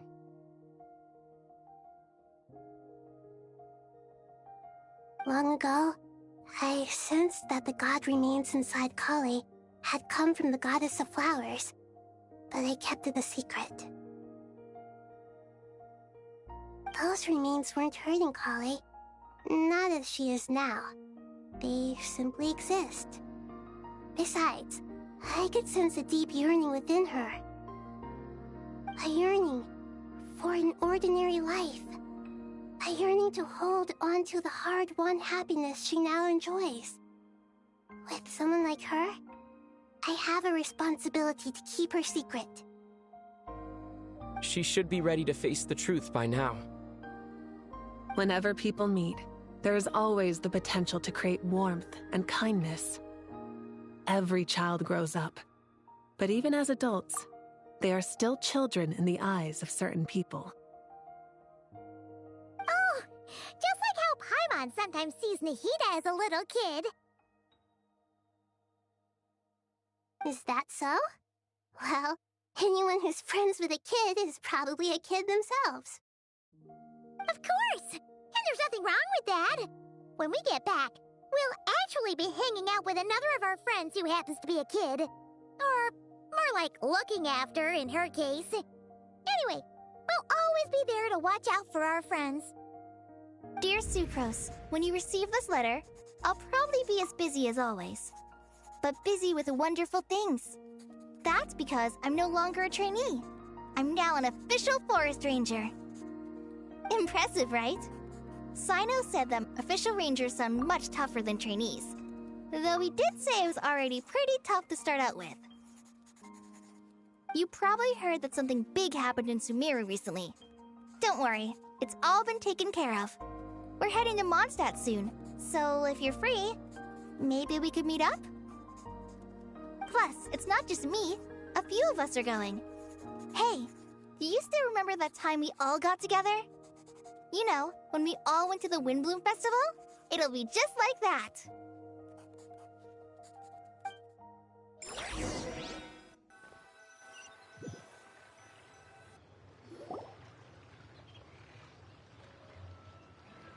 Dainari, is that...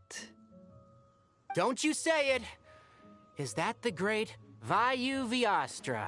Behold, the great Vayu-Vyastra, General Mahamatra. How times have changed. I wasn't expecting you to beat me to the punchline. You've changed. You've really upped the aggression in your battle against Sino's jokes. Kale, how did you know what I was going to say? For the love of...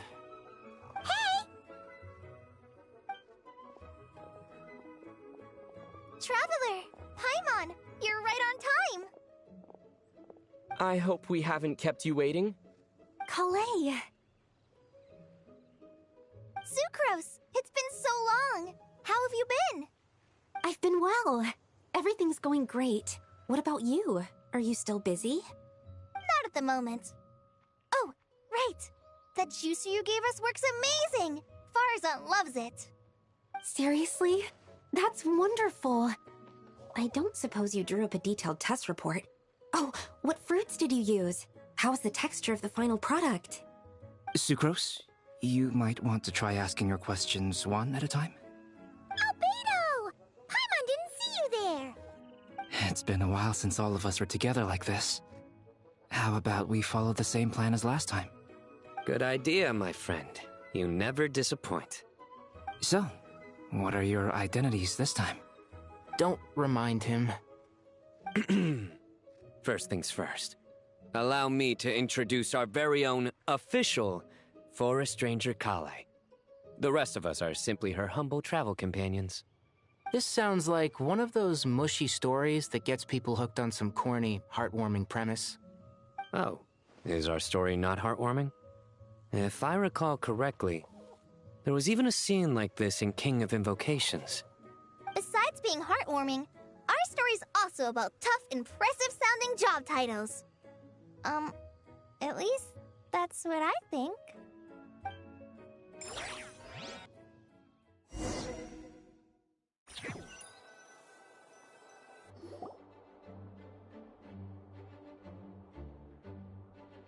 Oh, you're here already? I'm still giving Dodoco a little trim. I won't be a moment. A trim? Does Dodoco need haircuts too? Of course. It's important to know how to take loving care of the apples of your eye. All of these trivial matters get left to me. It's because I'm an angel, and angels are, in a way, the guardians of all Tavad. Oh, right! Well, that's definitely an impressive-sounding job title. What are you writing? I'm just brainstorming some cool-sounding lines. Oh, write them on these card backs. Of course. Clearly, my lines are pretty amazing, wouldn't you say? Miss Nicole. Kale? You seem a little nervous. I was just wondering, who was the person you mentioned who needed their wish fulfilled? Wish? What do you mean? Miss Nicole asked if we could meet up in Mondstadt once everything was over. She said a friend of hers had a wish that needed my help to come true. Well, you never mentioned that before. All we knew was that you'd arranged to meet in Mondstadt. But we thought it had something to do with the god remains. To be fair, everything I told you was true. Anyway, my friend is waiting. Come on, let's pay her a visit.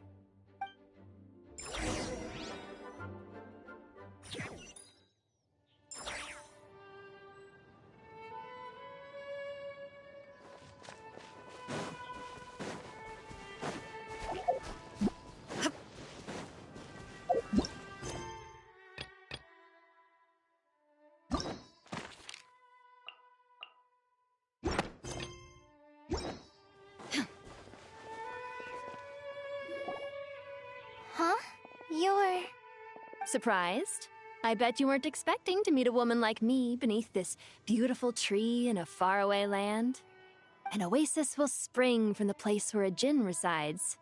That saying falls somewhat flat here in Mondstadt, given that everywhere is already so lush and green. Lilupar, what are you doing here? I made friends with Miss Nicole. I asked her to bring me here and then invite Kale to come. The prologue to this story is that I have a wish. It has stirred within my heart for centuries. Millennia, even. Originally, it was merely Al-Ahmar's lie, but now it has become reality. Could this be... related to the goddess of flowers? My dear young lady, my mistress left her final trace in this world upon you. I can't tell you how glad I am to see you here. And now I have seen you, and peered into your heart. You have experienced hardships and suffered setbacks. The torment an ordinary person might expect to face has befallen you threefold. This is the source of your resilience. But, beneath all this, I have witnessed the seeds of desire. You yearn to return to the simple life you once knew, do you not? I do. I want to throw away everything that isn't mine. But how do you decide what is yours? The scars that others carve into your flesh? The kindness and love they inscribe? Are these things not yours as well? They are. This is something I've talked about with Miss Nicole. Miss Nicole said I should learn how to adjust my standards. I just want to live as an ordinary human. Anything beyond that isn't mine. Don't you want anything from the remains of the goddess of flowers? She gave me a revelation once. I think that's already more than enough. In the past, you would not have possessed such a rich heart. Your brief life has taught you to hold on to everything good, to home in on kindness. How fascinating. You're nothing like Nabu Malikata, and you're certainly not her. Of course not. I'm not some great and powerful being, Miss Lilopar. Yet I am a Jinn. We exist because of the Lord of Flowers. We revere and love her.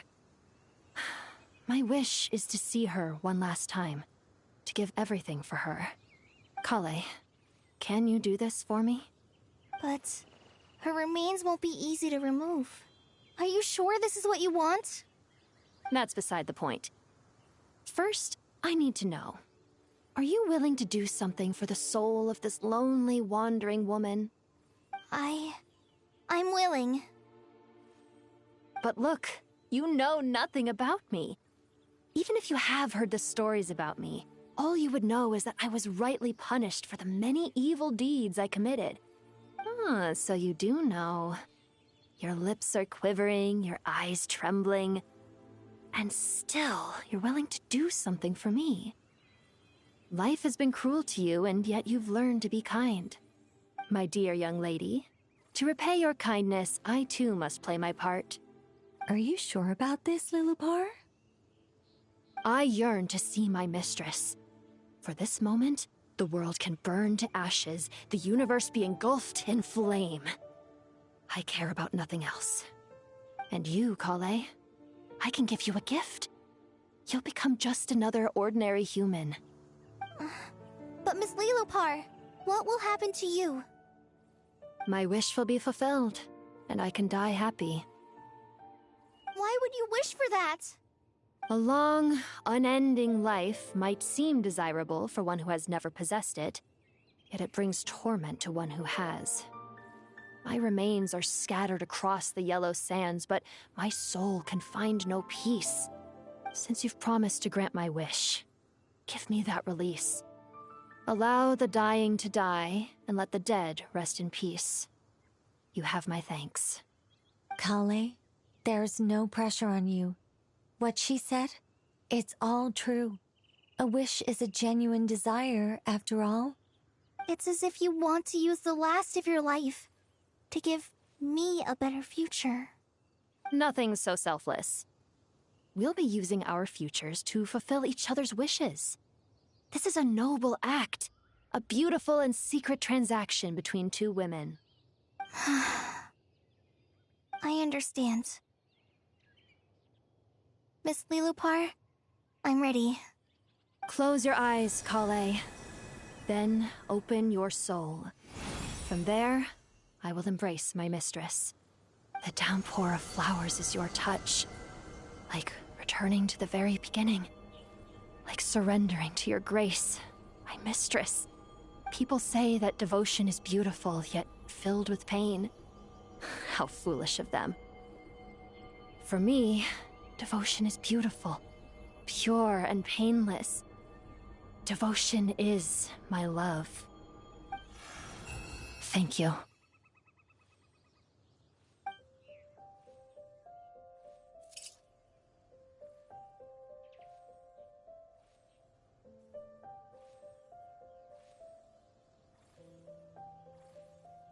Lilopar! She disappeared?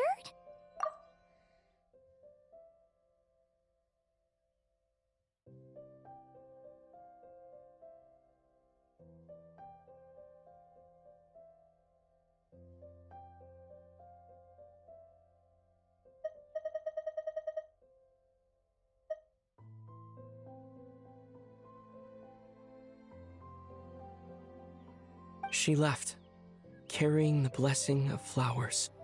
Kale, are you alright? I'm fine. Now that the remains are gone, I don't actually feel any different at all. Those remains weren't hurting Kale. Not as she is now. They simply exist. Besides, I could sense a deep yearning within her. Kale must have already received what she was yearning for. I'm doing fine. I feel relaxed. There's really no need to worry. Then my wish has come true, too. To become ordinary? That's just one of my wishes. Actually, I have a few more.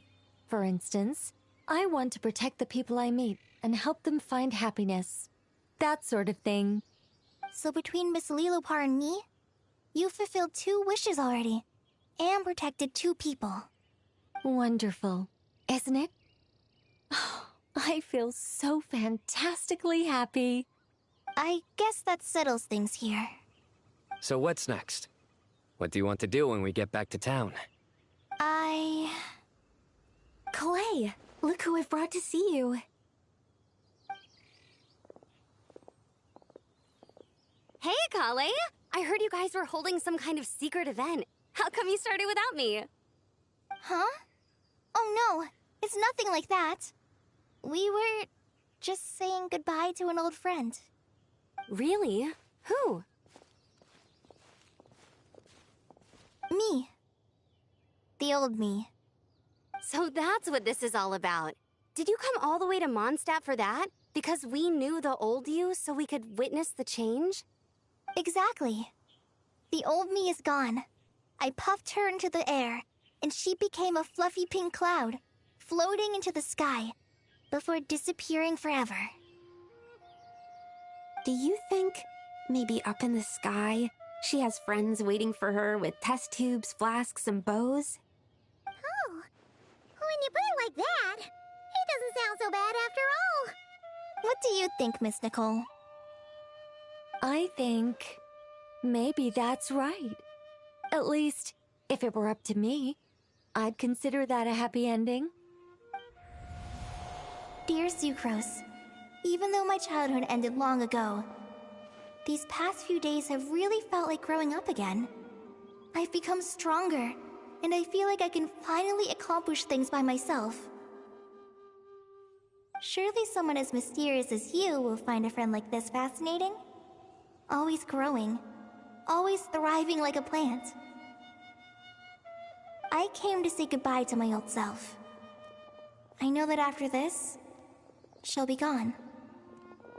Thinking about it makes me feel a little lonely. I know the weakness that kept me company will one day leave me too. But somewhere in my heart, I feel a great sense of joy. It feels like I've always wanted to take this step, to walk towards the new me.